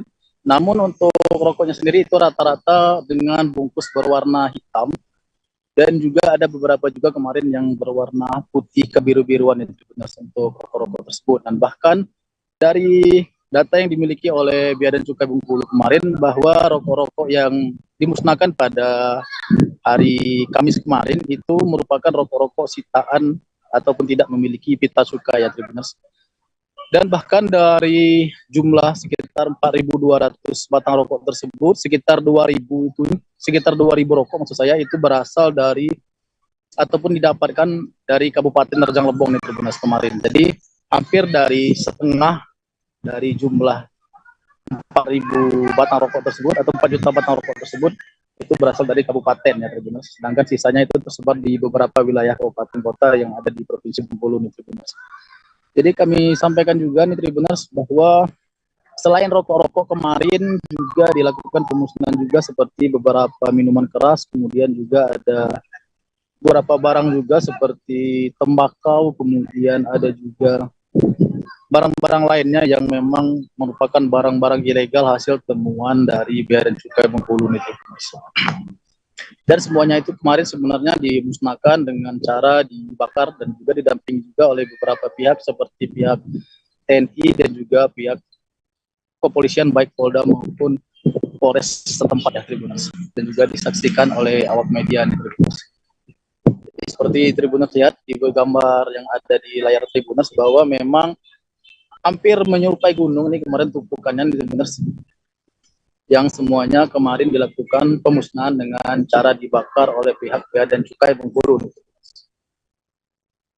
Untuk kerugiannya sendiri, Tribuners, untuk dari barang-barang rokok yang dimusnahkan pada hari Kamis kemarin itu kurang lebih jika berhasil beredar itu akan merugikan negara kurang lebih sekitar hampir 2 miliar rupiah, lebih dari 2 miliar rupiah. Mungkin itu saja Tribuners yang dapat kami sampaikan terkait dengan pemusnahan barang berupa 4 jutaan batang rokok yang mencapai sekitar 4,7 miliar ataupun senilai 4,7 miliar yang merugikan negara kurang lebih sekitar 2 miliar rupiah yang dilakukan oleh Bea dan Cukai Bengkulu pada ke rekan Mei. Baik, terima kasih rekan Beta atas laporan Anda. Selamat bertugas kembali. Tim gabungan Polresta Jambi melakukan razia skala besar di kawasan Pulau Pandan Lego, Kota Jambi pada Kamis 8 Desember pagi. Sebanyak 217 personel Polresta Jambi dan 2 ekor anjing pelacak atau K9 bersama 4 orang polisi satwa dikerahkan untuk menyisir setiap sisi di kawasan eks kampung narkoba tersebut. Meski tidak menemukan pelaku, tetapi petugas membakar 4 base camp berukuran besar yang dipakai untuk transaksi dan konsumsi sabu-sabu. Informasi selengkapnya akan disampaikan langsung oleh wartawan Tribun Jambi Aryo Tondang yang kini sudah terhubung bersama kami. Silakan rekan Aryo. Baik, terima kasih. Selamat sore Mei dan Tribuners. Kami informasikan seperti disebut di awal, pada hari Kamis kemarin, tim gabungan dari Polda Jambi, khususnya awalnya Polresta Jambi ada sekitar 217 personel bersama dengan 2 ekor K9 menggeruduk atau merazia kawasan eks Kampung Narkoba Pulau Pandan. Nah, ini merupakan tindak lanjut dari pihak kepolisian khususnya Polresta Jambi dalam menyikapi permasalahan peredaran narkotika yang ada di kawasan tersebut. Dan ini juga tindak lanjut setelah mendapat informasi dari masyarakat bahwa setelah ditangguhkan sebagai kampung anti narkoba, tetapi masih ada ditemukan indikasi-indikasi peredaran narkoba. Sehingga tim yang dipimpin oleh Kapolresta Jambi, Kombes Pol Eko Wahyudi langsung terjun ke lokasi menyisir seluruh kawasan-kawasan yang menjadi tempat transaksi narkoba atau juga tempat konsumsi narkoba. Nah, pantauan Tribun di lokasi, di mana setiap base camp ini memang didesain sedemikian rupa, di mana ada pintu-pintu khusus, karena memang ini base camp berbentuk rumah panggung, kemudian itu berdekatan, saling berdekatan, sehingga ada pintu khusus di sampingnya untuk bisa melarikan diri begitu ketika ada petugas datang, sehingga dengan cepat melarikan diri ke belakang ataupun langsung melompat ke kawasan sungai dan danau yang ada di sekitar tersebut. Nah, di lokasi ini, di titik pertama ini ditemukan juga alat hisap bong seperti pipet, kemudian juga pirek, kemudian juga ada kemasan-kemasan atau plastik-plastik benik yang digunakan untuk kemasan sabu-sabu. Nah, petugas juga menyisir seluruh kawasan yang di sini hingga ke kawasan-kawasan yang ada di perkebunan milik warga, di mana di kawasan perkebunan ini ditemukan 4 base camp besar yang memang dibangun cukup besar dengan bahan material seperti rumah begitu. Kemudian dihancurkan dengan alat seadanya oleh petugas gabungan yang berada di lokasi dan langsung diikuti atau dilaksanakan juga oleh Kapolresta Jambi dan juga di Res Narkoba Polda Jambi Kombes Pol Thomas Panji Susbandaru. Nah, setelah base camp ini dibongkar, kemudian bahan material seluruhnya dibakar agar tidak bisa kembali digunakan. Kapolda Jambi juga mengatakan akan menindak tegas dan secara konsisten melakukan merazia dan menekan peredaran narkoba tidak hanya di kawasan ini, tapi di kawasan-kawasan lainnya. Mungkin demikian yang bisa saya sampaikan. Mei, kembali ke studio. Baik, terima kasih rekan Aryo Tondang atas laporan Anda, dan Tribuners, wartawan kami juga telah menghimpun wawancara dengan Kapolresta Jambi. Berikut tayangannya untuk Anda. Polresta Jambi di backup oleh Direktorat Narkoba Polda Jambi melaksanakan kegiatan penertiban yang diindikasikan ada beberapa rukun RT dan kelurahan khususnya Kecamatan Lanaipura terindikasi tempat peredaran narkoba. Dari itu ditemukan apa yang kita temukan nih, Pak? Ada beberapa lokasi yang kita temukan. Di samping tempat menyabu juga terdapat bungkusan-bungkusan plastik bekas sabu dan alat untuk mengisap pirek, botol-botol aqua. Istilah mereka untuk mengisap itu bong ya, bong. Nah, ini masih dibakar, maka tempatnya pengisian. Ada 4 lokasi yang dibakar hari ini, 2 di Kecamatan lain, 2 di Kelurahan Lego, kemudian di RT 25, RT 30, RT 31, dan yang terakhir ini di Jajaran Polresta Cirebon menangkap pelajar berinisial MRF berusia 18 tahun yang terbukti membacok montir bengkel di Kecamatan Sumber, Kabupaten Cirebon. Kapolresta Cirebon Kombes Pol Arif Budiman mengatakan peristiwa tersebut terjadi pada siang hari, yakni tepatnya pada Rabu 7 Desember. Akibatnya, korban mendapat luka sabetan senjata tajam di bagian lehernya dan langsung dilarikan ke rumah sakit untuk mendapatkan perawatan medis. Informasi selengkapnya akan disampaikan langsung oleh wartawan Tribun Cirebon, Ahmad Imam Bayhaki, yang kini sudah terhubung bersama kami. Silakan rekan Imam. Ya, baik, terima kasih, Mai. Polresta Cirebon menangkap MRF pada hari Rabu kemarin, tepatnya 10 jam setelah kejadian. Peristiwa pembacokan terhadap montir bengkel tersebut berawal dari para tersangka bersama 10 temannya yang berboncengan menaiki sepeda motor, kemudian berhenti tidak jauh dari bengkel tempat korban bekerja. Kemudian korban yang saat itu berada di bengkel menduga para pelajar atau kelompok para tersangka tersebut hendak tawuran karena korban melihat mereka sudah membawa senjata tajam dan bendera. Diduga mereka hendak menyerang kelompok pelajar lainnya yang lokasi sekolahnya berada tidak jauh dari lokasi kejadian. Kemudian korban mencoba membubarkan kelompok tersangka dan agar tidak terjadi tawuran di kawasan tersebut. Pada mulanya kelompok tersangka tersebut pergi meninggalkan lokasi menggunakan sepeda motornya, namun tidak berapa lama kemudian mereka kembali lagi dan saat itu tersangka yang berinisial MRF turun dari sepeda motor sambil menenteng celurit, kemudian menghampiri korban dan langsung menyerangnya. Saat itu korban sempat berusaha melawan menggunakan beberapa peralatan yang ada di bengkel tersebut, namun akhirnya korban tumbang setelah dibacok di bagian lehernya. Dan setelah membacok tersebut, MRF langsung kabur bersama teman-temannya. Dan korban juga sempat dilarikan ke rumah sakit untuk mendapatkan perawatan medis. Dan saat itu beberapa warga yang berada di lokasi kejadian juga sempat berkerumun sehingga membuat para kelompok tersangka ketakutan dan kemudian warga mengevakuasi korban ke rumah sakit terdekat. Dan tim Polresta Cirebon langsung bertindak cepat setelah mendapat laporan mengenai kejadian tersebut dan langsung menangkap tersangka pada Rabu malam, dan saat ini MRF diamankan di Mapolresta Cirebon untuk menjalani pemeriksaan lebih lanjut. Dan atas perbuatannya MRF dijerat pasal 351 ayat 2 KUHP dan diancam hukuman maksimal 5 tahun penjara. Dan diketahui MRF merupakan saat ini masih berstatus sebagai pelajar kelas 3 SMA, salah satu SMA swasta di Kabupaten Cirebon. Demikian, Mei. Baik, terima kasih rekan Ahmad Imam atas laporan Anda, dan Tribuners, wartawan kami juga telah menghimpun wawancara dengan Kapolresta Cirebon. Berikut tayangannya untuk Anda. Dari jajaran Satreskrim Polresta Cirebon akan merilis terkait dengan peristiwa penganiayaan yang terjadi kemarin, di mana sebagaimana kita ketahui, tepatnya di TKP sekitar Watu Bulan Sumber kemarin, rekan-rekan memonitor ada peristiwa penganiayaan. Jadi sebagai kronologis adalah bahwasanya korban menegur sekelompok pelajar yang mengendarai sepeda motor yang diduga akan melakukan kegiatan tawuran.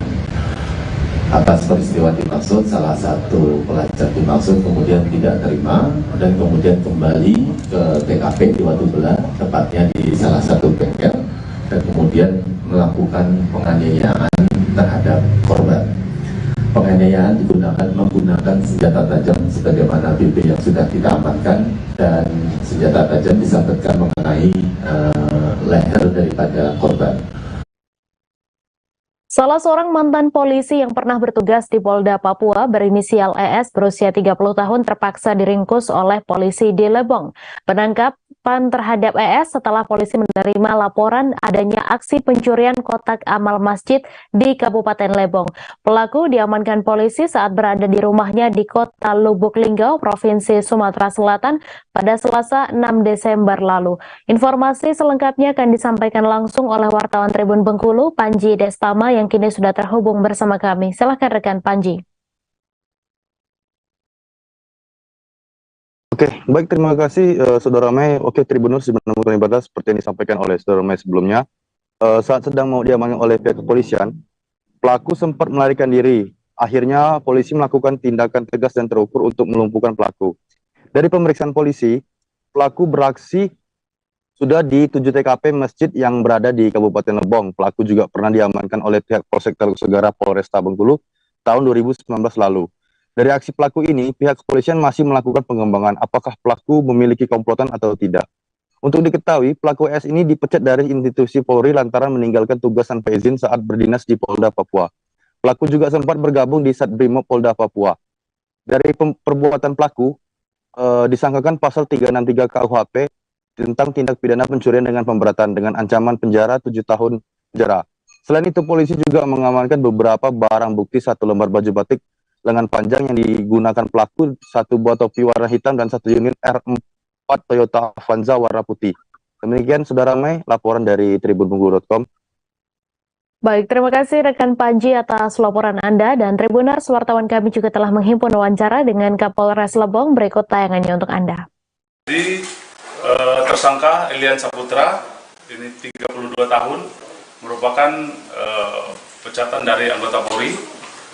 Beliau dulu bertugas sebagai Brimob di Polda Papua, kemudian disersi, kemudian dilakukan pemecatan, dan pencurian ini sudah dilakukan berulang-ulang.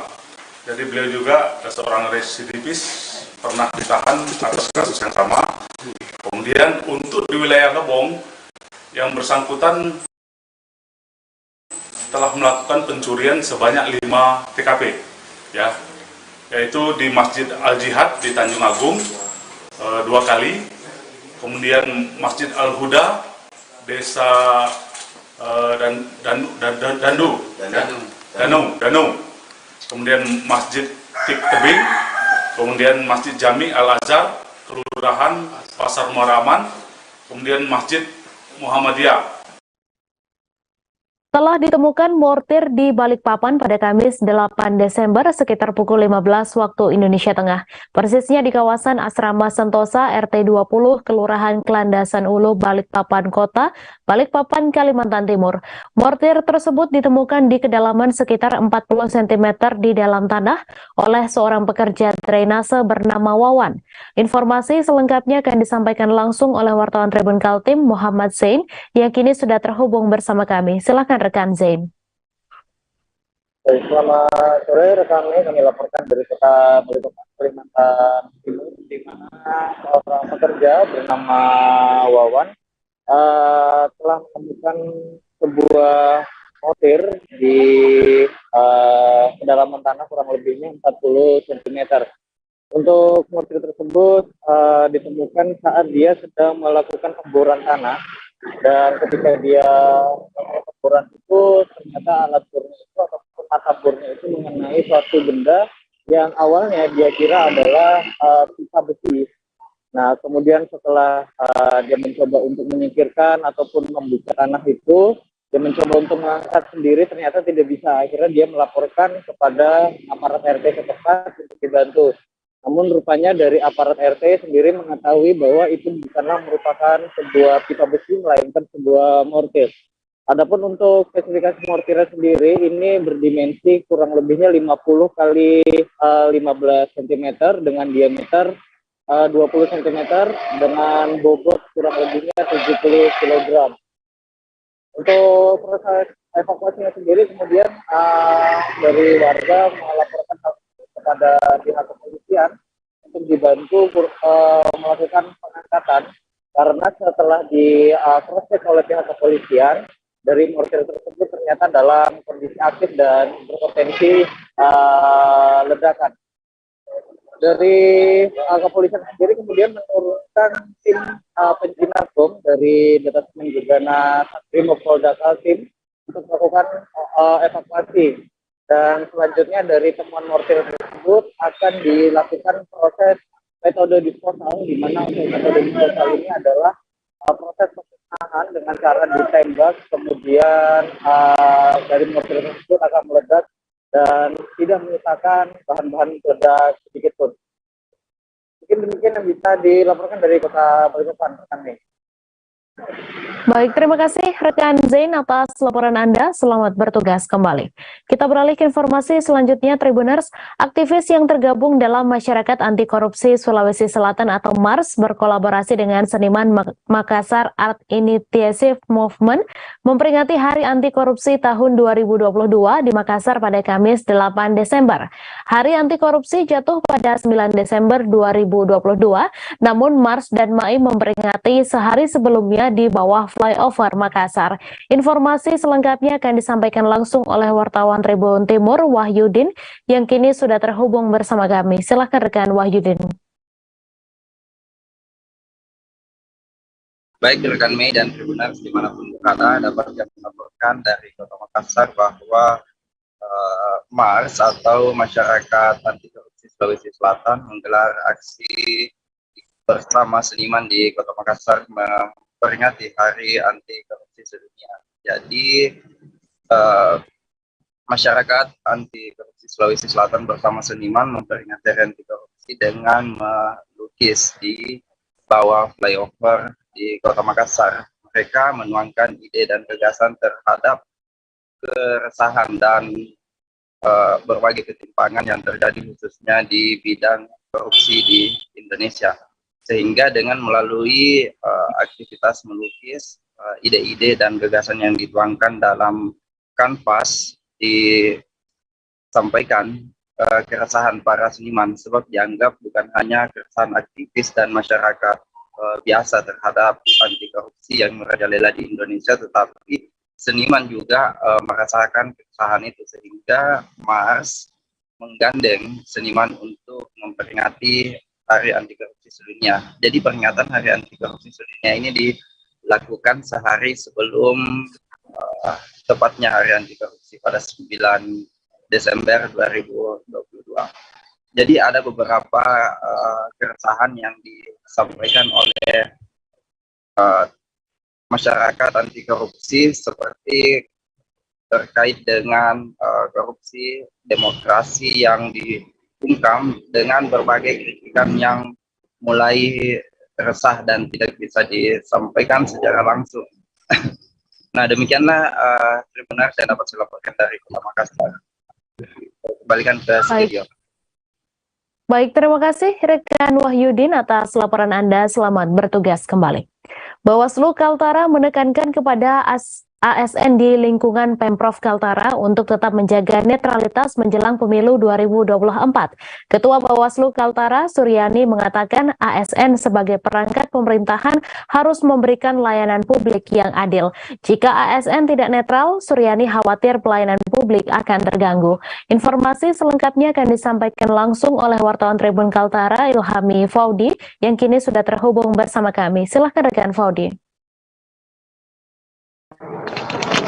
Ya benar rekan Mei dan Tribuners, pihak Badan Pengawas Pemilu atau Bawaslu Kaltara menekankan tentang pentingnya netralitas ASN di lingkungan Pemprov Kaltara menghadapi pemilu 2024 mendatang. Menurut Ketua Bawaslu Kaltara Suryani, netralitas ASN harus dijunjung karena selain untuk memberikan pelayanan yang adil terhadap masyarakat, netralitas ASN juga telah diatur melalui peraturan perundang-undangan yang berlaku. Menurut Suryani, pihaknya akan melakukan pengawasan secara melekat kepada ASN di lingkungan Pemprov Kaltara untuk mengantisipasi adanya dugaan dukungan terhadap salah satu pasangan calon ataupun partai politik di masa pemilu 2024 mendatang. Pihak Bawaslu Kaltara dan Pemprov Kaltara pun telah menandatangani perjanjian terkait memastikan adanya netralitas ASN menjelang pemilu 2024 mendatang.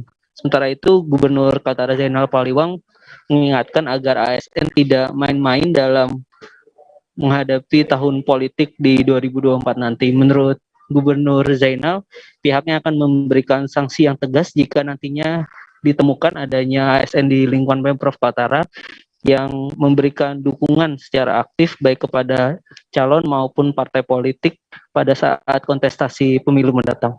Demikian rekan Mei laporannya. Terima kasih rekan Faudi atas laporan Anda, dan Tribuners, wartawan kami juga telah menghimpun wawancara dengan Ketua Bawaslu Kaltara. Berikut tayangannya untuk Anda. Upaya-upaya kita yaitu melakukan pencegahan. Yang pertama tentu sosialisasi. Selanjutnya tentu ada kesepakatan yang kami lakukan sesuai dengan perangkat daerah masing-masing. Ya. Tentu kami tidak ingin apa yang dimiliki berupa kewenangan, tindakan dari masing-masing perangkat daerah itu mengambil ruang untuk memberikan dukungan baik secara langsung maupun tidak langsung kepada para kontestan di pemilu maupun di pilkada. Sehingga apa yang dilakukan Bawaslu hari ini dan ke depan semakin mendekati pelaksanaan pemilu pilkada serentak adalah upaya-upaya pencegahan.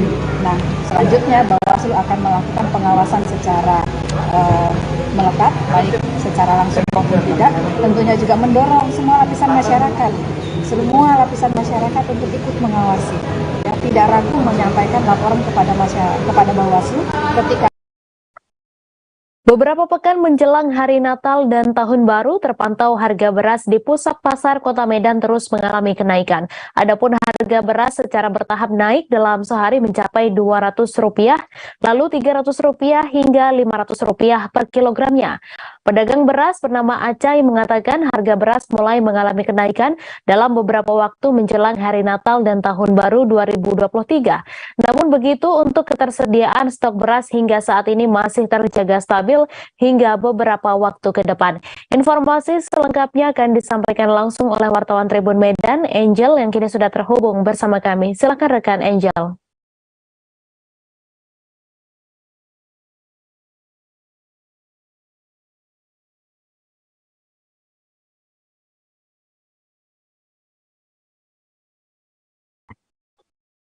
Halo rekan Angel.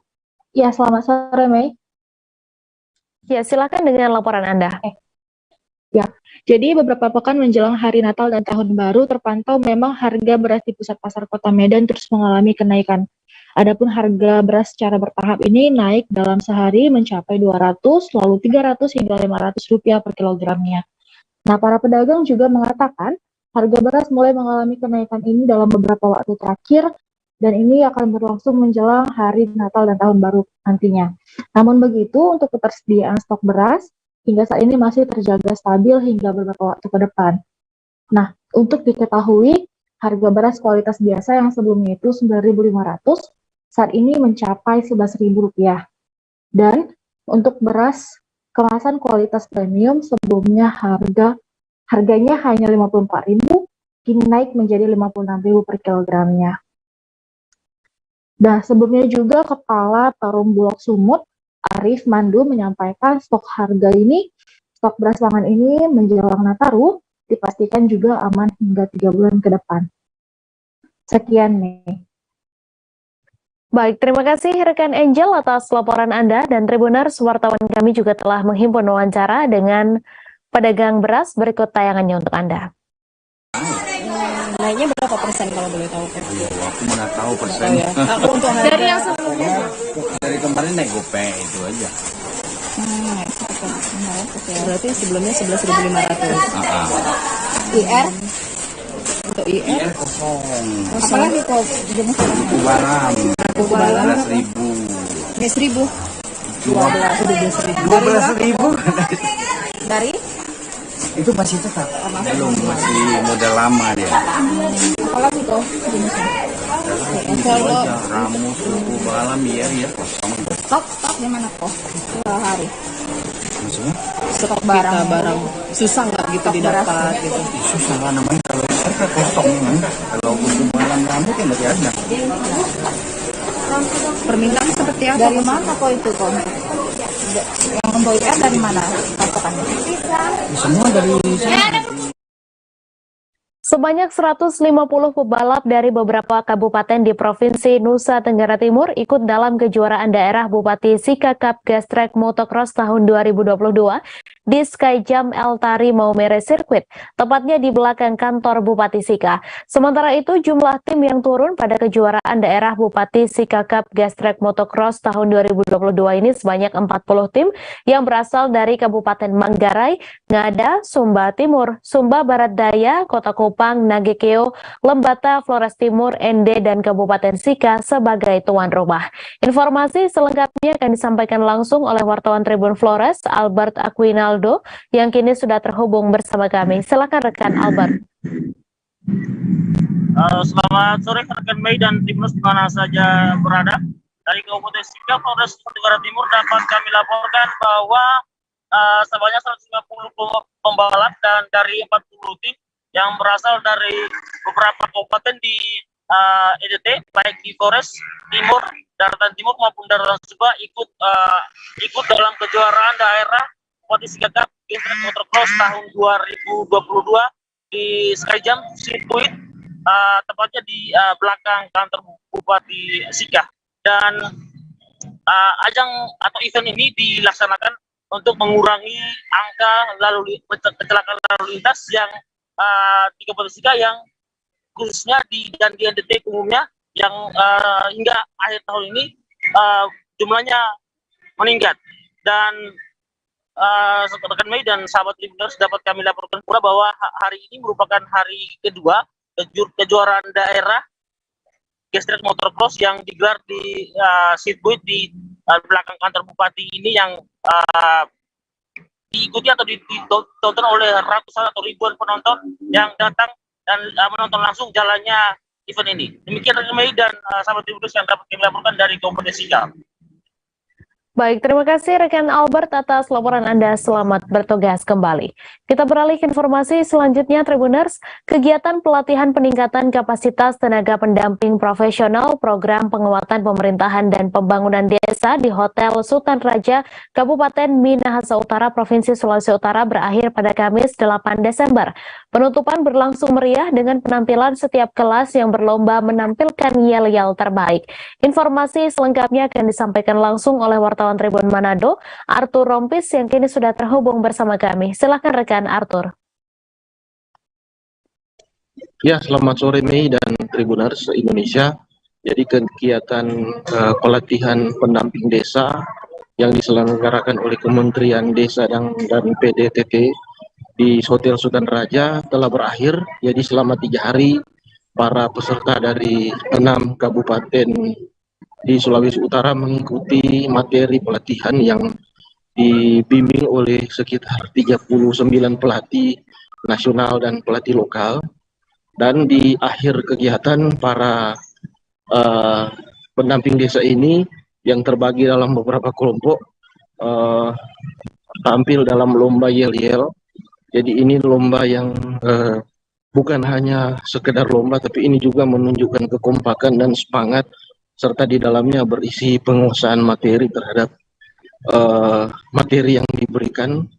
Dan kegiatan ini berakhir dengan baik, berakhir dengan penuh suasana kekeluargaan dan juga penuh dengan semangat dari para peserta yang berjanji untuk mengaplikasikan ilmu yang diperoleh ke kehidupan sehari-hari. Demikian, Mei.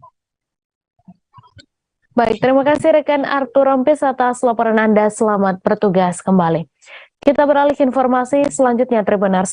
Jaksa penuntut umum dalam sidang kasus pembunuhan Brigadir Yosua Huta Barat menunjukkan barang bukti saat persidangan di Pengadilan Negeri Jakarta Selatan pada Kamis 8 Desember.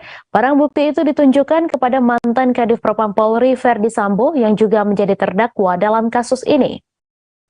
Kepada JPU, Verdi Sambo membenarkan pakaian PDL adalah pakaian yang digunakannya di hari kematian Brigadir J. Selanjutnya, JPU memperlihatkan 2 buah senjata api, yakni laras panjang dan pistol jenis Glock. Mendapatkan pertanyaan itu, Verdi Sambo menjawab bahwa senjata laras panjang digunakan oleh ajudan. JPU juga menanyakan siapa yang menggunakan senjata jenis Glock.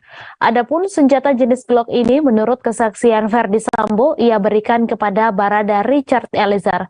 Momen lain yang terekam kamera adalah Verdi Sambo sempat tidak sengaja melontarkan kesaksian bahwa dirinya ikut menembak Brigadir J. Saat ditanya apakah senjata HS ia tembakan ke punggung Brigadir J, spontan Verdi Sambo membenarkan pernyataan JPU itu. Dan tiba-tiba dengan spontan Verdi Sambo membenarkan pernyataan tersebut. Ia spontan mengatakan, "Ya, saya tembakkan ke punggung." Setelah menjawab pertanyaan itu, seketika Verdi Sambo terlihat menunduk dan sempat membetulkan posisi kemejanya. Ia juga terlihat memindahkan mikrofon dari yang semula tangan kiri ke tangan kanan. Pada saat Verdi Sambo memberikan kesaksiannya dalam persidangan Barada Richard Eliezer, Verdi Sambo mengatakan bahwa Barada Eliezer menembak sebanyak 5 kali. Mendengar kesaksian Verdi Sambo, Barada Richard Eliezer pun mengkoreksi kesaksian mantan Kadif Propam Polri itu. Saat di Pengadilan Negeri Jakarta Selatan digelar pada Kamis 8 Desember, Barada Eliezer tidak membenarkan apa yang menjadi pernyataan Verdi Sambo. Padahal menurut pengakuan Barada Eliezer, dirinya menembak Brigadir J sebanyak 3-4 kali. Tak hanya itu, di persidangan Barada Eliezer juga mengungkapkan bahwa dirinya melihat Verdi Sambo turut melakukan penembakan.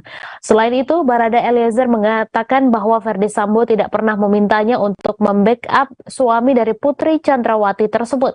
Yang benar menurut Baradae adalah pada saat Sambo memerintah ia untuk menembak Yosua, setelah itu Sambo juga menceritakan kepada Baradae skenario yang nantinya akan dijalankan. Merespons pernyataan Barada Eliezer ini, Ketua Majelis Hakim Wahyu Iman Santoso turut menanyai Verdi Sambo. Ketua Majelis Hakim meminta kejujuran Verdi Sambo soal apakah dirinya ikut menembak Yosua atau tidak.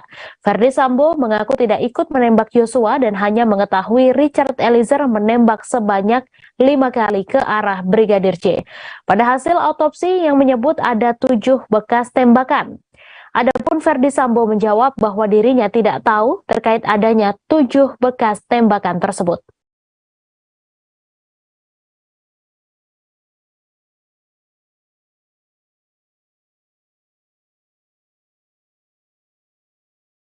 Terdakwa pembunuhan Brigadir J alias Yosua, Verdi Sambo, diduga keceplosan mengaku menembak mantan ajudannya tersebut saat dicecar pertanyaan oleh jaksa di sidang pada tanggal 7 Desember 2022. Pengacara Verdi Sambo, Rasamala Aritonang, kemudian membeberkan maksud dari ucapan Verdi Sambo yang kemudian viral tersebut. Saat bersaksi untuk terdakwa Baradae, Verdi Sambo heboh disebut keceplosan, mengakui menembak punggung Brigadir J. Padahal sebelumnya, Verdi Sambo kekeh hanya Baradae yang menembak Brigadir J dan dirinya tidak. Dalam persidangan kemarin, jaksa mencecar Verdi Sambo terkait barang bukti senjata yang dipakai untuk menembak Brigadir J. Terlihat Verdi Sambo percaya diri menjawab setiap pertanyaan yang diajukan jaksa. Lebih lanjut, jaksa pun bertanya soal jenis Glock yang menjadi senjata peregang nyawa Yosua.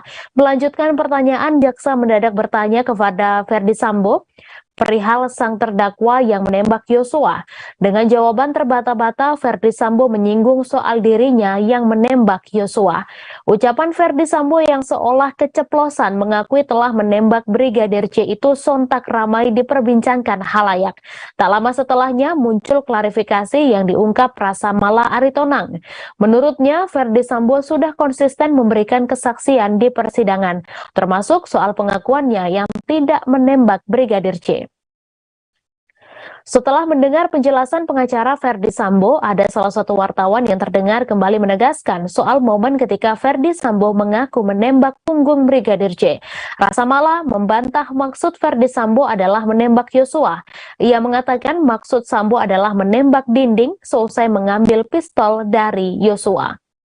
Sementara itu, dalam persidangan kemarin, Majelis Hakim menilai janggal keterangan dari Verdi Sambo.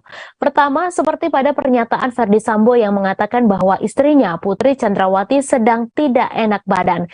Namun, pernyataan tersebut tidak tampak dalam CCTV yang dijadikan bukti. Pernyataan Verdi Sambo kedua yang diragukan hakim adalah terkait Putri Chandrawati yang hendak isolasi mandiri. Dalam pernyataannya, Verdi Sambo mengaku tidak tahu mengenai siapa saja yang ikut mengantarkan istrinya yang hendak isolasi mandiri tersebut.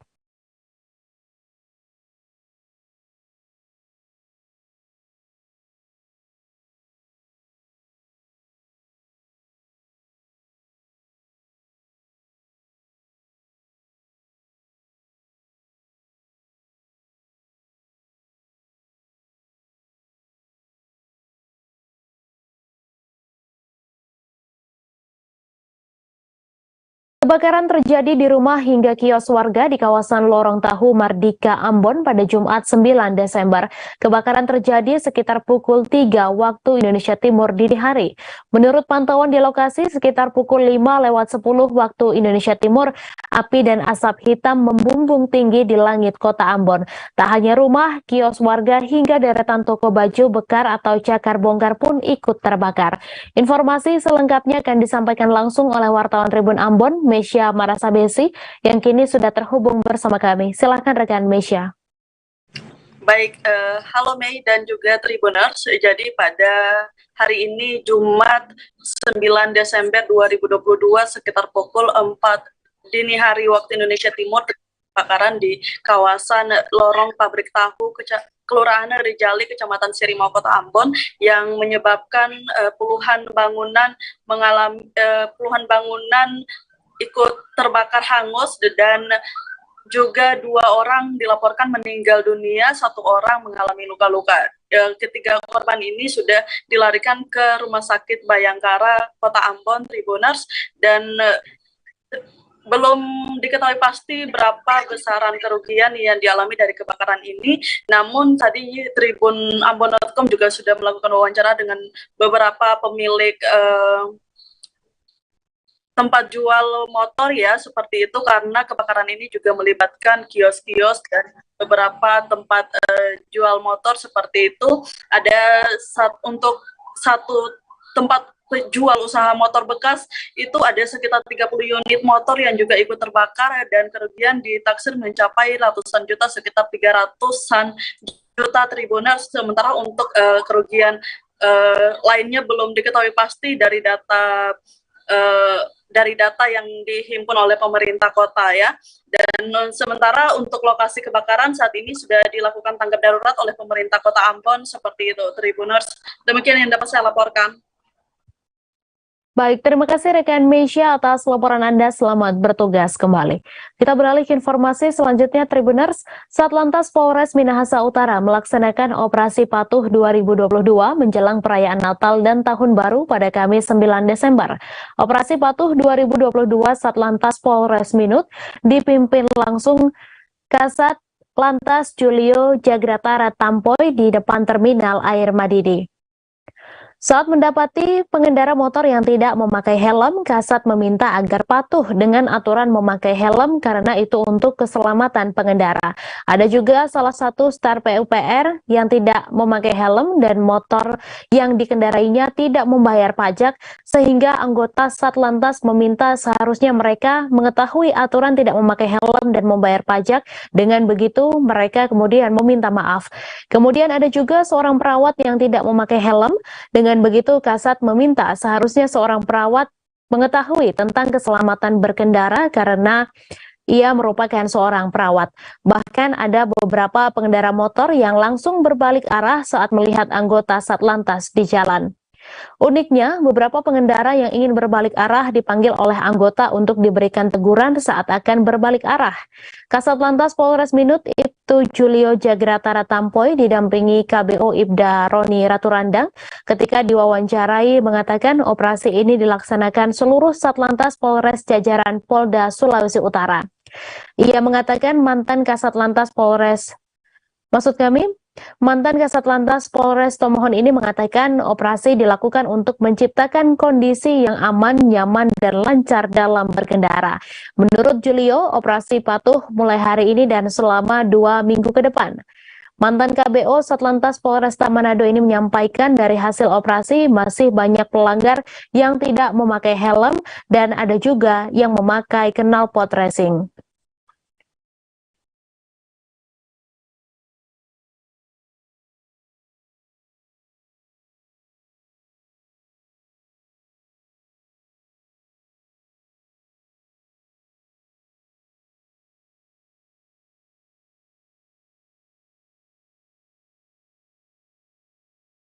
Turap setinggi 15 meter longsor di kawasan perumahan Tirta Mandala, Cilodong, Kota Depok pada dini hari tadi. Longsoran turap tersebut pun menutup aliran kali di lokasi sekitar hingga akhirnya air meluap dan menyebabkan banjir di perumahan Tirta Mandala. Camat Cilodong Bambang Eko mengatakan longsor ini terjadi akibat curah hujan yang cukup tinggi. Informasi selengkapnya akan disampaikan langsung oleh wartawan Tribun Jakarta, Dwi Putra Kesuma, yang kini sudah terhubung bersama kami. Silakan rekan Dwi. Baik, selamat sore Mei dan juga Tribuners. Juga saya sampaikan bahwa musibah tanah longsor yang menyebabkan banjir di kawasan perumahan Tirta Mandala, Cilodong, Kota Depok ini terjadi pada kemarin dini hari. Turap setinggi 15 meter ini longsor akibat curah hujan yang tinggi dan juga intensitas yang cukup lama. Sebelum turap ini longsor, warga sekitar juga sempat mendengar suara retakan yang cukup keras. Dan baru beberapa saat kemudian turap ini longsor, yang mana di atas turap tersebut adalah bangunan berupa bengkelan. Akibat turapnya longsor ini, aliran kali yang ada persis ada di bawahnya pun sempat tertutup sehingga air meluap merendam pemukiman warga. Camat Cilodong, Kota Depok, Bambang Eko mengatakan kurang lebihnya ada 2 RW yang terendam banjir, dan akibat banjir ini, petugas dari Dinas Damkar Kota Depok juga sempat mengevakuasi sejumlah warga yang hendak berangkat sekolah dan juga berangkat kerja akibat tidak bisa melewati jalan yang terendam banjir. Saat ini sendiri, puing-puing atau tumpukan batang pohon yang menutup aliran kali ini telah dievakuasi oleh Dinas Damkar Kota Depok dan juga Dinas PUPR Kota Depok, dan juga menggunakan alat berat, dan aliran kali sudah kembali normal serta banjir yang merendam 2 RW ini sudah surut. Namun demikian, puing-puing seperti puing bangunan dan juga batang pohon berukuran besar masih berada di lokasi dan sedang dalam proses dievakuasi menggunakan mobil. Kurang lebih seperti itu nih yang bisa saya sampaikan. Baik, terima kasih rekan Dwi Putra atas laporan Anda. Selamat bertugas kembali. Polda Kalimantan Timur meresmikan posko pengamanan yang berada tepat di dalam kawasan inti Ibu Kota Negara Nusantara pada Jumat 9 Desember. Kapolda Kalimantan Timur Irjen Pol Imam Sugianto mengatakan posko yang dibangun itu untuk memudahkan pengamanan di Ibu Kota baru. Terlebih saat ini proyek pengerjaan sudah mulai masif sehingga perlu pengamanan intens agar proyek pembangunan IKN berjalan lancar. Informasi selengkapnya akan disampaikan langsung oleh wartawan Tribun Kaltim, Nita Rahayu, yang kini sudah terhubung bersama kami. Silahkan rekan Nita.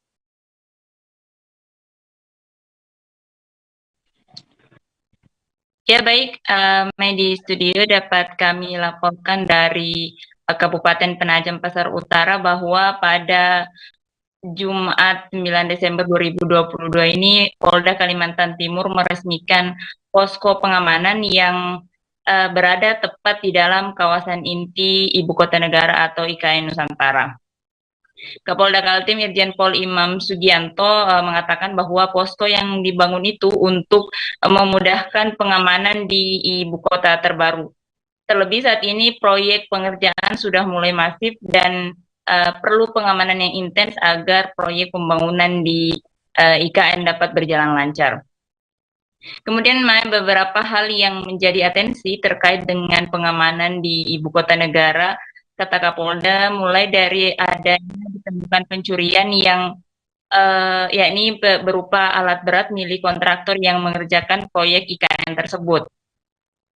Dan dengan dibentuknya posko pengamanan itu diharapkan kejadian yang sama tidak terulang lagi.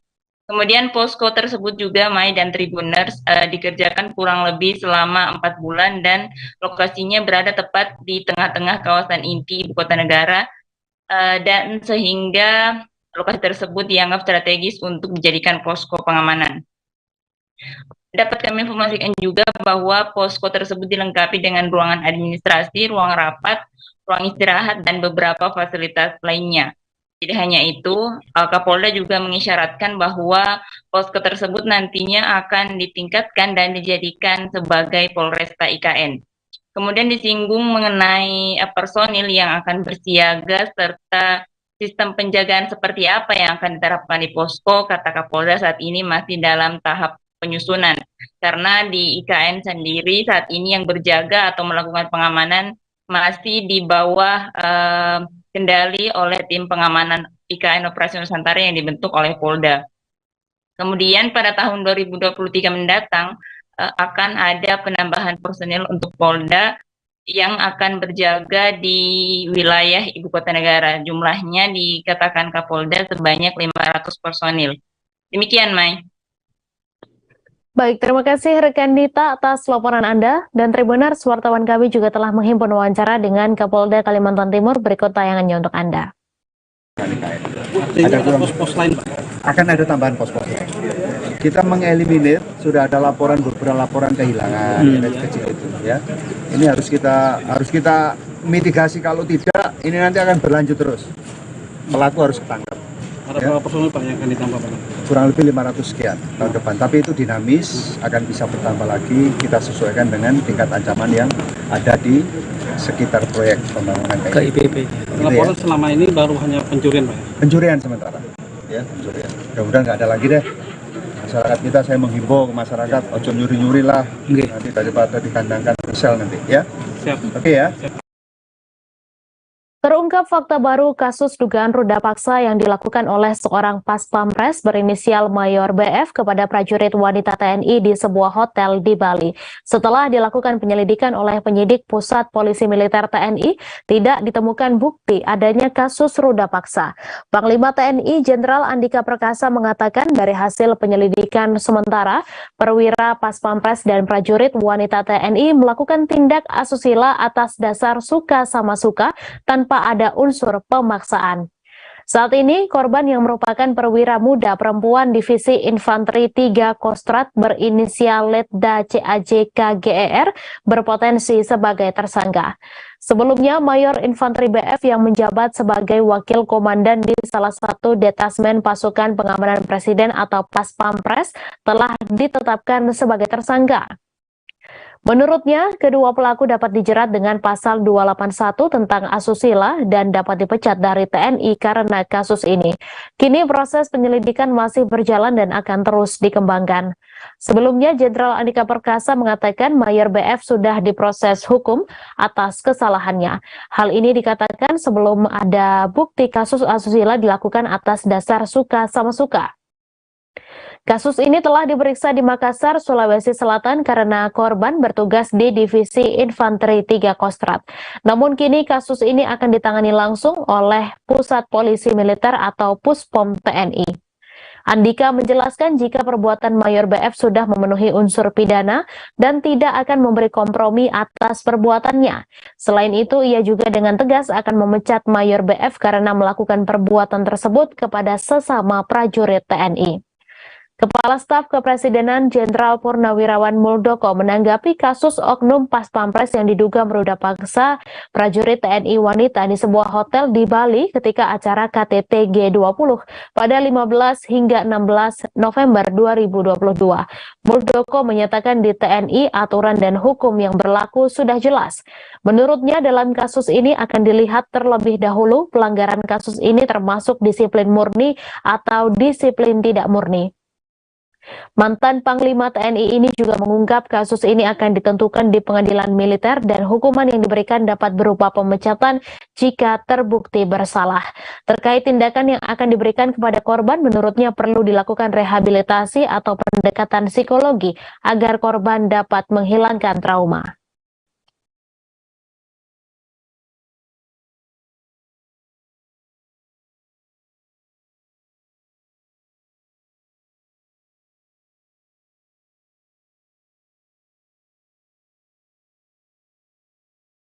Agus Sujatno alias Agus Muslim merupakan pelaku bom bunuh diri di Polsek Astana Anyar, Bandung, Jawa Barat pada Rabu 7 Desember. Pelaku diketahui terafiliasi dengan kelompok Jamaah Ansarut Daulah atau JAD Bandung, namun tinggal di Sukoharjo, Jawa Tengah. Pekerjaan pelaku adalah menjadi juru parkir di sebuah restoran di belakang Stadion Manahan, Solo. Juru parkir di tempat tersebut berinisial ER mengatakan pelaku sudah sejak tahun 2019 bekerja bekerja di restoran sebagai juru parkir. Ia juga membenarkan motor Suzuki Shogun berwarna biru yang ditemukan di tempat kejadian perkara merupakan motor milik pelaku yang digunakan untuk berangkat ke tempat kerja. Diketahui motor Suzuki Shogun berwarna biru yang terparkir di dekat Polsek Astana Anyar menjadi barang bukti penting karena terdapat tulisan pesan Agus Sujatno sebelum melakukan bom bunuh diri. ER menjelaskan ketika menjadi juru parkir pelaku kerap memakai celana cingkrang.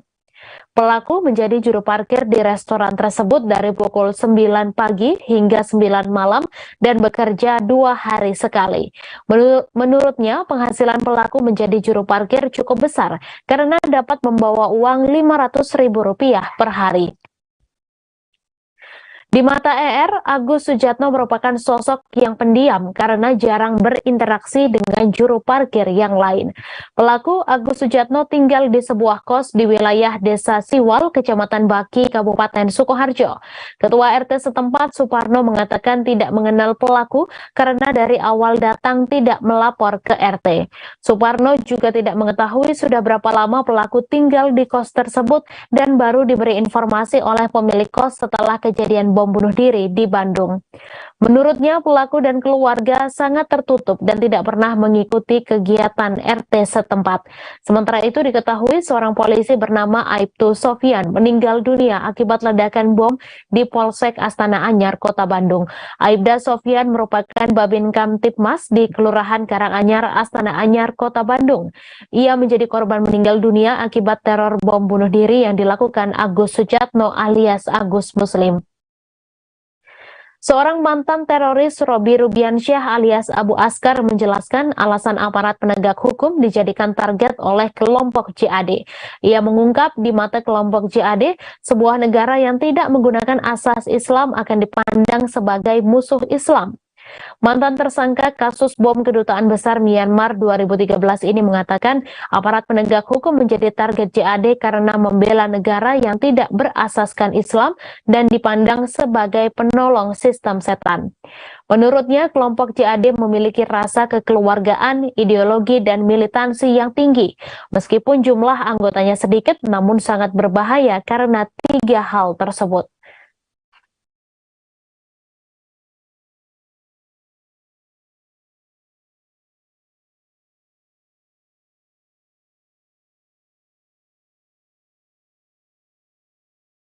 Kemudian terkait dengan bom, ya, kami tadi belum jelaskan bahwa pelaku membawa dua bom, ya, yang berbentuk ransel, ya.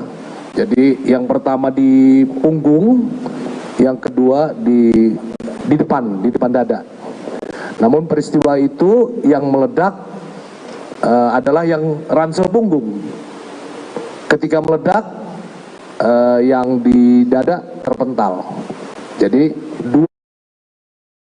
Direktur Eksekutif Trias Politika Strategis atau TPS Agung Baskoro menilai Ketua Umum Partai Nasdem Surya Paloh tampaknya ingin membalas dendam terhadap Presiden Joko Widodo. Hal itu merespons ketidakhadiran Surya Paloh pada pernikahan Kaesang Pangarep dan Erina Sofia Gudono pada Sabtu 10 Desember besok. Menurut Agung, ketidakhadiran Paloh merupakan sinyal bahwa ia juga bisa memberikan kode-kode politik kepada Jokowi. Selain itu, Agung juga menilai ketidakhadiran Surya Paloh juga bisa menjadi pertanda bahwa KPI semakin mengkristal sebagai koalisi yang serius digalang oleh Nasdem, Demokrat, dan PKS. Namun ia menegaskan Menteri Nasdem di Kabinet Indonesia Maju berpotensi di-reshuffle apabila aksi saling balas kode tersebut terus dilakukan. Sebelumnya, Jokowi mewanti-wanti Partai Golkar agar tak mendeklarasikan capres secara sembrono. Hal itu disampaikan Jokowi di hadapan Ketua Umum Parpol pendukungnya termasuk Surya Paloh dalam acara peringatan Hari Ulang Tahun ke-58 Partai Golkar di G-Expo Kemayoran Jakarta pada Jumat 21 Oktober lalu. Saat itu, Wakil Ketua Umum Dewan Pimpinan Pusat Partai Nasdem, Ahmad Ali, menepis jika pernyataan itu ditujukan ke partainya. Tak hanya itu, berbeda ketika hari ulang tahun Golkar dan Perindo yang mana Jokowi tampak hadir secara fisik. Sebaliknya, pada hari ulang tahun Partai Nasdem di Senayan JCC Jakarta Pusat pada 11 November, Jokowi tak menghadiri bahkan tak memberi ucapan. Kala itu Paloh berseloroh bahwa kader PDIP tersebut tak memberikan ucapan hari ulang tahun partainya mungkin karena kesibukan.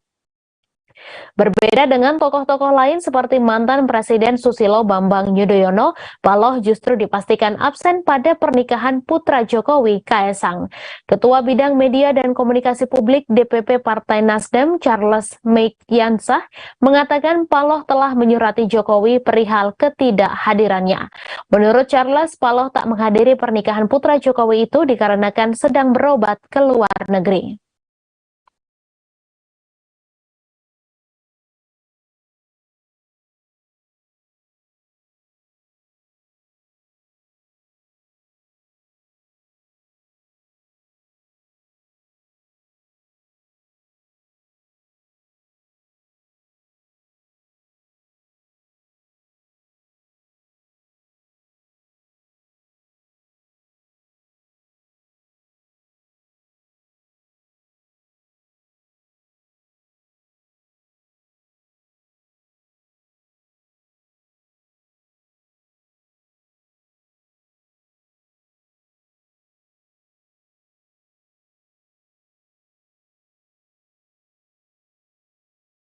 Bank Sulut Gorontalo atau Bank Sulutgo atau BSG mendapat sebuah kehormatan.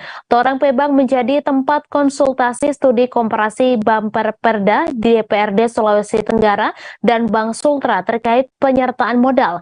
Direktur Operasi BSG Luisa Parengkuan yang memimpin jajaran BSG memaparkan sejauh ini upaya mengejar modal inti 3 triliun rupiah berjalan pada trek yang direncanakan.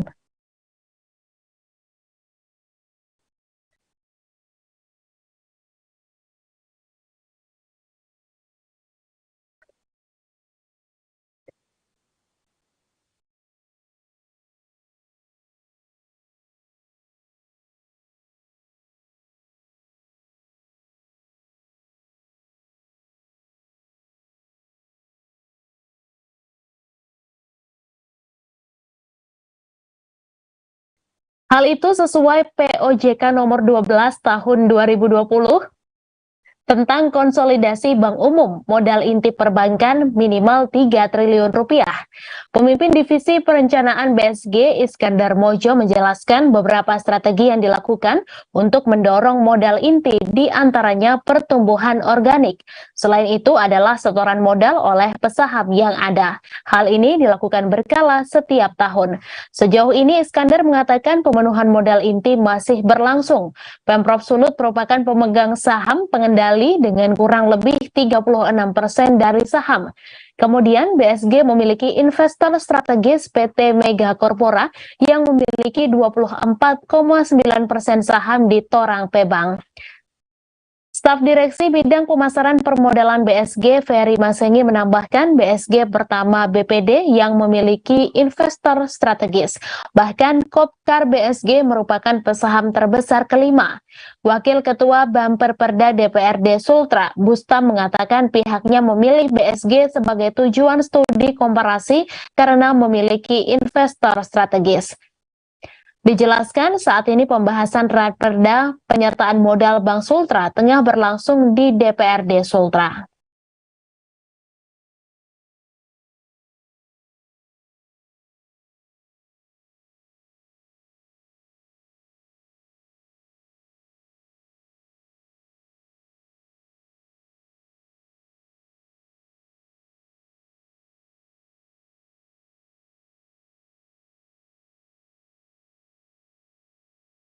Informasi tadi sekaligus menutup perjumpaan kita dalam live update sore hari ini. Jangan lupa saksikan informasi terbaru lainnya hanya di kanal YouTube Tribun Network.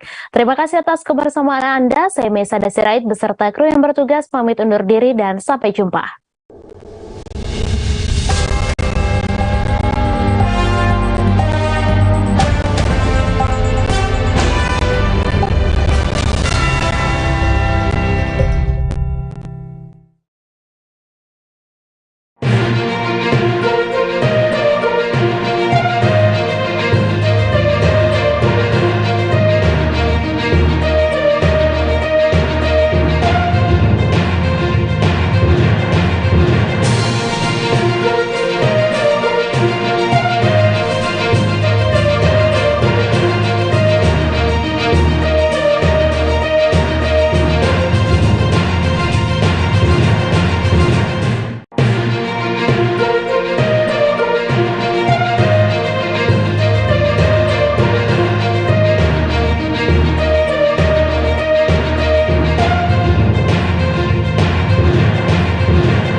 Selamat pagi pemirsa, senang sekali saya Seradita kembali menemani Anda dalam live update Piala Dunia edisi Jumat 9 Desember 2022.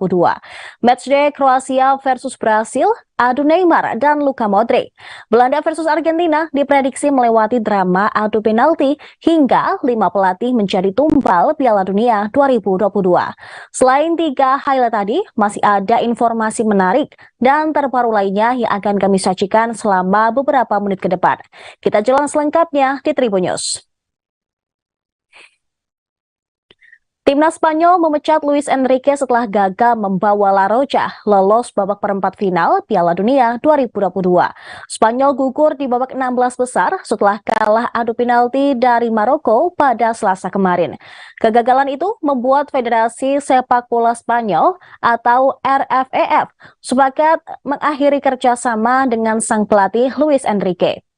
Dalam keterangannya, EF berterima kasih kepada Enrique dan seluruh stafnya yang memimpin timnas Spanyol selama beberapa tahun terakhir. Luis Enrique kembali melatih Spanyol pada November 2019. Dia sempat membesut La Roja pada 2018, tetapi mundur dengan alasan untuk merawat anaknya. Bersama Enrique, Spanyol menembus semifinal Euro 2020. Akan tetapi mereka kalah adu penalti dari Italia yang kemudian tampil sebagai juara. Adapun timnas Spanyol tersingkir setelah kalah adu penalti dari Maroko dengan skor akhir 0-3 pada Rabu dini hari. Padahal sebelum pertandingan, pelatih timnas Spanyol Luis Enrique sempat menyinggung kemungkinan adu penalti. Enrique juga tampak percaya diri karena sudah memberi PR bagi timnas Spanyol agar berlatih 1000 penalti sejak sebelum Piala Dunia 2022 dimulai. Harapan Enrique di atas berbanding terbalik dengan penampilan timnas Spanyol saat adu penalti menghadapi Maroko. La Roja gagal total setelah 3 eksekutor penalti mereka tidak mampu menunaikan tugasnya. Untuk menggantikan Luis Enrique pada kesempatan yang sama, RFEF mengumumkan Luis de la Fuente sebagai juru taktik anyar timnas Spanyol. Sebelumnya, de la Fuente merupakan pelatih skuad Spanyol junior dari U19 hingga U23. Pelatih berusia 61 tahun itu juga sempat menangani skuad U23 Spanyol pada Olimpiade Tokyo 2020 lalu.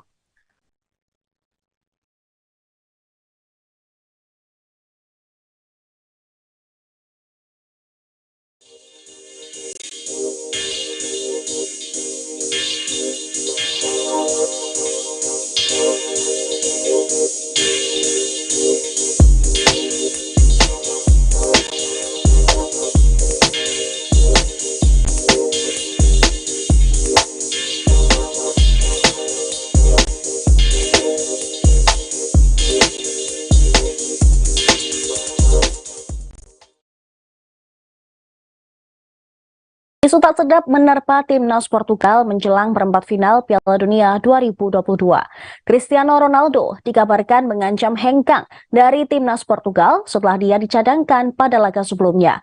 Akan tetapi, Ronaldo langsung memecah keheningan soal rumor tersebut. Kapten timnas Portugal itu menegaskan bahwa kabar itu hanyalah rumor yang tidak benar. Baginya, rumor tersebut hanya akan memecah belah ruang ganti dan internal timnas Portugal. Namun di mata Ronaldo, kabar miring tersebut dinilai tidak akan bisa berdampak kepada skuad Portugal lantaran tim asuhan Fernando Santos itu kelewat solid di Piala Dunia 2022. Hal serupa juga dikatakan oleh Federasi Sepak Bola Portugal. Secara tegas, mereka membantah adanya isu ancaman dari Ronaldo meninggalkan skuad jelang laga perempat final melawan Maroko. Sebelumnya, isu tak sedap muncul ketika Cristiano Ronaldo secara pribadi menemui Fernando Santos. Banyak spekulasi mengenai pertemuan keduanya, termasuk adanya luapan amarah Ronaldo kepada pelatih timnas Portugal itu. Sebagaimana yang diketahui, CR7 menjadi penghias bench cadangan kalau Portugal menggasak Swiss 6-1 di babak 16 besar Piala Dunia 2022. Saat itu peran Ronaldo digantikan oleh Gonçalo Ramos yang sukses mengukir hat-trick. Ronaldo dimainkan oleh Fernando Santos selama 17 menit sebagai pemain pengganti. Situasi ini jelas tidak menyenangkan bagi Ronaldo yang menjadi tumpuan lini serang Selecao das Quinas. Sebelumnya, sebuah laporan dari surat kabar Portugal, yaitu Record, mengatakan bahwa Ronaldo mempertimbangkan untuk keluar dari timnas setelah bersitegang dengan pelatih Fernando Santos. Ronaldo sendiri kesulitan di Piala Dunia 2022 dengan baru mencetak 1 gol. Akan tetapi pihaknya mengatakan dia masih akan memimpin Portugal bertanding di perempat final dengan melawan Maroko. Laga Maroko versus Portugal akan digelar di Al-Tubaba Stadium, Doha pada hari Sabtu, 10 Desember 2022.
Jumlah pengunjung Piala Dunia 2022 Qatar disebut tidak memenuhi target yang telah ditetapkan. Menurut laporan penyelenggara, Qatar telah menerima lebih dari 765.000 pengunjung selama 2 pekan pertama Piala Dunia.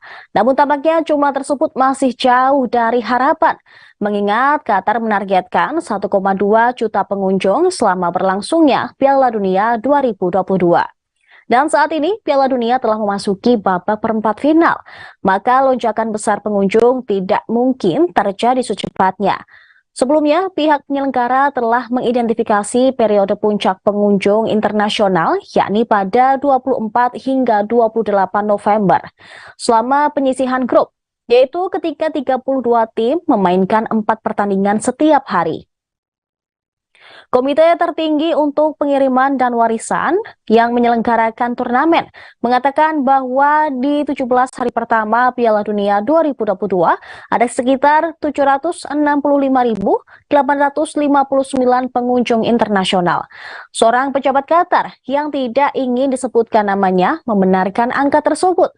Pengunjung internasional yang hadir di Piala Dunia 2022 lebih sedikit dari perkiraan semula. Namun ofisial setempat memperkirakan akan ada pengunjung tambahan saat perempat final. Turis asing akan datang saat negara-negaranya lolos ke perempat final. Namun putaran babak ke-8 akan segera dimainkan. Jika menilik ke belakang, Piala Dunia 2022 Qatar memang diwarnai oleh sejumlah kontroversi. Satu di antaranya adalah adanya aturan yang menetapkan seperti tidak boleh meminum alkohol di dalam venue yang telah ditetapkan. Selain itu, beberapa supporter juga menganggap bahwa biaya akomodasi untuk menonton Piala Dunia 2022 langsung di Qatar sangatlah mahal. 2 supporter timnas Belanda tersebut mengeluhkan harga sewa kabin Van Village yang mahal. Kabin Van Village merupakan sebuah kampung penginapan yang sengaja dibangun oleh Qatar untuk memfasilitasi supporter Piala Dunia 2022. Penginapan ini dibanderol sekitar 740 rial Qatar per malam per unit atau sekitar 3,1 juta rupiah per malam. Bahkan kabin Van Village tergolong sepi untuk pengunjung dalam acara bertaraf internasional ini.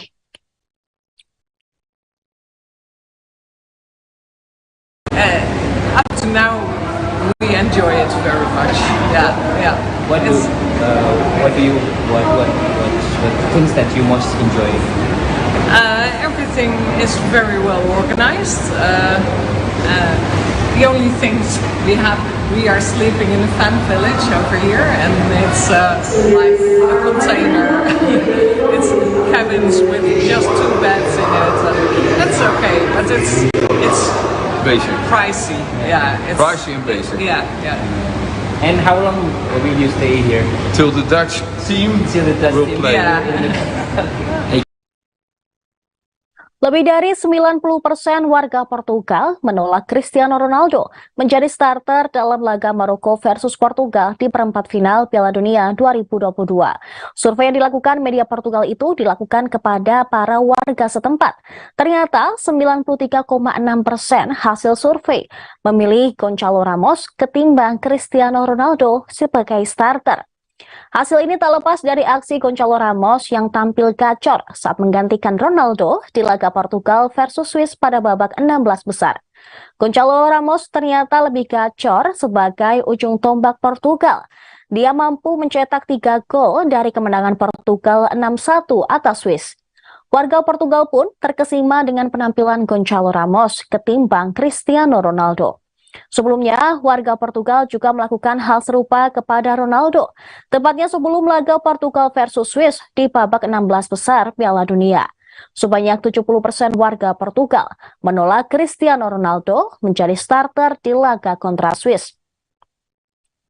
Dengan adanya survei tersebut, tentu bukan pertanda baik bagi Ronaldo. Apalagi kabar terakhir, Ronaldo tidak mau berlatih dengan para pemain pengganti Portugal pada hari Rabu. Baru-baru ini, Ronaldo bersikeras bergabung dengan latihan para pemain inti Portugal saja. Selama gelaran Piala Dunia 2022, dia baru mencetak sebiji gol. Pada laga melawan Swiss, sebenarnya dia mampu mencetak 1 gol, namun sayangnya, gol Ronaldo dianulir karena offside. Duel babak 8 besar Piala Dunia 2022 antara Maroko versus Portugal akan berlangsung di Stadion Altumama pada hari Sabtu pukul 22 waktu Indonesia Barat. Menarik dinantikan apakah Cristiano Ronaldo bakal mengawali laga Maroko versus Portugal dari bangku cadangan lagi atau dia akan masuk ke dalam skuad yang menjadi starter.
Kompetisi Akbar Piala Dunia 2022 sudah memasuki babak 8 besar atau perempat final. Babak 8 besar Piala Dunia 2022 bakal memuat 4 laga, yakni Kroasia versus Brasil, Belanda versus Argentina, Maroko versus Portugal, dan Inggris versus Prancis. Duel yang mempertemukan Kroasia versus Brasil bakal menjadi pertandingan pembuka babak perempat final. Laga Kroasia versus Brasil dalam jadwal Piala Dunia 2022 berlangsung di Stadion Education City Qatar pada Jumat nanti pukul 22 waktu Indonesia Barat. Juru taktik Kroasia, Zlatko Dalic, mengakui bahwa Brasil mempunyai skuad mumpuni, namun Kroasia tak gentar dan siap memberikan kejutan. Setelah laga Kroasia versus Brasil, fase 8 besar Piala Dunia akan dilanjutkan dengan pertandingan Belanda versus Argentina. Duel Belanda versus Argentina dalam jadwal 8 besar akan diselenggarakan di Stadion Lusail pada Sabtu dini hari yang akan kick off pukul 2 waktu Indonesia Barat. Setelah itu akan ada, kemungkinan hasil imbang yang berujung extra time atau penalti mencapai 28,7%.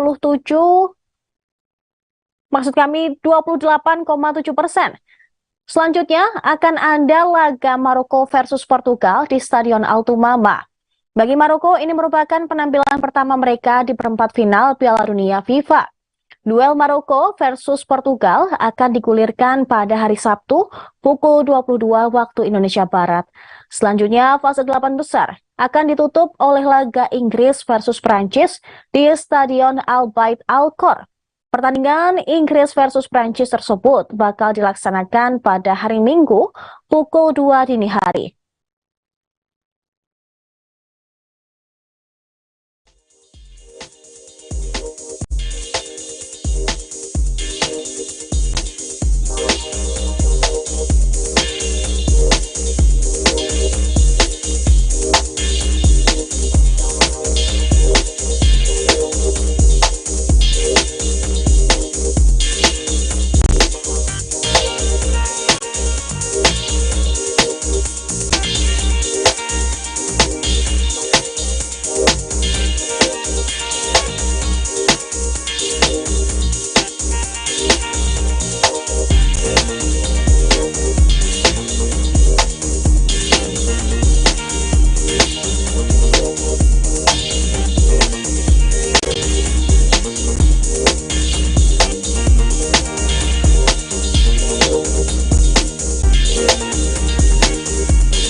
Kita beralih ke informasi selanjutnya. Timnas Brasil tidak terkalahkan saat melawan Kroasia baik di Piala Dunia maupun laga persahabatan.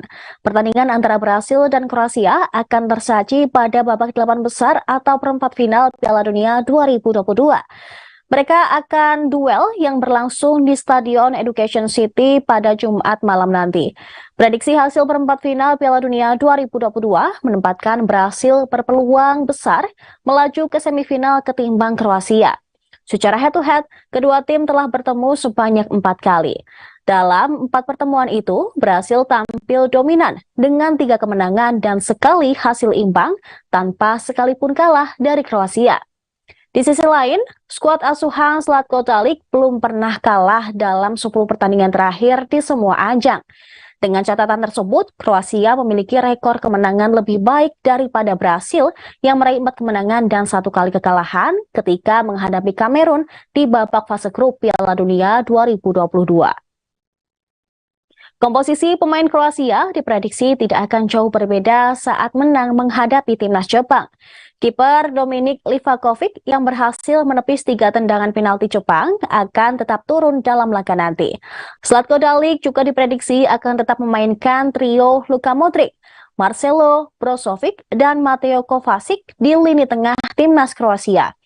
Di sisi lain, kembalinya Neymar selepas cedera bakal menambah kekuatan lini serang skuad Brasil. Hal tersebut dibuktikan dengan 1 gol Neymar lewat penalti pada laga perdana usai cedera ketika menghadapi Korea Selatan.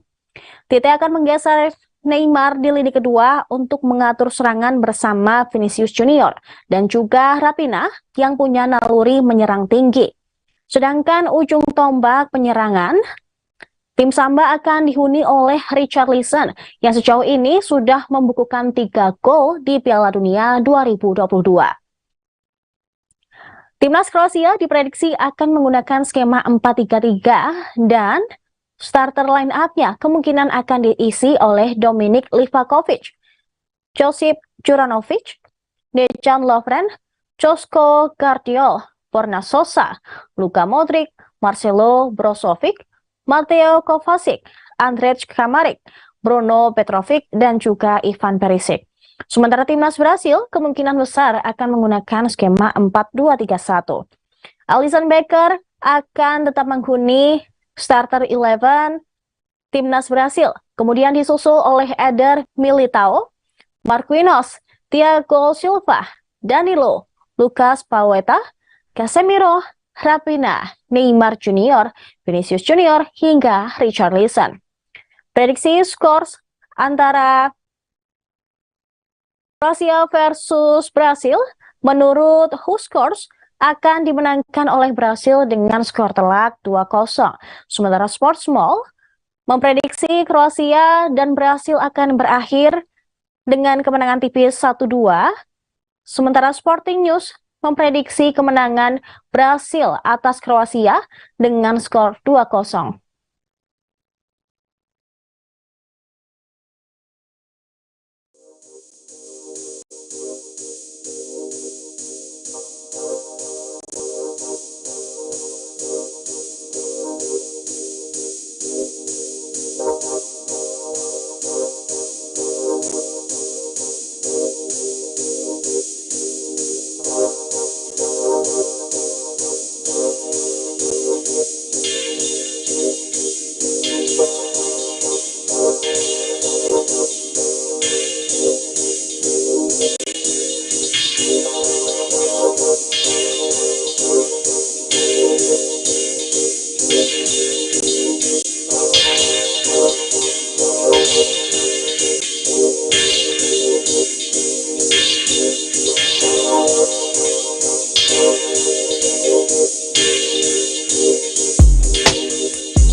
Setelah menang melawan Australia dan Amerika Serikat, Belanda dan Argentina berhadapan di perempat final kedua di Qatar 2022. Dua pertemuan Piala Dunia terakhir antara Belanda dan Argentina berakhir dengan skor imbang 0-0 di babak grup tahun 2006. Sementara pada Piala Dunia 2014, Argentina maju ke semifinal melalui adu penalti. Bek Belanda, Timber, akan ditugaskan untuk mencoba menghentikan pesepak bola terbaik di dunia, yaitu Messi. Julian Timber tidak gentar dengan prospek menghadapi Lionel Messi, meski mengakui ini merupakan tantangan yang besar.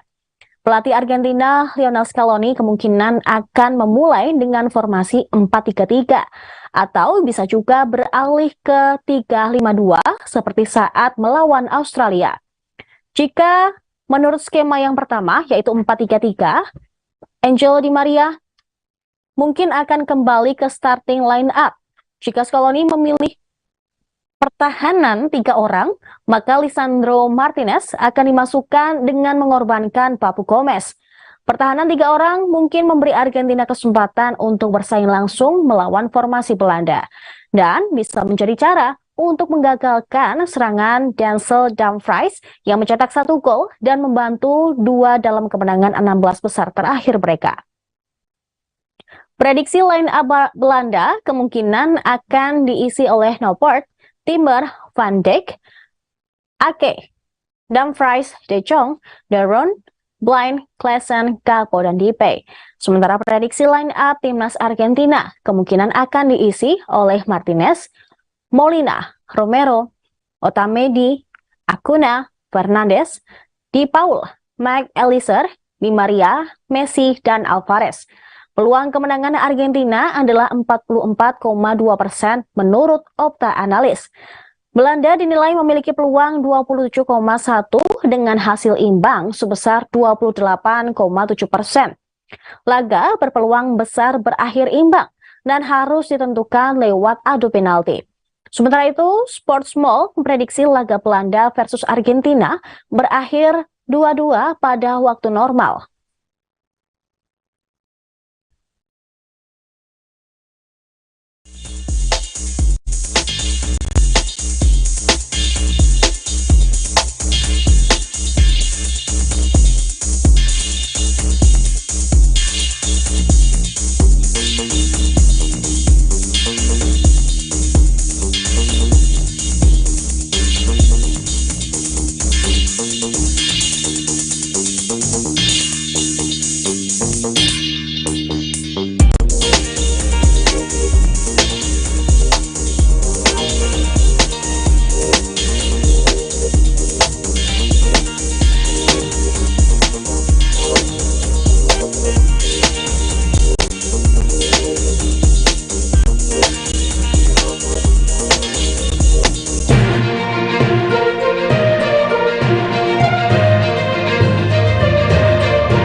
Halo Tribuners, jumpa lagi bersama dengan saya Gusnula Syaifah. Kita masih di Bincang Kampus nih Tribuners.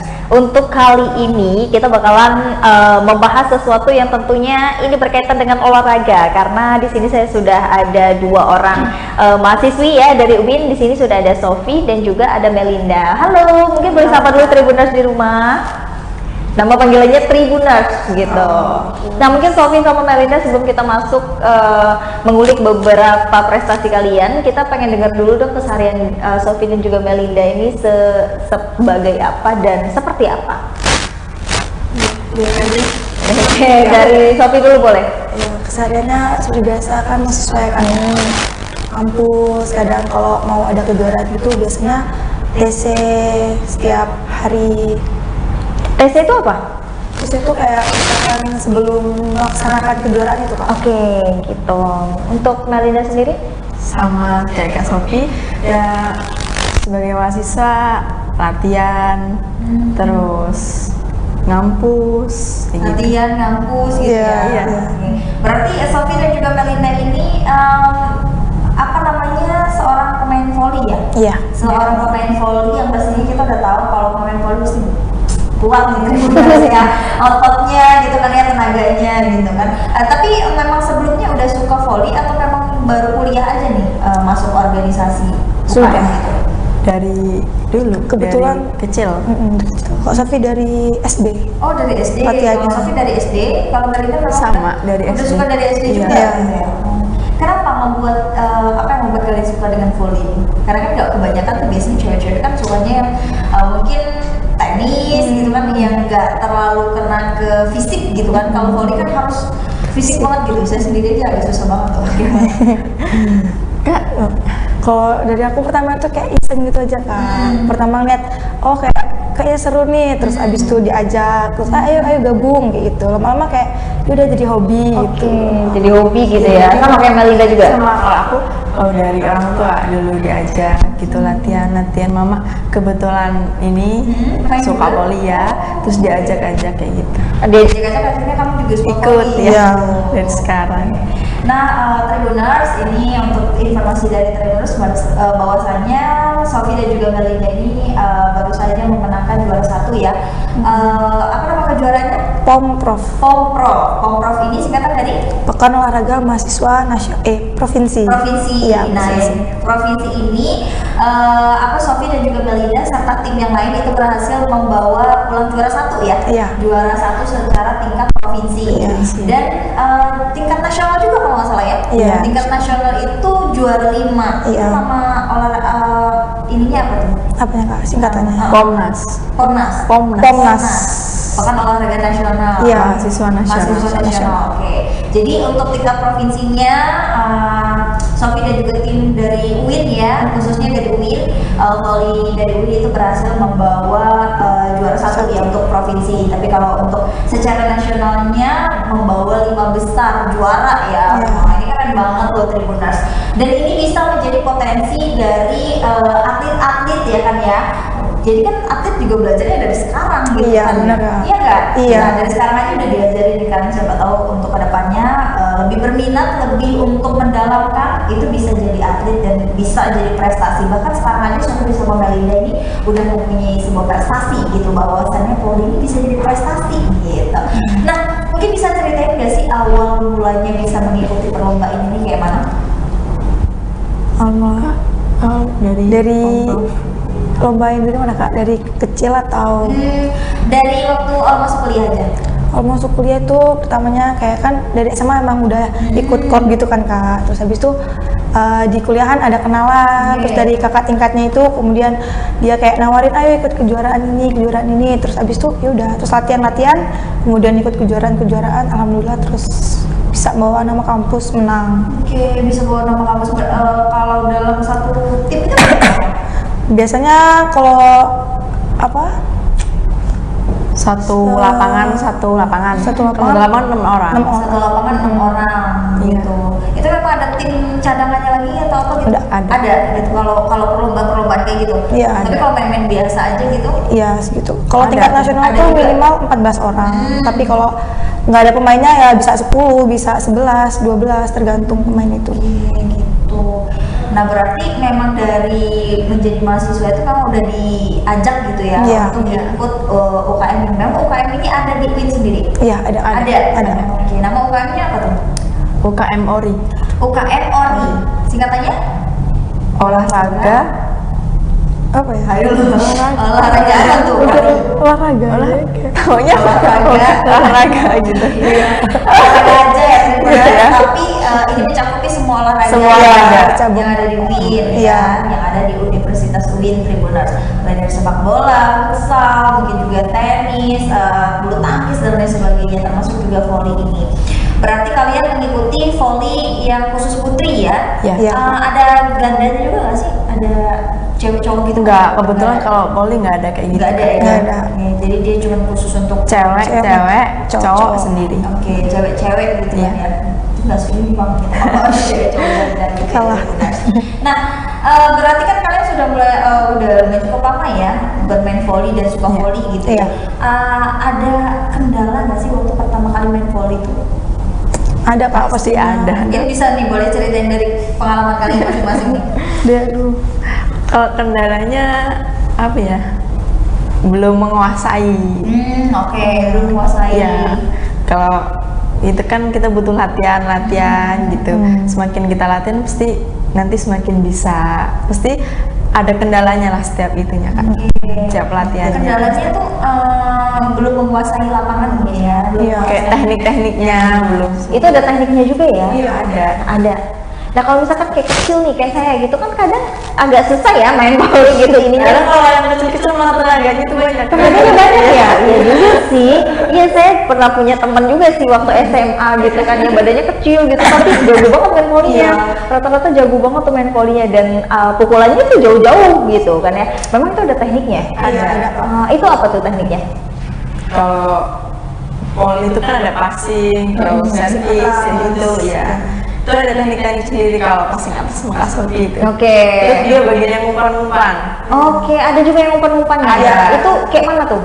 Itu yang tugasnya kayak kepalanya lah karena di voli itu pasti ada yang itu kan kayak pemegang, pokoknya semua permainan tuh yang megang tuh tosser itu namanya. Dia yang umpan pemain itu biar menjadi serangan kayak ceples nah itu ada yang umpan. Oh gitu. Nah terus ada yang gini-gini juga tuh. Iya. Itu namanya tosser. Oke, saya tahu gerakan tapi nggak tahu namanya. Itu berarti yang kayak gini-gini namanya tosser. Terus smash yang kayak mana smash? Smash. Oke, kalau yang gini? Terus servis. Pancing saya udah 2 Kak. Oh iya, yang kayak gini. Berarti itu cukup itu ya gerakannya ya? Iya sebenarnya. Sebenarnya poli itu dikit ya gerakannya, dikit kok Tribuners cuma itu aja. Cuman ya susah gitu ya. Susah kalau kita nggak latihan dan juga baru pemula gitu ya. Nah kalau sekarang memang udah menguasai? Ya kalau dibilang menguasai ya tapi belum sejago atlet gitu ya. Banyak yang lebih jago. Nah kalau dari Sofi sendiri pengalaman apa kendalanya gitu waktu pertama kali pertandingan gitu apa? Ya mental juga sih Kak. Oh mental juga ya? Iya, ikut diserang mental. Nah itu harus mempersiapkan mental. Walaupun kita sebagus apapun pemain, kalau nggak ada mental nggak bisa main. Oh gitu. Kenapa mentalnya yang diperlukan seperti apa tuh? Ya harus siap menghadapi lawan. Misalkan kayak kita ketemu lawan yang lebih di atas kita nih. Nah biasanya kita tuh mental udah kayak turun gitu ya? Down, kayak kita harus membuktikan terus supaya kita bisa gitu. Kayak bola aja lah ya. Kalau misalkan di ikonnya udah ada salah satu yang juara dunia jadi udah jadi satu keciutan untuk kita. Dia bisa nih. Tapi sebenarnya enggak juga sih. Artinya juga banyak kan kita-kita yang memang kalau mentalnya kuat itu mentalnya ada itu ya bisa jadi menang juga gitu kan. Iya. Oke. Nah, terus selain itu teknik-teknik yang harus dikuasai dasarnya itu apa tuh? Passing sih. Passing yang gimana nih? Yang gini. Oh gini. Ini ada tekniknya lagi nggak kayak gini? Ada. Ini harus bagaimana? Gini. Oh jadi kayak di kepal gini? Iya. Kenapa harus begini? Apa dia menambah tenaga? Supaya ada yang kayak gini tuh Kak. Iya. Susah. Oh gitu. Iya. Oh iya juga. Takutnya kalau saat teknik kan otomatis bisa lepas gini Kak. Oh, susah kita mau sama kepala kita mau hindar kan susah itu. Tapi kalau voli bisa pakai kepala nggak nyundul? Bisa. Oh, bisa. Pakai kaki juga bisa ya? Oke. Kalau apa namanya kita udah berbicara teknik ya. Kalau untuk ininya apa namanya kesalahan-kesalahannya gitu? Kesalahan dari kurang langkah gitu. Kurang langkah. Kayak kan kalau penyintas tuh harus memilih langkah gitu Kak. Biasanya kalau langkahnya kurang pas, dia bisa cedera. Oh gitu. Kemudian bisa aja dia pas posisi mau ngeblok kan, turunnya salah, terus bisa cedera juga. Dia apa? Ditunggu lawannya bisa tahu gitu. Kalau pelanggarannya dalam voli itu apa aja tuh yang kayak misalkan selebrasinya kayak menghadap lawan terlalu gitu. Nah gimana tuh? Contohnya apa sih bahasanya? Ngecek. Iya, ngecek gitu lah. Selebrasi kan poin, terus kita selebrasi menghadap lawan itu nggak boleh. Selebrasi. Terus poinnya dapatnya dari mana aja kalau voli? Poinnya dari mes. Terus enggak ada perhitungan poinnya enggak kalau misalkan smash masuk ke sini poinnya segini atau sama rata? Poinnya ada kita satu masuk. Oh gitu. Oke, ini menarik banget ya Tribuners karena kita itu bahkan saya sendiri juga nggak terlalu tahu tentang voli gitu, tapi dengan adanya Sofi dan Melinda di sini ternyata jadi asik juga gitu ya belajar secara teorinya, tapi belum tahu nih prakteknya gimana nanti kan ya. Nah, terus waktu diikuti secara apa tadi yang tingkat provinsi? Pomprov. Nah, Pomprov itu ada seleksi lagi?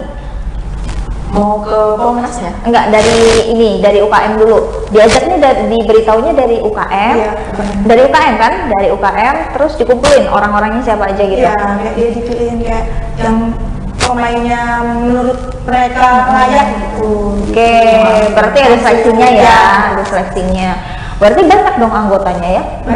Banyak ya? Oke, banyak nah Tribuners, makanya ada seleksi itu tadi. Dan Sofi sama Melinda sudah terseleksi dan bisa masuk ke dalam Pomprov itu udah good banget gitu kan ya. Berarti seleksinya juga dari beberapa orang lagi kan ya. Wow. Nah, gimana perasaan waktu menang juara 1 kemarin? Seneng ya? Seneng banget. Lagi bisa mewakili Lampung. Oh, mewakili Lampung ya? Iya, ke nasional itu. Kapan lagi kan kita bisa ke nasional gitu. Benar. Berarti waktu ke nasional juara 5 itu kalian gak lanjutnya gara-gara apa? Kalah itu lawan siapa kemarin? Jateng. Jakarta. Oh, Jakarta. Oke. Kenapa kalah? Maksudnya apa dari lawan sana badannya gede-gede gitu enggak faktor utama juga. faktor juga ya. Kalau yang Jawa Tengah tuh emang Ada Jawa tuh beda sama atlet Sumatera. Waduh. badannya Padahal kalau garang ke Sumatera ya. Kalau garang ke Sumatera, tapi kalau masalah fisik tuh kayaknya lebih gede di Jawa sana, Jakarta juga ya. Jakarta tinggi. Berarti fisik itu bisa juga menentukan mental kita dong ya? Bisa. Oke, gitu. Tapi sejauh ini Sophie dan Melinda pernah minder soal fisik juga nggak sih? Oh, kecil banget tuh badan gue. Ada, pernah. Kalau temen-temen di sini juga ada yang tinggi-tinggi. Oke, ada yang tinggi-tinggi. Tapi kalau masalah skill bisa diadu ya. Bisa diadu lah ya, gitu. Nah, selain ikut Komprof kemarin, pernah ngikutin apa aja di perlombaan-perlombaan selain di sana? Selain di kampus gitu atau di luar kampus itu pernah? Pernah. Kemarin nih baru keluar Komprof kampung di Bogor itu. Terus kejuaraan daerah. Kemudian ODSN. Terus itu banyak ya. Nah, berarti itu Sophie ikut ke dalam tergabung ke organisasi di luar kampus juga yang volinya? Iya, kayak itu kan pasti di setiap daerah atau kabupaten pasti provinsi ada kan tim-tim dan juga cabang olahraga, apalagi cabur olahraga gitu Tribunas. Nah, kalau untuk ini sendiri Melinda? Kalau dulu SMA, kalau di kampus baru kemarin ya, karena juga baru semester 3. karena Melinda juga masih semester 3 ya. Dari SMA dulu dan SMA ini klubnya satu klub sama Kak Sophie juga. Oh, satu SMA memang? Iya. Ini kali ya bukan dipertemukan, berarti memang adik kakak tingkat gitu ya. Oke. Dari SMA. Nah itu dari SMA kebetulan ikut kayak apa Kak? Klub gitu ya, klub mandiri. Klub mandiri gitu ya. Iya. Oke. Benefit yang kalian dapetin main volley itu apa sih? Benefit yang kalian dapatkan main volley? Kok dia? Enggak, maksudnya benefit itu seperti kayak kelebihan yang kalian dapetin bergabung dalam tim main volley itu apa? Banyak pengalaman ya. Dapat teman banyak. dapat duit juga. Juga ya. Itu. Oke, berarti memang volley itu bukan hanya untuk hobi aja ya, ternyata bisa dijadiin untuk peluang prestasi, bisa peluang kita bisa mencari networking juga ya, lebih tepatnya ya gitu. Apalagi kan kalau sudah terkenal, sudah orang mengakui keahlian kita di bidang ini kan kita bisa dicari orang gitu kan, bisa direkomendasikan untuk wah ini aja kayak misalkan Sophie gitu kan ya ikut perlombaan ini atau Melinda ikut perlombaan gitu Tribuners. Jadi tidak hanya melulu soal materi kalau materi ya, tapi lebih ke wawasan yang luas, jaringan yang luas, dan tentunya pengalaman sih yang paling penting ya. Oke, nah dari Sophie sama Melinda sendiri ada pesannya untuk Tribuners kalau misalkan ingin bergabung bersama tim volley kalian gimana caranya tuh? Untuk khususnya mahasiswa UIN deh yang nonton nih. Kalau mau kita latihannya kebetulan di kampus di Gor itu belum ada lapangan untuk volley. Kita kadang latihan di lapangan Usuludin. Tapi untuk setelah Pomnas ini kita belum latihan ya Kak. Belum latihan. Terus waktu TSC kemarin kita juga jarang latihan di lapangan Usuludin itu, kita latihan di Korpri. Oke. Nah itu gimana tuh cara mahasiswa kalau siapa tahu kan dengan nonton tayangan ini gitu mahasiswi UIN yang tadinya nggak tahu ternyata ada olahraga volley gitu kan ya, ternyata perlombaannya juga banyak gitu, mau daftarnya gimana tuh kira-kira? Bisa hubungin UKM ORI seperti kayak misalkan ngecek di IG-nya, ada kok IG-nya Instagram UKM ORI, kemudian bisa juga DM IG kita volleyball. Volleyball Winreal ya Tribuners. Nah itu akun official khusus volley putri ya, khusus volley gitu. Tapi kalau mau secara lebih banyak cabang olahraganya di UIN itu bisa di UKM ORI itu tadi. Oke, terima kasih banyak Sofi dan juga Melinda ya udah bergabung bersama kita di sini menemani Tribuners ya kan ya. Kita memberitahu bahwasannya prestasi itu bisa dapetin dari mana aja, nggak melulu soal akademik, tapi ini buktinya non akademik ya, khususnya cabang olahraga voli. Tribuners bisa berprestasi dan juga bisa mengukirnya lewat sini gitu. Mudah-mudahan dalam tayangan Bincang Kampus kali ini bisa menjadi rekomendasi Tribuners dalam memilih UKM yang ada di UIN Raden Inten Lampung gitu. Terima kasih yang sudah menyaksikan tayangan Bincang Kampus bersama dengan saya Kusnul Asyaifah. Pamit undur diri. Terima kasih dan sampai jumpa.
Halo, selamat malam Tribuners. Jumpa lagi bersama dengan saya Kusnul Asyaifah dalam tayangan berita terkini Lampung.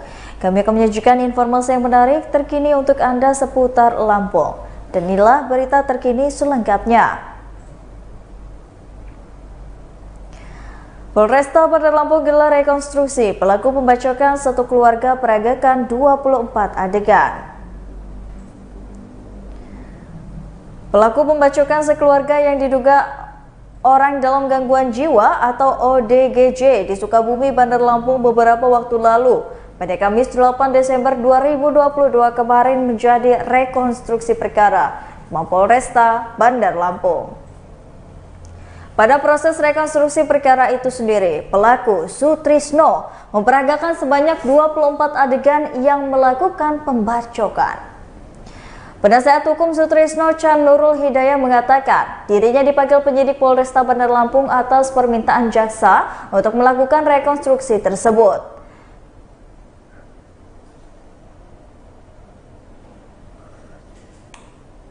Ia mengatakan jika Sutrisno sudah dilakukan observasi di Rumah Sakit Jiwa RSJ selama 1 minggu, kendati demikian, terkait hasil dari observasi tersebut, Nurul adalah kewenangan pihak penyidik. Menurut Nurul, jika memang pelaku terbukti mengalami gangguan jiwa, dirinya meminta penyidik untuk merehabilitasi pelaku di RSJ.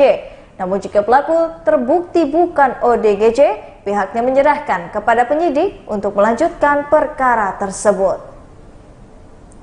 Pasalnya menurut Nurul, perkara tersebut hingga saat ini belum dijadikan dakwaan untuk menjalani persidangan. Lebih lanjut, ia mengatakan bahwa pihaknya meyakini bahwa pelaku benar-benar mengalami gangguan jiwa.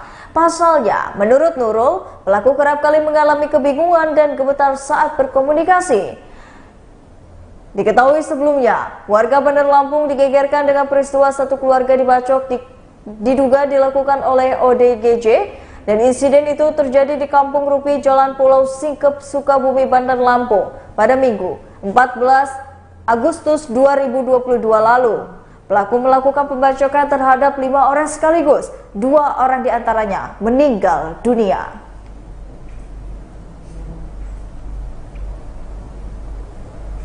Berita selanjutnya, truk muatan besi rongsokan ludes terbakar di Jalan Tol Ruas Bakauheni. Truk Fuso Nissan tronton berwarna silver hijau dengan plat polisi B9538WT terbakar di Jalan Tol Trans Sumatera, Bakauheni Terbanggi besar kilometer 8, jalur B Desa Hatta, Bakauheni, Lampung Selatan pada Kamis 8 Desember 2022 sekitar pukul 5 sore. Diketahui kendaraan tersebut bermuatan besi rongsokan yang berasal dari Palembang menuju Cikande, Jakarta. Kasat Lantas Polres Lampung Selatan, AKP Jennifer Yolandra mengatakan, berdasarkan pemeriksaan TKP dan keterangan saksi, kendaraan yang dikemudikan oleh Harrison, 54 tahun, warga Tanggerang Tengah, Pekanbaru Riau, berjalan dari arah Bandar Lampung menuju Bakauheni. Sesampainya di kilometer 8.800B, Jennifer, pengemudi melihat nyala api dari dalam mobil sehingga supir truk menghentikan kendaraannya di tepi jalan. Kemudian menurut Jennifer, supir keluar dari mobil dan berusaha memadamkan dengan air mineral, namun nyala api semakin membesar dan membakar bagian depan.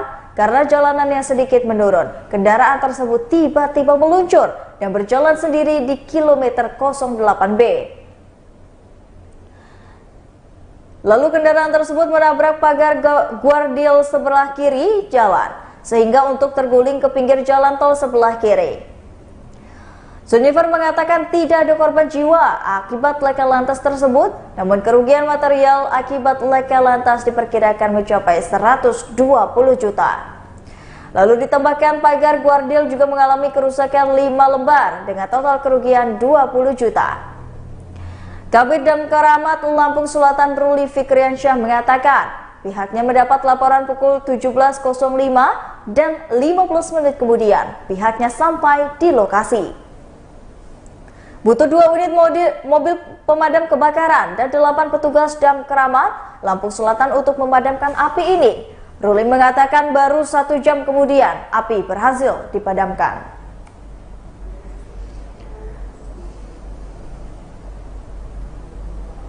MTQ ke-49 Provinsi Lampung resmi ditutup. Kabupaten Tanggamus raih juara umum.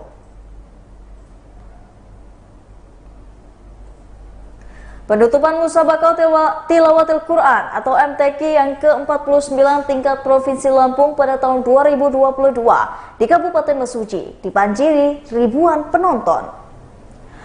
Kamis 8 Desember 2022 malam, meskipun sempat turun hujan deras saat sesi sambutan PJ Bupati Mesuji Sulbakar, namun para penonton yang meneduh kembali membanjiri tempat diselenggarakannya penutupan MTQ di alun-alun Simpang Pematang, Mesuji. Penutupan MTQ sendiri dilakukan oleh Gubernur Lampung yang diwakili Sekretaris Daerah atau Sekda Provinsi Lampung, Fahrizal Darminto. Fahrizal dalam sambutannya mengucapkan terima kasih banyak atas kerjasama dan dukungan seluruh pihak yang telah mensukseskan MTQ tingkat Provinsi Lampung tahun 2022. Selain itu, Fahrizal mengucapkan selamat kepada para pemenang atas prestasi yang diraih. Sedangkan bagi para hafilah yang belum mendapatkan kesempatan untuk meraih juara, untuk tidak berkecil hati karena tujuan mengikuti kegiatan tidak semata-mata untuk meraih juara, tetapi ikut mendukung syiar agama Islam. Sementara PJ Bupati Mesuji Sulbakar mengatakan tujuan pelaksanaan MTQ ke-49 ini untuk mendekatkan jiwa umat Islam untuk selalu mengajari dan mengamalkan apa yang terkandung dalam Al-Quran. Hal itu juga sebagian ajang hiburan bagi masyarakat di Mesuji. Tak lupa, Sulbakar juga menyampaikan ucapan terima kasih kepada Provinsi Lampung yang telah mempercayakan Mesuji sebagai tuan rumah. Dan Kabupaten Tanggamus kembali meraih juara umum dan menjadi juara bertahan sejak tahun 2016.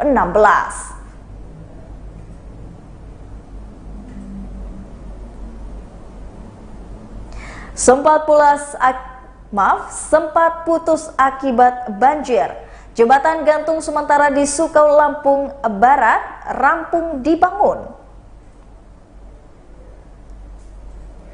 Pembangunan jembatan gantung sementara di Pekon Pagar Dewa, Kecamatan Sukau, Lampung Barat akhirnya rampung pada Jumat 9 Desember 2022. Diketahui jembatan gantung yang menghubungkan Pekon Pagar Dewa dengan Pekon Sukamulyo ini dibangun karena jembatan sebelumnya putus akibat banjir yang melanda beberapa waktu lalu.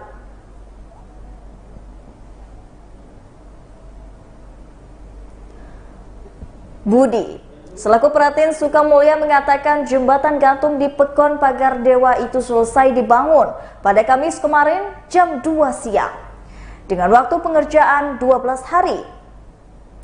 Ia menambahkan proses pembangunan dilakukan oleh BPBD Lampung Barat bersama dengan Vertical Rescue Indonesia yang dibantu secara swadaya oleh masyarakat Pekon Pagar Dewa dan Pekon Sukamulya. Budi mengungkapkan dengan telah dibangunnya jembatan tersebut, kini aktivitas masyarakat, khususnya masyarakat Pekon Sukamulya, sangat terbantu. Pasalnya jembatan tersebut merupakan arus keluar masuk masyarakat Pekon Sukamulya untuk melakukan aktivitas termasuk mengirim hasil pertanian ke pasar atau anak ke sekolah.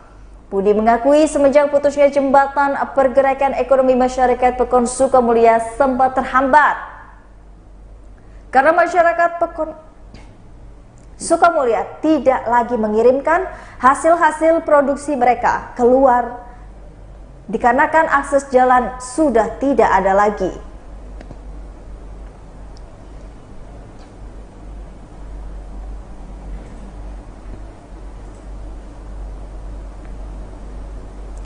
Berita selanjutnya, serunya bermain di Villa Kunjur Heaven bisa melihat sunset dan juga sunrise di tepi pantai.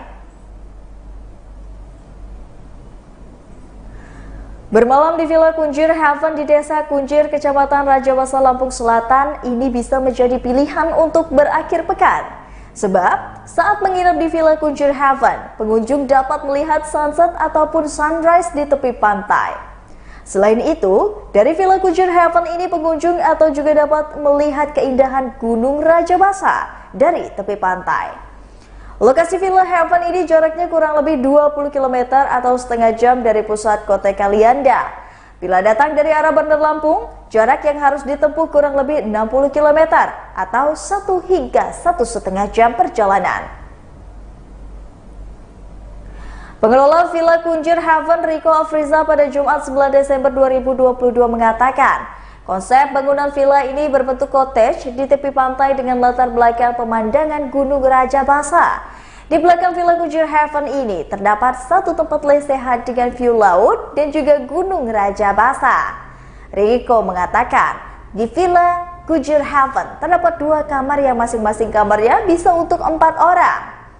Menurutnya, masing-masing kamar terdapat 2 kasur, 1 kasur besar dan digunakan 2 orang dalam kasur kecil untuk 1 orang serta tambahan extra bed.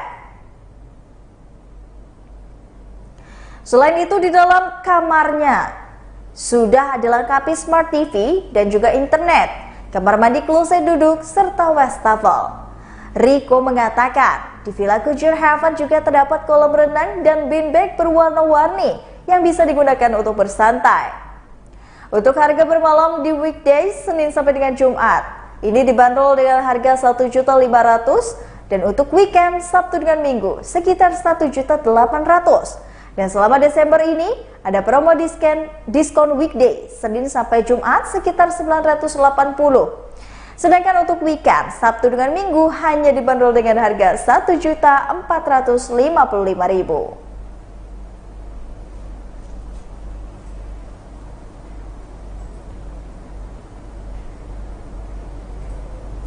Berita terakhir, Grand Opening CNF Lampung City Mall gulirkan promo buy one get up to 5. CNF Lampung City Mall memberikan promo yang berlaku tanggal 9 sampai dengan 31 Desember 2022.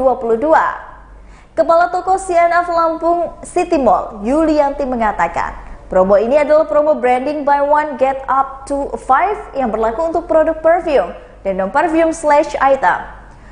Promo ini pertama kali adalah promo buy one get two, yakni belanja satu produk dengan harga 350 sampai dengan 599.000 bisa dapat gratis satu produk. Kedua, promo buy one get three, yakni belanja satu produk dengan harga 600 sampai dengan 1 juta bisa dapat gratis 2 produk. Ketiga, promo buy one get 4, yakni belanja satu produk 1 juta sampai dengan 1.500.000 bisa mendapatkan gratis 3 produk. Keempat, promo buy one get five, yakni belanja produk 1,5 sampai dengan 2 juta bisa mendapatkan 4 produk.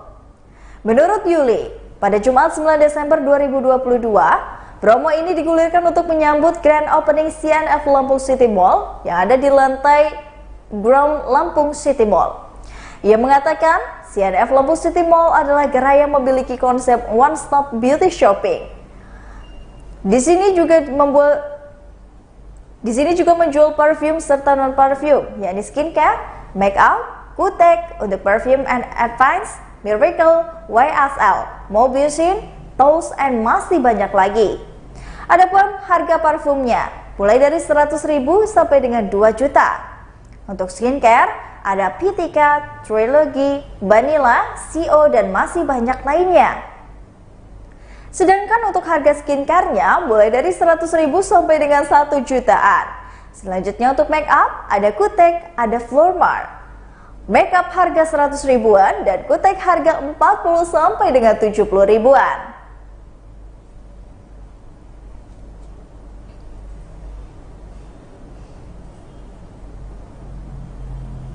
Baiklah Tribuners, itulah tadi berita terkini Lampung bersama dengan saya, Kusnul Asyaifah. Jangan lupa untuk terus saksikan video selengkapnya di YouTube Tribun Lampung News Video, Facebook Tribun Lampung, Instagram Tribun Lampung, dan juga TikTok Tribun Lampung untuk bisa mendapatkan informasi ter-up-to-date lainnya. Selamat malam dan sampai jumpa.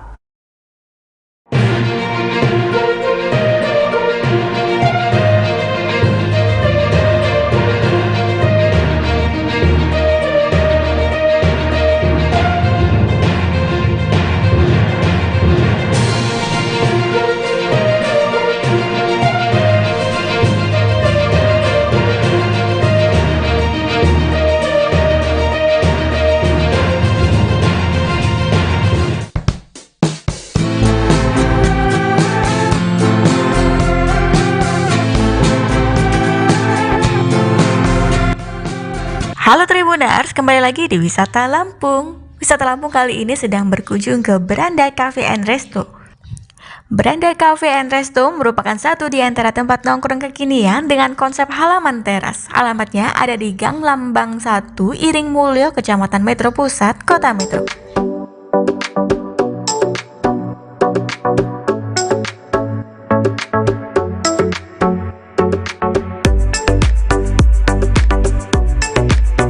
Beranda Cafe and Resto mengusung konsep yang digandrungi anak muda loh, yakni modern industrialis. Bedanya dengan kafe lain, Beranda Cafe and Resto memiliki tata letak tempat nongkrong pada halaman teras yang cukup luas. Maka dari itu kafe ini diberi nama Beranda yang berarti halaman depan.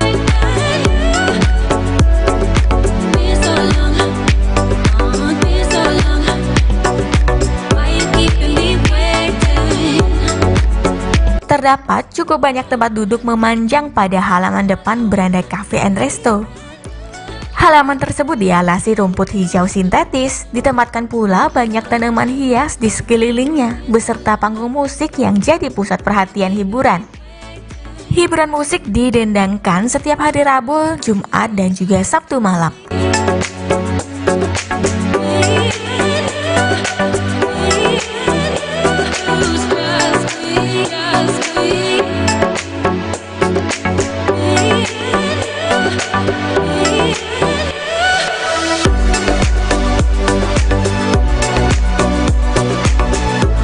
Beranda Cafe and Resto juga memiliki ruangan semi-indoor dan juga indoor. Ruangan semi-indoor adalah teras. Terdapat meja dan kursi sofa di bagian teras yang menghadap langsung ke arah panggung hiburan. Sementara di dalam ruangan indoor bisa dijumpai ruangan dingin ber-AC. Di dalamnya juga terdapat meja dan sofa yang nyaman loh. Seluruh ruangan sudah terakses jaringan internet gratis alias Wi-Fi.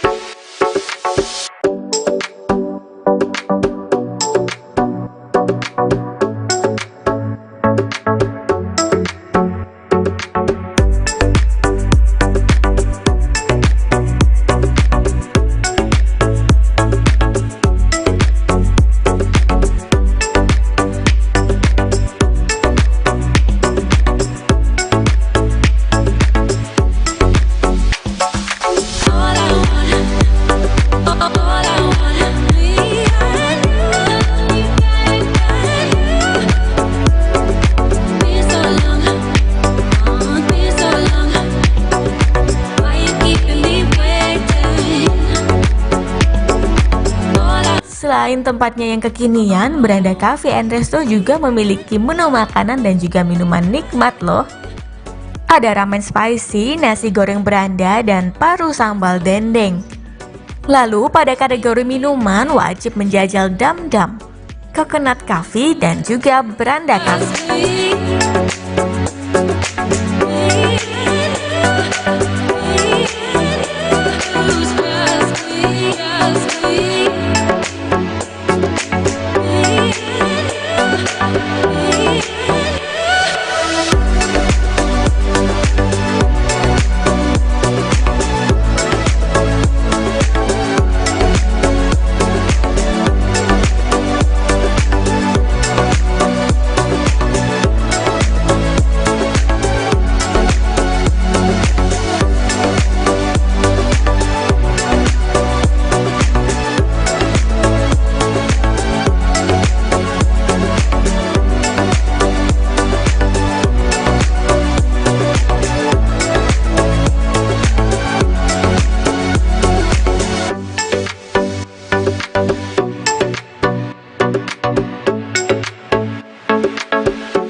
Ramen spicy ala Beranda Cafe and Resto rasanya sudah disesuaikan oleh selera lidah orang lokal loh.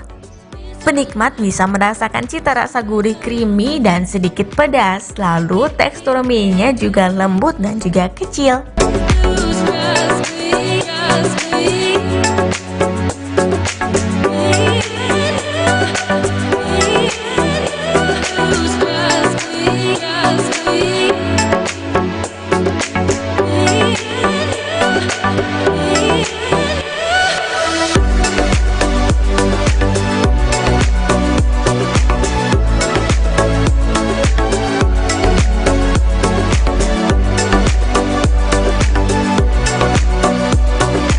Kemudian pada nasi goreng ala Beranda Cafe and Resto, cita rasanya juga gurih dan sedikit pedas.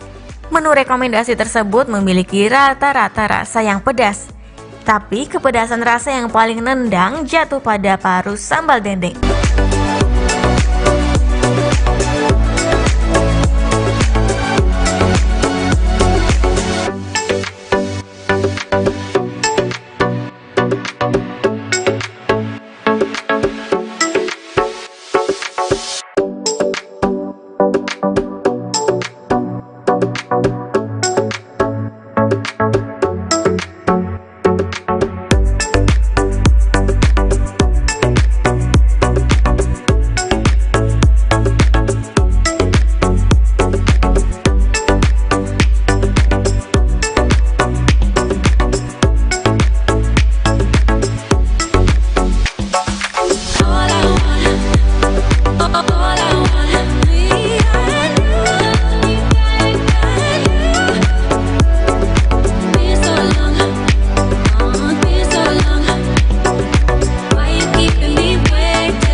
Sementara pada minuman, dam-dam menjadi varian paling unik.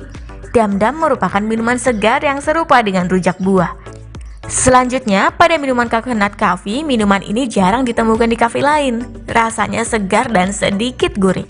Nah, Tribuners, Beranda Cafe and Resto beroperasi setiap hari mulai dari pukul 10 pagi sampai 10 malam.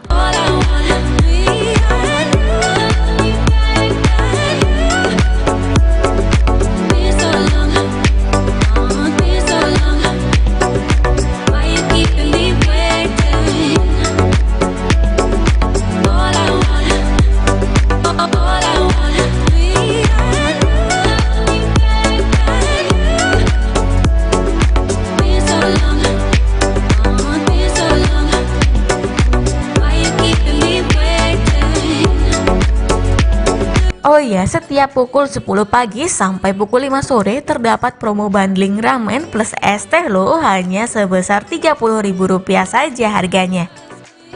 Bila tidak sabar ingin langsung menuju ke sana, ikuti petunjuk berikut ya.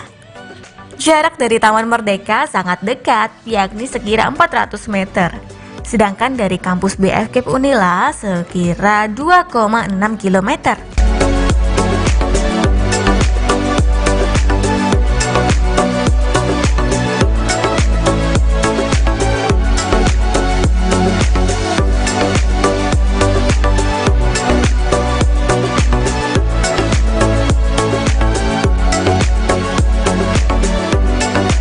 Bila Tribuners berasal dari Taman Merdeka, rutenya adalah pergi ke arah barat di Jalan Pagar Alam. Sejauh 80 meter belok kiri menuju Jalan Legend Alam Syah Ratu Prawira Negara. Maka akan sampai di Beranda Cafe and Resto setelah 350 meter pada sisi kiri jalan.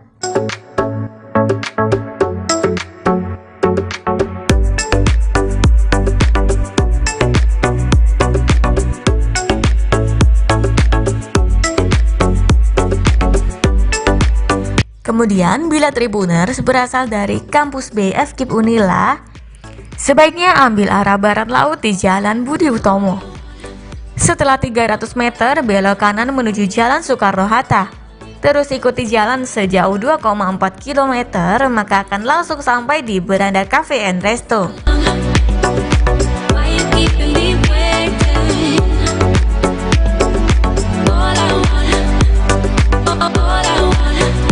Lanjut, bila Tribuners berasal dari area kampus Universitas Muhammadiyah Metro, pergi ke arah barat di Jalan Ki Hajar Dewantara. Kemudian sejauh 1,2 km belok sedikit ke kanan menuju Jalan Ahmad Yani. Lanjut sejauh 950 meter belok kiri ke Jalan Kunang. Setelah 450 meter belok kanan ke Jalan Legend Alam Syah Ratu Prawira Negara. Dalam 30 meter akan sampai di Beranda Cafe and Resto pada sisi kanan jalan.